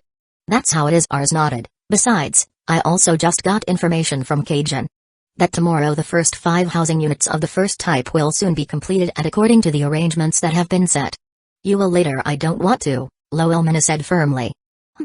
Ars stopped while looking at Loelmina. Don't want to? Don't you want to move, Loa? Loelmina nodded and said, you can give the house to the others. I will stay at your house. Ars looked at Loelmina with a flat gaze which immediately made Loelmina's face blush. Why are you looking at me like that, Ars? Asked Loelmina in a coy tone. You're too aggressive, aren't you? Ars asked dryly. Your attitude has been quite different since the first time we met. What happened to the Iowa I used to know? Wait, don't say it's because of Rin? Loelmina's face immediately turned red when she heard Ars' words and could not answer Ars' words. Ars sighed and replied, I already know. You, Kaguya, Shina, and Rin. You 4 have feelings for me, right? The attitude of the 4 of you is very clear, and even though you hide it very well. However, your actions, attitude and personality really reflect that. Ars paused for a moment and continued, to be honest, right now I still have thoughts about love affairs and also marriage. The thing I'm currently thinking about is the matter of building this kingdom. I want this kingdom to be built quickly so that we can live in peace here. Ars stopped back and looked at Loelmina, whose head was down and her face was sad too. Loa. Ars called out in a softer tone. Loelmina, who listened to the call from Ars, slowly raised her head and looked at Ars. Do you really like me? Ars asked calmly. Loelmina, who got Ars's gaze, nodded spontaneously. I see. Ars sighed. You are a beautiful woman, Iowa. It's not just you, every higher up from our kingdom are all beautiful women. Every man who manages to get you to be their life partner will be very happy. I don't want to lie. Even myself, if I can get one of you to be my life partner, I would be very happy. However, now is not the time to think about that. Ars paused and continued. I'm very happy that you, Kaguya, Shina, and Rin have feelings for me. However, right now, I still can't repay that due to the attachment of duties and responsibilities I currently have. I also can't promise the 4 of you that I will marry you later, especially in the future. No one will know what will happen in the future. The future is a very abstract concept, Ars said. It could be that right now you like me. However, what about in the future? Surely if you find someone, not. Loelmina immediately said sternly and looked at Ars. I won't like anyone else. I will still like you. I'll be waiting for you, Ars. I'll wait until you're really ready. Ars saw Loelmina's gaze. It was not a gaze that carried a lie, but rather a look of determination and hope. Are you really sure? Ars asked again. I'm sure. Loelmina nodded. Perhaps. Right now I can be said to be the luckiest man to receive your direct recognition, Iowa, Ars said with a small smile on his face. Alright. Let's make it like this. If in time I'm ready later, and if you really still have feelings for me, I will immediately propose to you to be my wife. Meanwhile, if you really don't have feelings for me anymore, you are free to marry whoever you like at that time. I won't stop it. I will never like another man but you. Loelmina shook her head. I will wait for you whenever the time comes. Ars just smiled at Loelmina's words. Ars, Loelmina suddenly called out, are the 4 of us? Are you going to choose one of us? Choose one? Ars asked in confusion. What do you mean? In the future when you are ready to get married. Loelmina paused and continued, and at that time, The four of us still had feelings for you. Will you choose one of us or will you marry the four of us? I don't know, Ars answered immediately. Don't know? Loelmina asked in confusion. Yes. I do not know. That is the answer, Ars said calmly, then sighed. I don't know what answer I should take. Because if I choose one of the four of you to be my life partner, I'm afraid the other three will be hurt and your relationship will be damaged. Then you can marry the four of us. Loelmina said calmly. Are you serious? Ars asked while raising his brow. You know, women usually don't like variety, especially for their life partner. Loelmina nodded and sighed. I know. I also don't really want to share with another woman for a man who is my husband. However, I knew that there was no way I could get that. The four of us have also talked about this before and we have no problem with it. You four have talked about it? Ars was very surprised by this. Is that the reason why your room is always noisy at night? How did you find out? Loelmina asked with a surprised face. I usually wake up at night to go out to get a drink or something. Usually when you pass by, your room is with the lights on and there are voices in there that seem to be discussing. Ars paused and continued. I didn't think that you guys were actually talking about this. That's quite embarrassing, Loelmina muttered with a flushed face. Regarding the matter of marrying the four of you, I can't answer this question. Really, this is something very heavy for me, Ars said calmly. Besides, if I marry the four of you, I must also be fair to each of you. I don't know if I can afford to do that. You can arrange some time to spend with us, Ars, Loelmina said calmly, like if you married the four of us. We can arrange the time you can be with someone within a week. After that you can be with the others. That way, each of us has an equal amount of time between each other. Are you guys really capable of surviving? Ars asked. If you do such things, you have to wait 3 weeks to be with me. Loelmina paused and could not answer this. Ars sighed. We'd better stop talking about this marriage, Loa. This conversation is quite heavy and also I myself still have no plans to get married. Besides, I already said, didn't I? The concept of the future is very abstract. Even though we're setting it up this time. However, no one knows what will happen in the future. It could be, right now you four like me. But in the future? It could be that only one of you likes me. Loelmina nodded slowly. No need to be sad, Ars suddenly said. You already confessed to me, didn't you? You are ahead of the others. Although at this time your confession cannot be answered by me. I promise the time will come. As long as you maintain this love for me until I'm ready to marry. You are the woman I will marry for the first time. Loelmina immediately raised her head and her eyes trembled with tears. Loelmina's feeling is a feeling full of joy because she didn't expect to get such a big promise from Ars. What? Are you really going to do it, Ars? Loelmina asked in a trembling voice. Believe me. I promise. As long as you really still like me when I'm ready. I will immediately propose to you and you will be the first person I marry if in one case, there are several women who will later become my wife. You will be the first woman I will marry. Ars paused for a moment and continued, you already got the answer from me, didn't you? Okay. Let's go back to our previous topic of conversation. Our conversation has gone too far. Loelmina nodded vigorously. Although she is not the only woman who will later marry Ars. Loelmina is sure that Ars will not only get one woman but there will be several women who become Ars' wives. However, Loelmina would be the first wife of Ars. It was an honor for him that even the first wife was a woman his partner would always remember. In addition, usually the first wife also always has a very high position in the heart of her partner. Chapter 128, Invitation. Ars regarding the house we will be living in. Loelmina, who had returned to feeling excited and happy, immediately opened their conversation back to the previous topic that the two of them discussed. I think we can postpone the use of the house first. Right now it's better for you to focus on collecting these points to summon Ulquiorra. We also currently don't really need these houses because at this time we are still comfortable living in our current place. Later, after Ulquiorra is successfully summoned, you can use your points to replenish the houses that have been completed. Loelmina paused for a moment and continued. The point is that you are currently only delaying completing the houses and not in the sense that you are going to stop the project completely. I'm sure our friends will understand this and Rayleigh and Shaki will also accept it.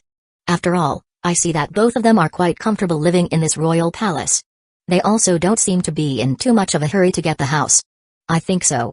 Our side, we will present this at the meeting that will be held in the evening if you wish to inform this at the meeting which will be held in the evening.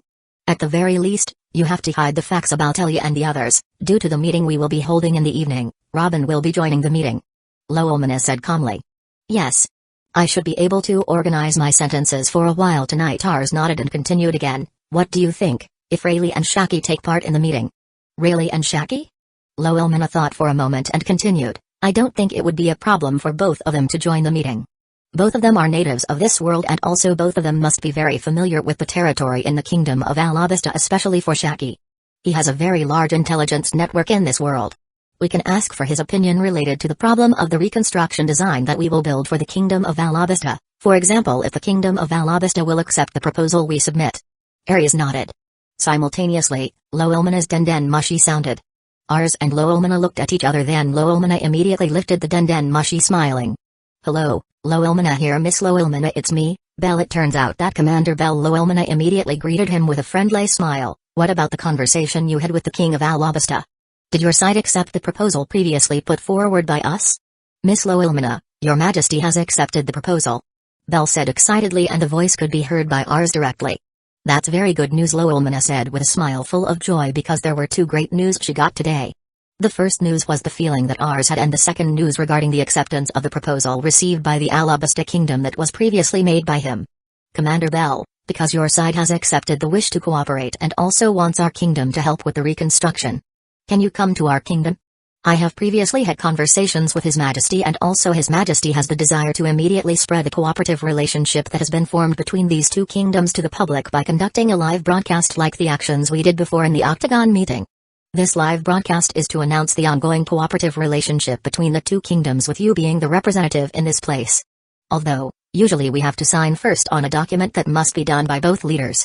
However, right now the case is quite different and we have to take action now to just be safe.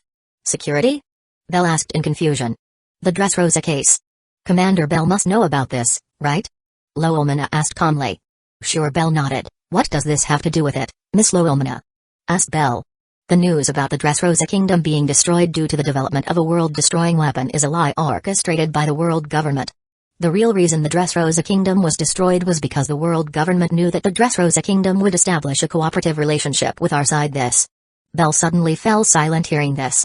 The world government did not want our alliance to be stronger than before and chose to destroy the Dressrosa kingdom before we announced our cooperative relationship. The world government knows that as long as we have not confirmed the relationship, we will not take revenge as long as they attack. That is also what they used to destroy the Dressrosa kingdom, Loelmana said calmly. The action we are currently taking is to make a live broadcast announcement even though there has not been a formal signing of the document by the two leaders, just to secure the Alabasta kingdom from the attacks of the world government. As long as our kingdom has confirmed this cooperative relationship, the world government will definitely not dare to attack or anything against your kingdom even if you later withdraw from their power. Since they know, there's no point in provoking us. I see. Bell knew how severe the current situation was. Loa, hand over the denden mushi. Let me do the talking. Ars said calmly. Loelmana nodded and immediately handed the denden mushi to Ars. It's me, Ars. King Fortis. Bell was immediately surprised to find that currently it was not Loelmana who spoke but Ars, the leader of the Fortis kingdom. It is an honor to be able to speak with you directly, King Fortis. There's no need to be so polite, Ars said calmly. What I was said to you earlier is the truth. The reason behind the Dressrosa kingdom being destroyed is because the world government knows that our two kingdoms are close to establishing a cooperative relationship. It remains only to do the signing. However, at that time, the world government knew that as long as the signing of the cooperative relationship had not occurred and our kingdom had not confirmed it, our kingdom would not take any action as long as the world government attacked the Dressrosa kingdom.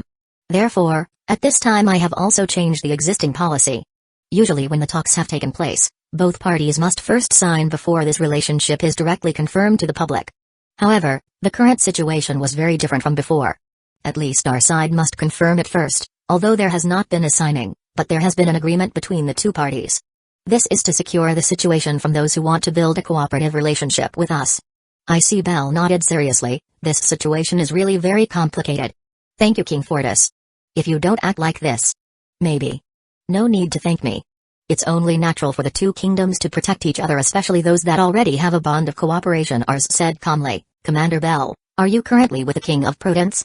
Yes. I am currently with him. Can you hand this denden mushi to him?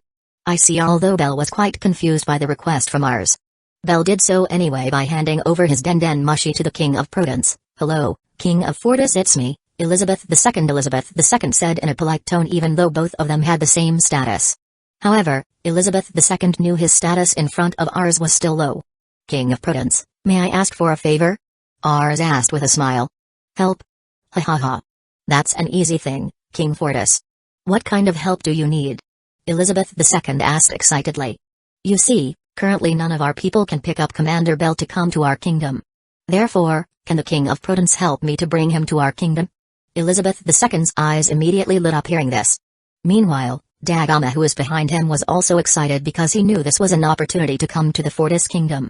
Even if they only came, they could at least get a chance to taste the dishes made by the Fortis Kingdom. What about Mr. Hashirama? Elizabeth II asked calmly. Is he not present at the moment? Hashirama is currently not here. He was on a trip with Chuichiru. There is no reliable person to do the pickup, Ars said calmly. I see, Elizabeth II nodded. I see. I'll deliver it right away.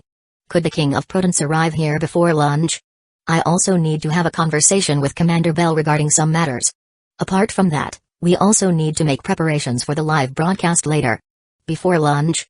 Elizabeth II's eyes immediately lit up with excitement. King of Prudence. May I come too? Follow? Ha ha ha. Of course, you can come along. You are a king of a kingdom who built a cooperative relationship with our side. Of course, you will always be welcome here. I'm also quite interested in how the development of your government system is progressing, and I also want to ask about the talks that the three of you had previously related to the cooperative relationship. Ars himself knew about Elizabeth II's desire to come here. However, Ars didn't say this out of respect and also to maintain the dignity of Elizabeth II in front of Belle. Ha ha ha ha.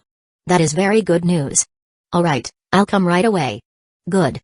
The ship that you will use is parked directly at the port in the area where the residents live. Loa will welcome you here later, I understand. Elizabeth II nodded. Would you like to continue the conversation with Commander Bell? Yes. Please give it back. The Denden Mushi held by Elizabeth II were returned to Bell. Meanwhile, Elizabeth II immediately ordered Dagama to make preparations for the voyage. It's me, King Fortis, Bell said politely. Commander Bell, please inform King Cobra of the live broadcast action we will be taking and ask him to prepare a place where the residents can see the live broadcast clearly. Also tell him to install speakers where each region can listen to the live broadcast so that later on the cooperation relationship, reconstruction plans and others will be known by the residents. In addition, I will also later assist in freeing the name of King Cobra from the slander that is currently being experienced by him. I see. Bell nodded seriously. Okay. Our further discussion will take place later here. Please do what I asked before. The communication line was immediately closed again. Initial preparations are ready, Loomana said with a smile. You'd better get into the second preparation, Ars.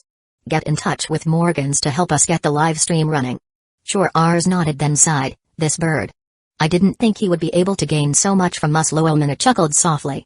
Ars immediately contacted Morgans and quickly the communication line was established.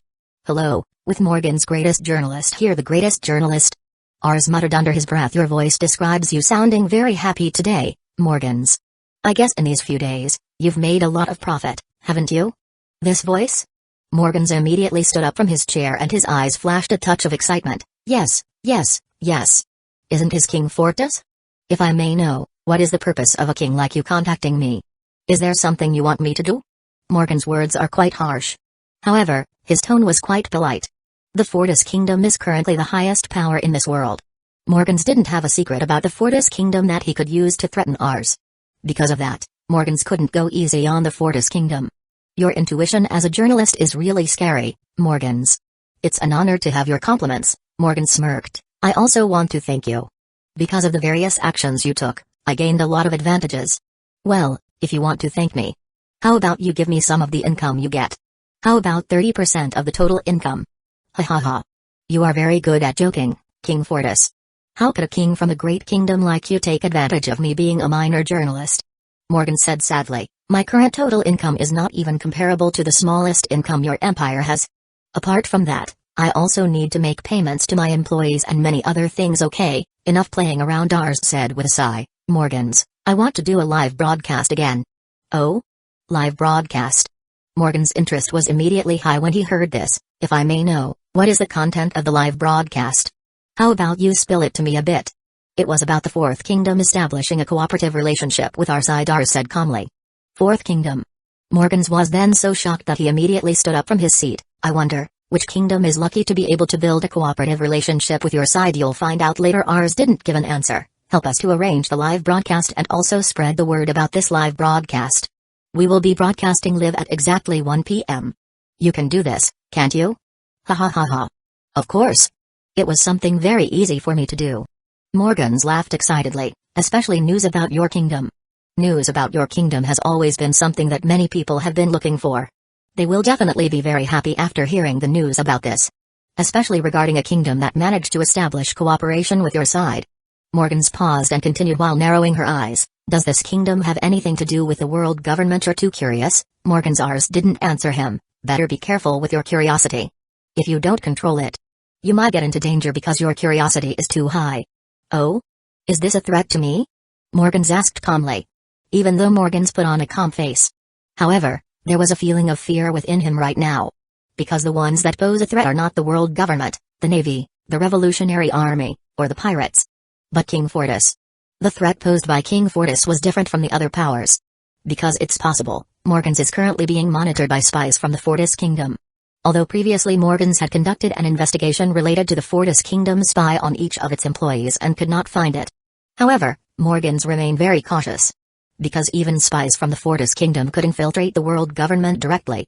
Surely the spies have now entered his organization and are currently monitoring him. It's not a threat. Rather just a suggestion, Ars said calmly. However, you can also assume it is a threat from my side. Because as long as you put out news about my kingdom and the news is something that is not appropriate. So, get ready, Morgans.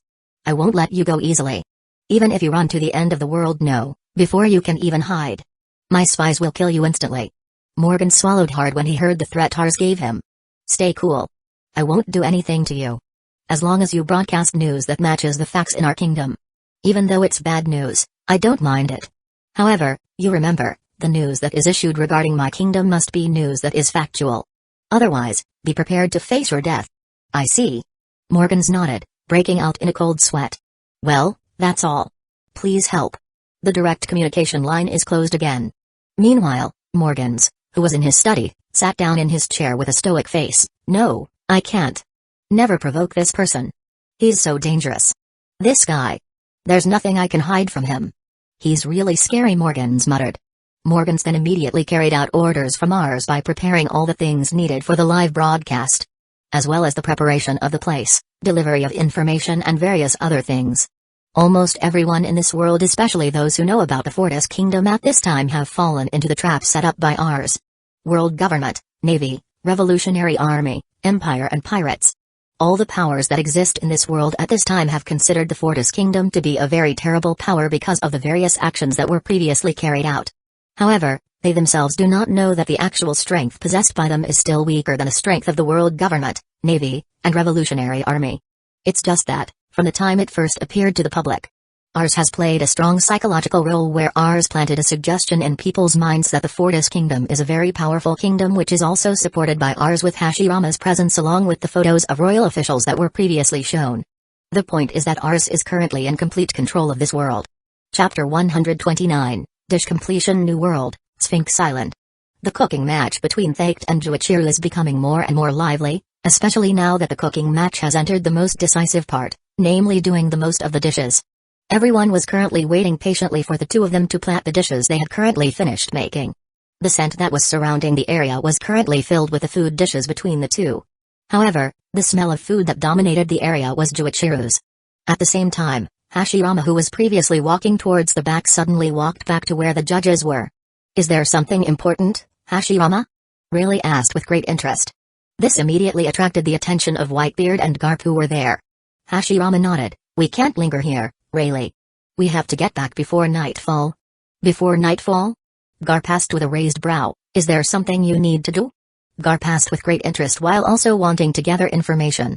Not a job. Hashirama shook his head. It's just, there will be a meeting to attend for a little while tonight. Hashirama paused and looked at Rayleigh. You can also join the meeting later. Rayleigh, can I come along? Rayleigh was quite surprised by the information. Hashirama nodded. It's not just you. But Robin and Shaki will later join the meeting. Robin? Garp muttered under his breath and shook his head. What is the topic of our meeting, Hashirama? Rayleigh asked with interest. I guess it's fine to talk about it here, right? Especially I also have to join in this conversation. Surely this has nothing to do with secrets from the kingdom that should not be known by the public.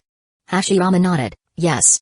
The topic that we will discuss later is the problem of reconstructing design in a kingdom that has just established a cooperative relationship with us. The kingdom that built a cooperative relationship with you? Garp exclaimed with a very surprised face. This Garp's voice instantly caught everyone's attention and everyone's interest was instantly high. What do you mean by the reconstruction of a kingdom, Hashirama? Whitebeard asked with great interest. The kingdom that establishes a cooperative relationship with our kingdom is one of the kingdoms in the Grand Line territory. The kingdom was called the Kingdom of Alabasta. You must have heard of this kingdom, right? Alabasta Kingdom? Garp muttered with quite a surprised face. The Kingdom of Alabasta. Isn't that a kingdom ruled by the Nefertari family and it's a kingdom located in the desert, isn't it? Whitebeard asked. Hashirama nodded. A while ago, this kingdom sent their representatives to the Prudence Kingdom. As a result, after holding talks, we agreed to establish a cooperative relationship with this kingdom by reconstructing the kingdom's territory. Well, what do you mean by that reconstruction? Does your kingdom want to change back the territory of that kingdom? Whitebeard asked again. That's the plan, Hashirama nodded. The plan is that the desert area that belongs to the Kingdom of Alabasta will later be converted by us into an area that can be used as agriculture. Well, let's just say we're going to do reforestation for the desert area. Besides that, later we will make a river and others. Essentially our kingdom wants to turn this territory owned by the Kingdom of Alabasta into a territory that can be cultivated, right? Really asked. That's it. Hashirama nodded. Oi. Are you guys seriously going to do that? Garp asked strangely. The territory of the Kingdom of Alabasta is a very large territory and it is very difficult to turn the territory into a ready-to-use territory. Gorara Whitebeard laughed excitedly. If it's someone else you're saying this, Garp. I'm sure it will be difficult for that person to do so. I agree, Rayleigh said with a grin. Garp, if I don't come directly to the Fortis Kingdom, I may have the same thoughts as you. However, since I came there are many things that you previously thought were impossible, are actually quite easy for our kingdom to do. One of them is doing the reforestation. Rayleigh's gaze fell on Hashirama. You're definitely the one who's going to be dispatched for this task, aren't you? It seems so. Hashirama nodded. Among all the higher-ups of our kingdom, I am best suited for this task. My ability to relate to nature as well as my chakra itself has the elements of earth and water which are able to create rivers and lakes, which are both things that the Kingdom of Alabasta needs the most right now. Garp finally came to his senses and immediately looked at the seed he was currently using and thought that the statement to reconstruct the territory was something that could actually be done. Well, if it's related to the problem of reconstruction, why do you have to hold a meeting? Wouldn't it be better to directly turn the entire territory of the Alabasta Kingdom into forest territory? Asked Garp stupidly. Ha ha ha ha. Rayleigh laughed then said, Garp, you better not ask Hashirama those questions. Because he probably won't be able to answer it. He Hashirama laughed shyly. If you talk to the other higher-ups of the Fortis Kingdom, they can definitely answer that question. Although the answer itself will not be accurate enough because each of them has their own opinion. However, at least they can give a very close answer regarding the reason, Rayleigh said with a grin. Gorara Whitebeard laughed excitedly. Are the higher-ups of your kingdom really intelligent people? Don't underestimate them, Whitebeard. Rayleigh immediately said. Don't think of them as ordinary people. Each of them excels in their own field. Ha ha ha ha. Of course. My friends are great people, Hashirama said while laughing happily. Done. Suddenly Thaked said excitedly as he raised his hand. Everyone immediately turned their attention to Thaked, who was currently finishing his meal while Juichiru was still in the process of plating. There he is. Commander Thaked finishes first. Commander Thaked will definitely win this match. Come on everyone. We have to support Commander Thaked to win. I think it's time for me. Hashirama then walked to the front and looked at Thaked. Have you finished your meal, Thaked? Already. Thaked smirked as he showed the 4 plates that were currently covered with trays. Are you going to wait for Juichiru to finish or do you want to serve him first? Hashirama asked. Thaked immediately turned his attention to Juichiru, who was currently finishing the plating for his dish. I guess I'll wait for Juichiru to finish first. He'll be done soon too. Hashirama nodded, and at this time everyone waited quietly while Juichiru finished the plating for his dish. Finally, after waiting a few minutes, Juichiru finished the plating of his dish as he covered the dish with a lid. Juichiru immediately raised his hands with a deep sigh. I've finished my dish. Juichiru then looked at Thaked, who was now beside Juichiru. Finally you came to your senses, Juichiru. Thaked smirked. You really have a very frightening level of focus, Juichiru. He. Juichiru laughed shyly and continued. How was your meal? Are you ready? Yeah. Thaked nodded then said, but I'm not sure if it compares to your dish. That dish of yours. It was so beautiful. Thaked muttered with a face full of surprise. Very beautiful. Is Juichiru's dish really that beautiful? Unlucky. How could my share be taken by that old man? Ace muttered with a face full of gloomy emotions, which the other commanders also felt. Meanwhile, Marco and Jiraiya are currently excited because they can get a share. Finally. Garp immediately shouted excitedly, it's finally time to taste the dishes. Unlucky. I can't wait for it. Garp's voice immediately caught Juichiru's attention.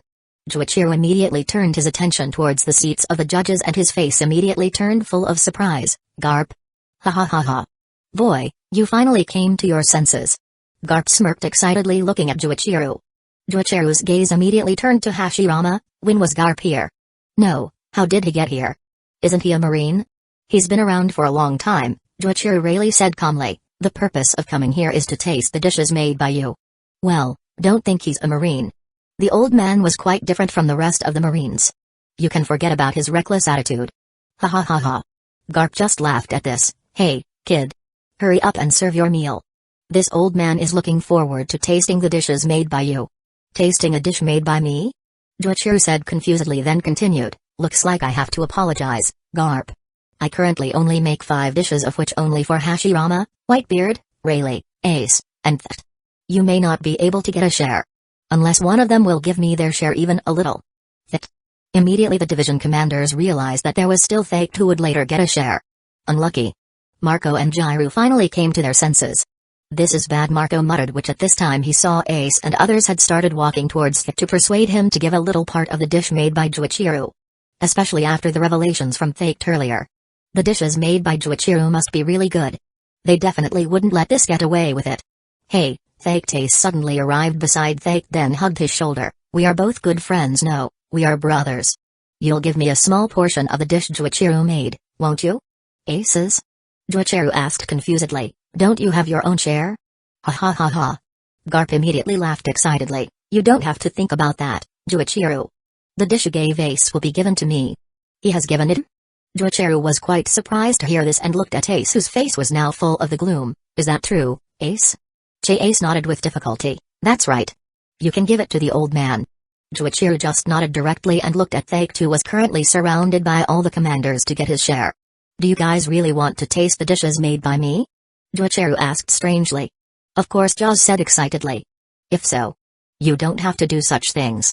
If this cooking match is over, I can make a meal for you guys, Juichiru said and looked at the bunch of ingredients. Aren't those ingredients prepared for that? Everyone's eyes immediately shone with excitement. Hey, Chihiro, Hashirama immediately called out to him, we can't last the night here. We have to get back before nightfall. Back before nightfall? Juichiru asked confusedly, didn't His Majesty give us permission until tomorrow? The current situation has changed, Hashirama said seriously. The kingdom has just established a new cooperative relationship and under the cooperation agreement, our kingdom will later assist in reconstructing the territory owned by the kingdom. Doing reconstruction? Juichiru asked strangely, which kingdom establishes a cooperative relationship with our kingdom? Kingdom of Alabasta Kingdom? I see, Juichiru nodded. Well then. Still, we can still hang in here until the afternoon, can't we? We can still have a party, right? Gorara Whitebeard laughed excitedly. Of course. It can still be done. Whitebeard's gaze fixed on Marco. What time is it, Marco? It's still 10 o'clock, Oyaji. It's still early in the morning and it's still long enough to arrive in the afternoon. We still have a lot of time to spend together, Whitebeard said excitedly. You can use all the materials available to prepare the party if you are having a party and the party is the dish made by Juichiru. I will definitely come along, Garp said excitedly. You come? Hey, old man. Are you really not wrong? How could a marine like you join the party with us? Ace asked strangely and hoped for Garp to leave this place soon. Because as long as Garp was here, he would always feel a threat from Garp. Shut up, you brat. Garp shouted angrily. This old man is not currently Vice Admiral Garp. The current parent is your grandfather. There is no connection between current work matters, Garp then muttered under his breath. How could I possibly let go of this opportunity to eat freely? Ha ha ha ha. Rayleigh, who heard this, laughed then looked at Hashirama. It's fine for us to join the party until the afternoon, right? Yes. No problem, Hashirama nodded and continued. However, only until the afternoon. We have to return before nightfall. Either way, we had to join the meeting. I don't want to get punished by His Majesty for our non-participation. Yes. The punishment must be quite terrible. Juichiru nodded in agreement. Terrifying?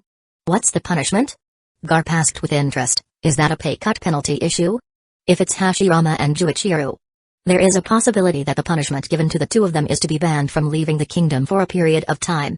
Rayleigh said calmly, Your Majesty is very familiar with the nature and characteristics of each person. This punishment must be the worst for both of them. Can't get out? Everyone's faces immediately changed. Even Whitebeard also looked very ugly. That really was a terrible punishment. Garp nodded because he himself liked freedom too. Decision has been reached, Chihiro suddenly said back. Let's continue this match. I think the others are also looking forward to the dishes we will serve in this match. Thake nodded. That's right. Garp shouted again excitedly. This old man can't wait to taste the dishes of the two of you. Bring it here quickly. You won't get a dish made by Thake, Garp really said. Thake only made 4 copies. It's just for me, Newgate, Hashirama, and Juichiro. What? Garp was very surprised to hear this and looked at Thake. Is that true? Yes, Thake nodded. I only made 4 copies. How could it be? Garp's face immediately collapsed. Goro Whitebeard laughed very happily at Garp's expression. Well then, let's start the assessment for this match, Hashirama said excitedly. Which of you two will be first? Let's start with Juichiro. Garp immediately said with his sad face returning with enthusiasm. What do you think? Juichiro asked Thake. Thake immediately shook his head. No. Let me be the first. My dish has taken a long time to finish. It's possible it's getting cold. I don't want it to affect the taste of my dish. In addition to these reasons, another reason Thake wanted to go first was because he himself was not optimistic about the dishes made by him. Thake already knew that he would lose, especially when he saw the design of a dish made by Juichiro, which could be said to be almost not a dish but a work of art. However, even so, since this is a match, Thake will definitely keep going. Meanwhile, the people who will later get a share for the Juichiro dish that Thake got have increased. The previous ones were just Marco and Jairo. Now it has increased to Jaws and Ace.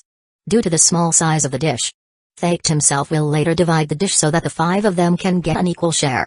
Then let's start with Thake first, Hashirama said. Thake, please serve your meal. Thake nodded and immediately started serving his dish. Chapter 0, Artwork. Thake immediately brought the dish made by him in front of Whitebeard, Hashirama, and Rayleigh. The dish made by him at this time is still unknown to anyone since it is currently closed. Garp, who was at the table, stared at the dish that was currently being closed with a face full of irritation at not being able to get his share of the dish. As a foodie, Garp naturally wanted to try the dish. Similar to the members of the Whitebeard Pirates, they also want to try the dish made by Thake. Goro, what's with that stare of yours, Garp?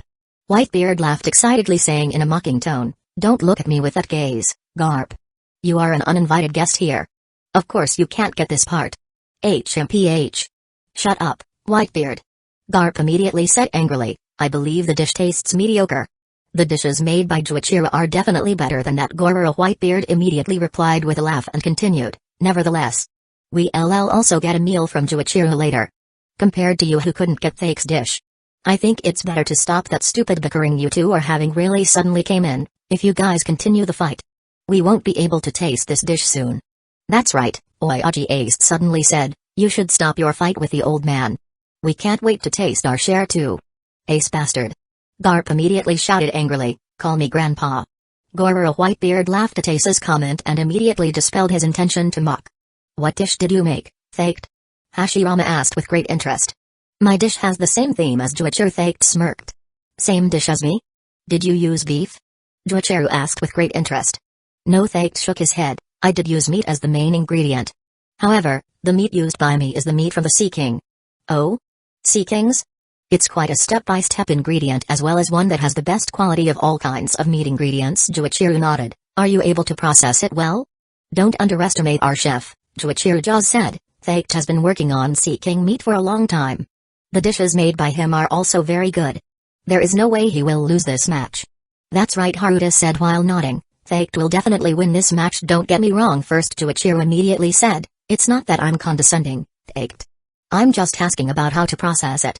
Sea King meat is an ingredient that has the best quality and also the ingredients themselves have a very strong taste. Even if it's only served in the usual way, the meat from Sea King will definitely have a good taste. It's just that, if someone knows how to process it by adjusting the use of appropriate spices and also setting the appropriate sauce, the taste of the meat will improve a lot compared to before. Don't worry, Juichiro. I have processed this meat well and also I used all my experience to create this dish. Thake smirked, then opened the lid of the dish. Instantly the aroma of the meat along with the smell of the sauce instantly covered the surrounding area. This scent. It smells so good. As expected of Commander Thake. The dishes made by him are very fragrant. Extraordinary. The appearance of the dish was also very beautiful. The plate that Thake used at the time of plating was a clean, flat white plate. Sea King meat is cut into squares with a thickness of 4 centimeters. At the bottom of the meat there is a green sauce and there are also some additional fresh vegetables combined by Thaked right on the left side of the plate. Excellent setting, really commented looking at the dish. Gorura, your cooking skills seem to have improved quite a bit. Thaked Whitebeard was very happy to see this. This dish can enter into a high-class dish, Hashirama commented, then looked at Thaked. What is the name of this dish, Thaked? This dish is called steak seeking with a combination of chimichurri sauce, said Thaked. Chimichurri. Juichiro muttered, the sauce selection is good enough. It's just, how about the selection of spices and also how to cook it? Unlucky. It looks so delicious, Garp commented while drooling slowly out, if only I had come sooner. Please enjoy my dish. I hope you like it, Thaked said, then turned back to his cooking place.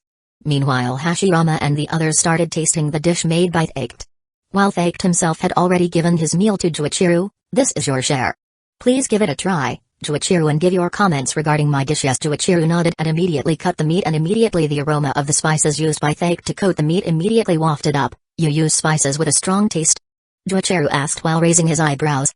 As expected of you, Thaked sighed. Yes. I want to enhance the taste of the meat by enhancing it using seasonings made by myself.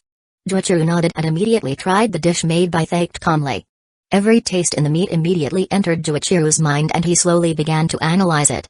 What do you think, Juichiro? Thaked asked with great interest. It's really good, Juichiro nodded and smiled. All the crew of the Whitebeard pirates were very happy to hear this. Even Thaked himself was quite surprised to hear the praise given by Juichiro. Your choice of sauce is also very precise. You use chimichurri sauce to stabilize the intense flavor of the meat. Juichiro nodded. It's just. Your choice of seasoning is quite wrong here. Wrong? Thaked was momentarily stunned to hear this.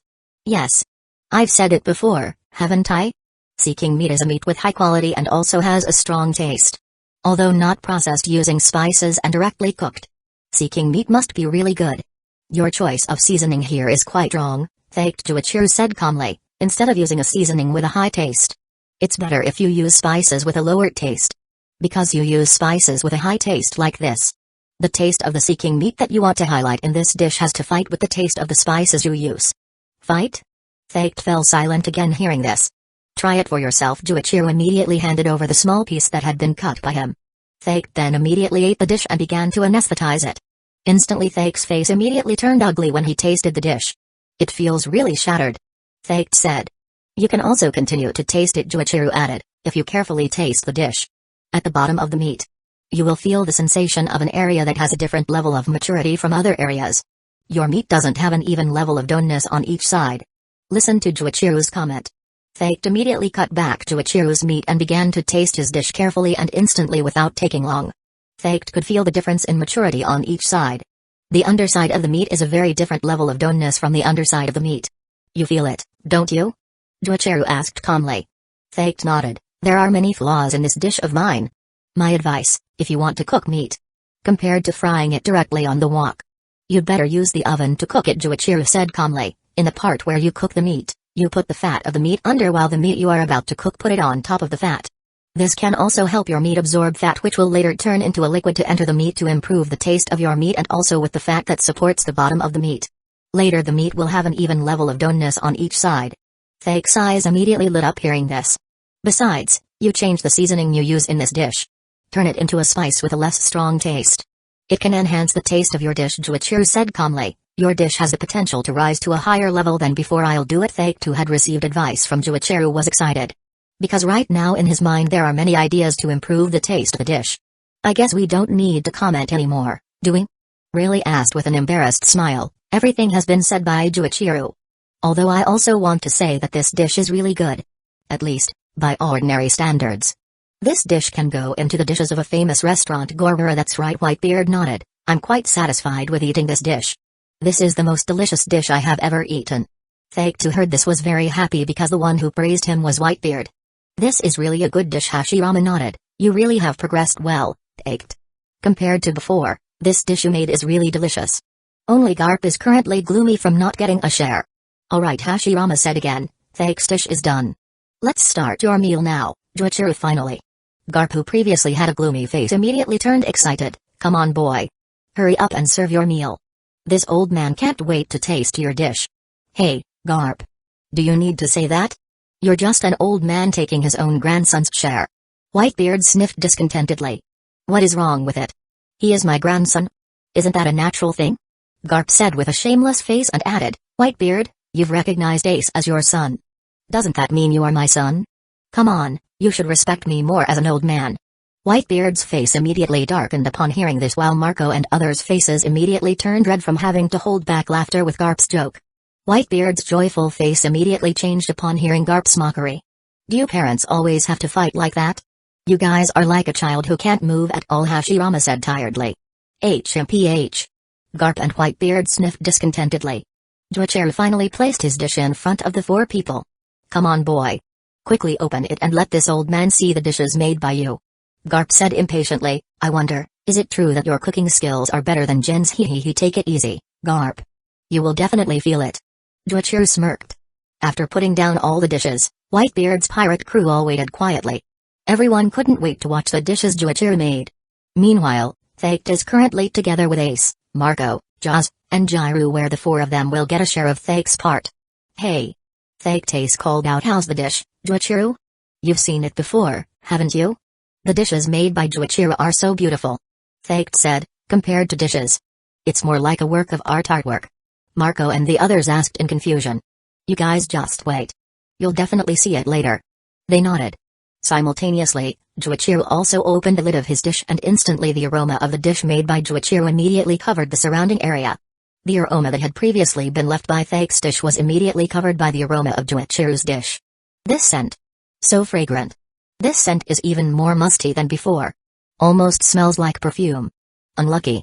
Just by the smell alone. I can't wait to taste it, Jaws commented excitedly. Joichiro's dish was finally revealed. This. Garp fell silent for a moment at the appearance of the dish. Not only Garp but everyone who saw the dish fell silent. Is this really a dish? This. Almost like a work of art. The dish that Joichiro had was a meat dish. The plate used by Joichiro when plating was a white plate. On the plate there are two meats with a thickness of 5 centimeters separated between the left and right of the plate. The meat looks to have a very beautiful brown color, with the middle of the meat still having a red color, which means the meat is cooked to a rare degree. On the side of the meat on the right side of the plate there is a blue sauce, while on the left side of the plate there is a red sauce that covers the meat.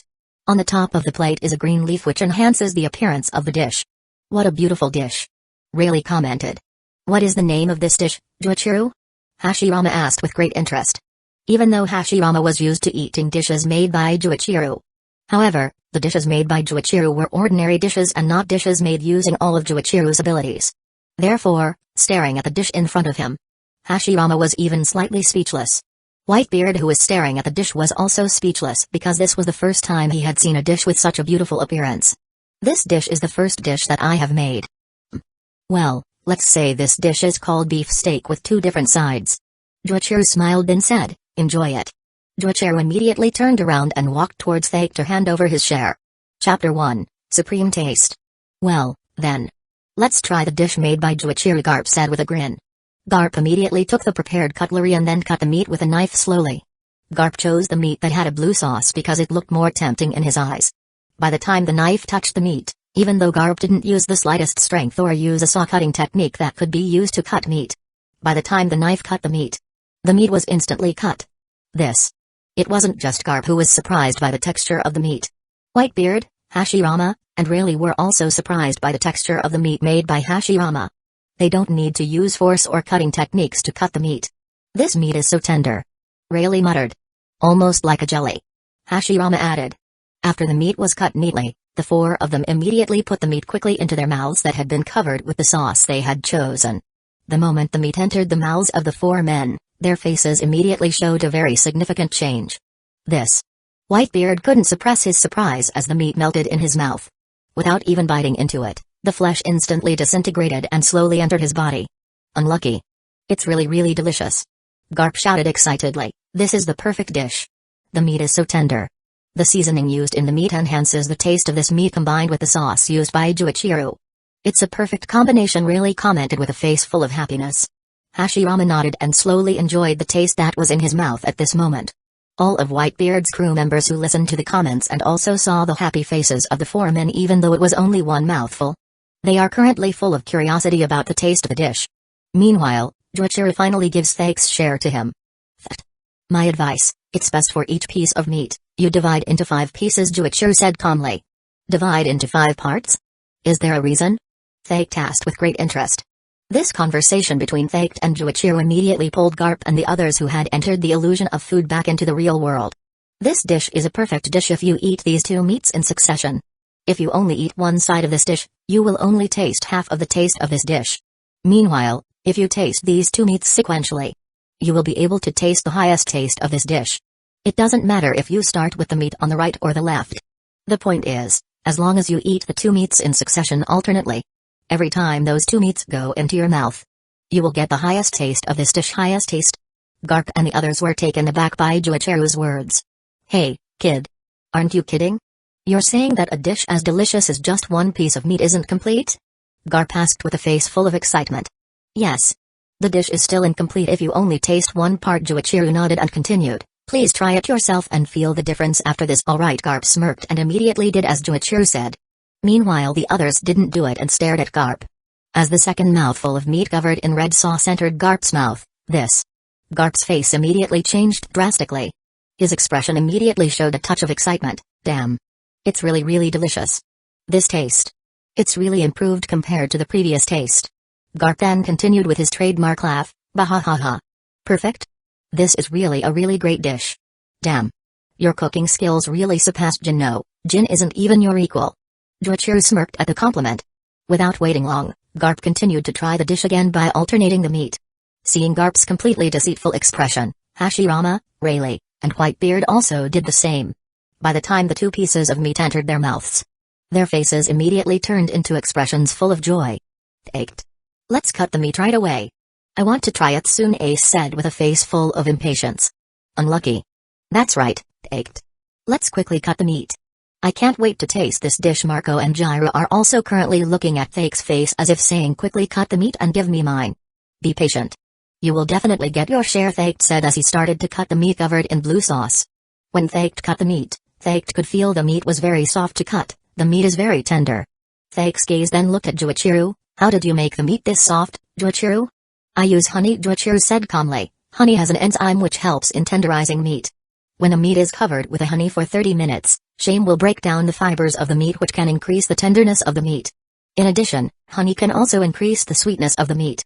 The increase in sweetness is not too strong and is very suitable for use in the process of tenderizing meat and also in the combination of spices. Faked nodded and stored the information in his head.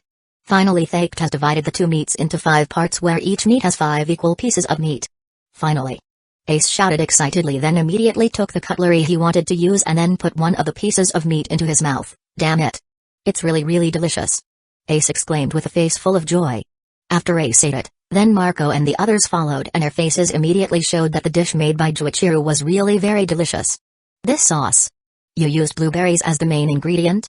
Asked Faked, who had woken up in the illusion created by Juichiro's dish. The main ingredient for the blue sauce is blueberries, while the red one is strawberries. These two main ingredients are food ingredients that taste not too strong and are very suitable for making sauces. Both can also help each other improve feelings for each other. Strawberries has a characteristic sour taste while blueberries is a fruit that has a characteristic sweet taste. With these two conflicting flavors meeting each other, they will get a new taste. Faked was silent hearing this, even if you say that. However, the way to combine the two sauces is quite difficult, especially to get flavors that can mutually reinforce each other. At least. Faked sighed, with the current skills, it's hard to do it. Juichiro shrugged his shoulders as he thought it was quite easy on his own. It didn't take long for Juichiro's dish to be eaten by those who got it. Bahahaha. My choice to come here wasn't a wrong choice. This dish is really a perfect dish, Garp said excitedly looking at Hashirama. Hey, Hashirama. You guys have a special department for chefs who open restaurants, right? Don't they have any plans to open a restaurant outside of your kingdom? Opening a restaurant outside the kingdom? Hashirama asked in confusion. That's right, Hashirama, Ace suddenly said excitedly. Isn't there a chef who will open a restaurant in your kingdom will open a restaurant outside your kingdom? I think that's a pretty good idea, don't you, Hashirama? Juichiro suddenly said. We can try to pass this idea on to His Majesty and send some chefs who will later open restaurants in several places. For example, on say Bounty Island, the territory held by Empress Amazon Lily, and also in the Prudence Kingdom.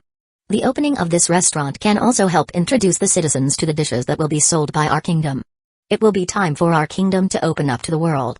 They already know about the dishes in our kingdom. Gororo Whitebeard laughed at the idea. If you guys have such an idea, don't forget to prioritize opening a restaurant in our jurisdiction. We will be happy to help build the restaurant where your chef works. The entire crew of the Whitebeard pirates were excited to hear this. That doesn't seem like a bad idea. Hashirama nodded. We will try to share this idea with His Majesty. I think His Majesty will definitely accept this idea. That's good. Garp nodded. That way, I can eat well every day. Hee. Okay. You guys have tasted the dishes made by me and thanked Juichiru said back. Now, we can start the judging. I think we'd better skip that, Thaiked said calmly as he looked at Juichiru. I lost. There's no way my dish can compete with the dish you made, Juichiru. The comparison is very far. Thaike's gaze then looked at Whitebeard and the others, even though it's possible that Oyaji will choose me. Whitebeard looked away hearing this. You really are someone who can't be fair in a Whitebeard match, Garp said mockingly. Shut up, uninvited guest, Whitebeard said with an angry face. However, everyone knows that the dish you have is better than mine, Thaiked said then sighed. I lost. However, Thaike's gaze showed determination. Next match. I will definitely win next match. Everyone was shocked by this. Next match, huh? Juichiru grinned excitedly. I can't wait for the match. I hope your cooking skills have improved and also that you don't mix ingredients wrongly. Stay cool. Mistakes like this won't happen a second time. Simultaneously, a newsbird suddenly descended from the sky and landed directly on Juichiru's cooking pot. Newsbird? Marco exclaimed. Are there any interesting topics today? Mark asked. Possibly today's topic is about our kingdom, Juichiru said calmly. Supposedly, His Majesty has asked Morgans to inform him of the actions he will take after this action? Garp asked while raising his brow. He meant it was live, really added. Yes, Hashirama nodded. The news in the newspaper should record the timing of the live broadcast that will be conducted to inform the world of the cooperative relationship that exists between our kingdom and the kingdom of Alabasta. Our own kingdom must do this to anticipate because we don't want the second incident to happen again. Second incident? Whitebeard asked seriously. Did your kingdom ever want to establish cooperative relations with other kingdoms but didn't do it? Ever? Juichiru nodded. At that time with the Dressrosa Kingdom. The Dressrosa Kingdom? Everyone exclaimed with faces full of surprise. Wait. Marco said with a face full of surprise. Don't say that's right, Hashirama nodded. The destruction that the world government did to the kingdom of Dressrosa was because the kingdom of Dressrosa wanted to establish a cooperative relationship with our side. At that time, there were several demands that His Majesty made Doflamingo to fulfill before the Dressrosa Kingdom could establish a cooperative relationship with us. However, before there is a formal agreement between our side and the Dressrosa Kingdom regarding the cooperative relationship, the world government has learned of the actions of the Dressrosa Kingdom. Your Majesty estimates that the world government is afraid that the strength of the alliance built by us will become even stronger. Moreover, with the kingdom of Dressrosa establishing a cooperative relationship with our kingdom, there is a possibility that the Dressrosa Kingdom will leave the world government alliance, which would be a very strong slap to the world government. The image they previously built will be shattered again. Therefore, the only way is that they can only destroy the Dressrosa Kingdom using the ancient weapons at their disposal, Juichiru added. Everyone fell silent hearing this. Are you not taking action regarding this? Asked Case. No, Hashirama shook his head. We haven't fully agreed to establish a cooperative relationship yet. This is also used by the world government so as not to get a counterattack from us. If until we have agreed and our party has announced the cooperation relationship. As long as the world government dares to attack the Dressrosa Kingdom, we will strike back. You heard that, Garp, Whitebeard said with a mocking face. The world government should protect our people like that. They even ruthlessly destroyed an island where many innocent people live. I am currently wondering, are you really the guardians of justice or are we the pirates who are the guardians of justice? Garp's face was very ugly when he heard Whitebeard's mockery.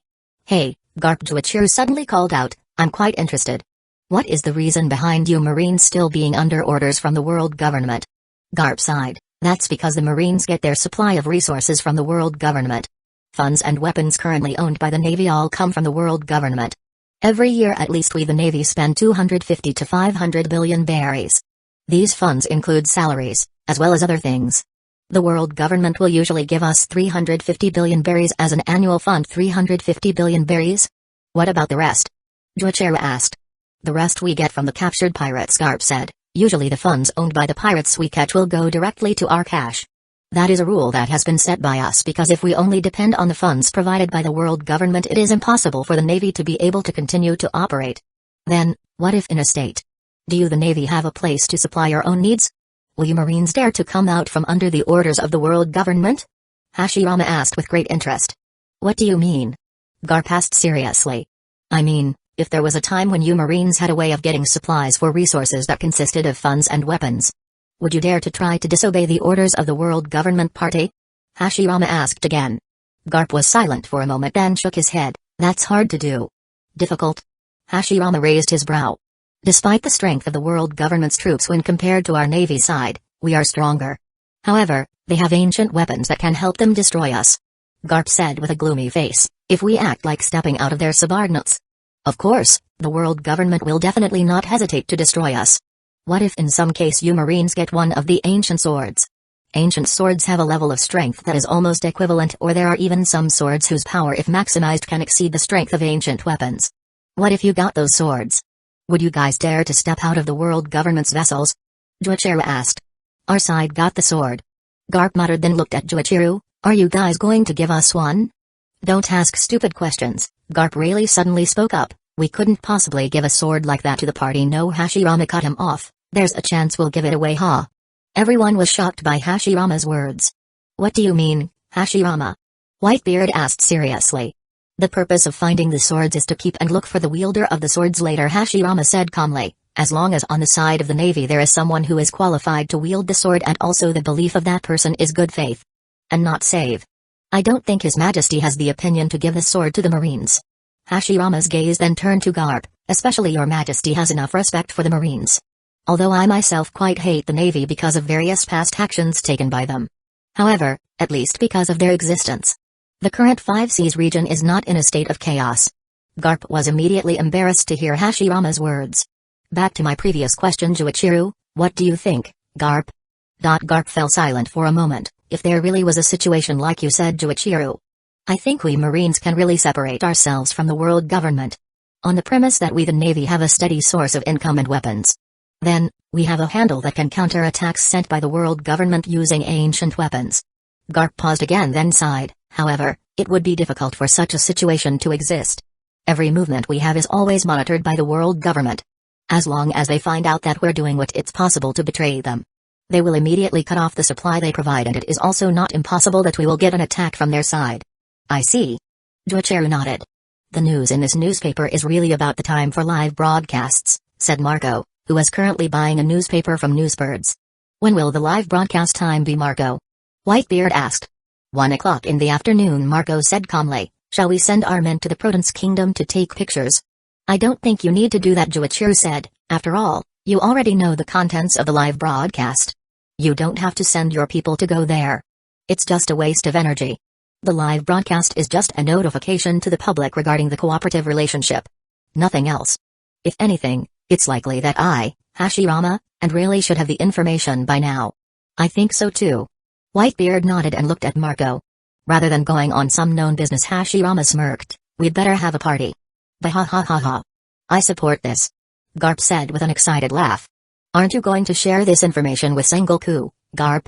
Really asked with great interest. The Navy is a subordinate of the world government. Shouldn't you tell them this? Do you think I am their dog?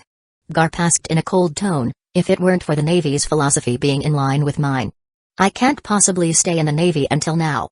You really are a unique Marine, Garp, Hashirama said with a smile. You know, Garp, there are some people in the Navy that His Majesty respects.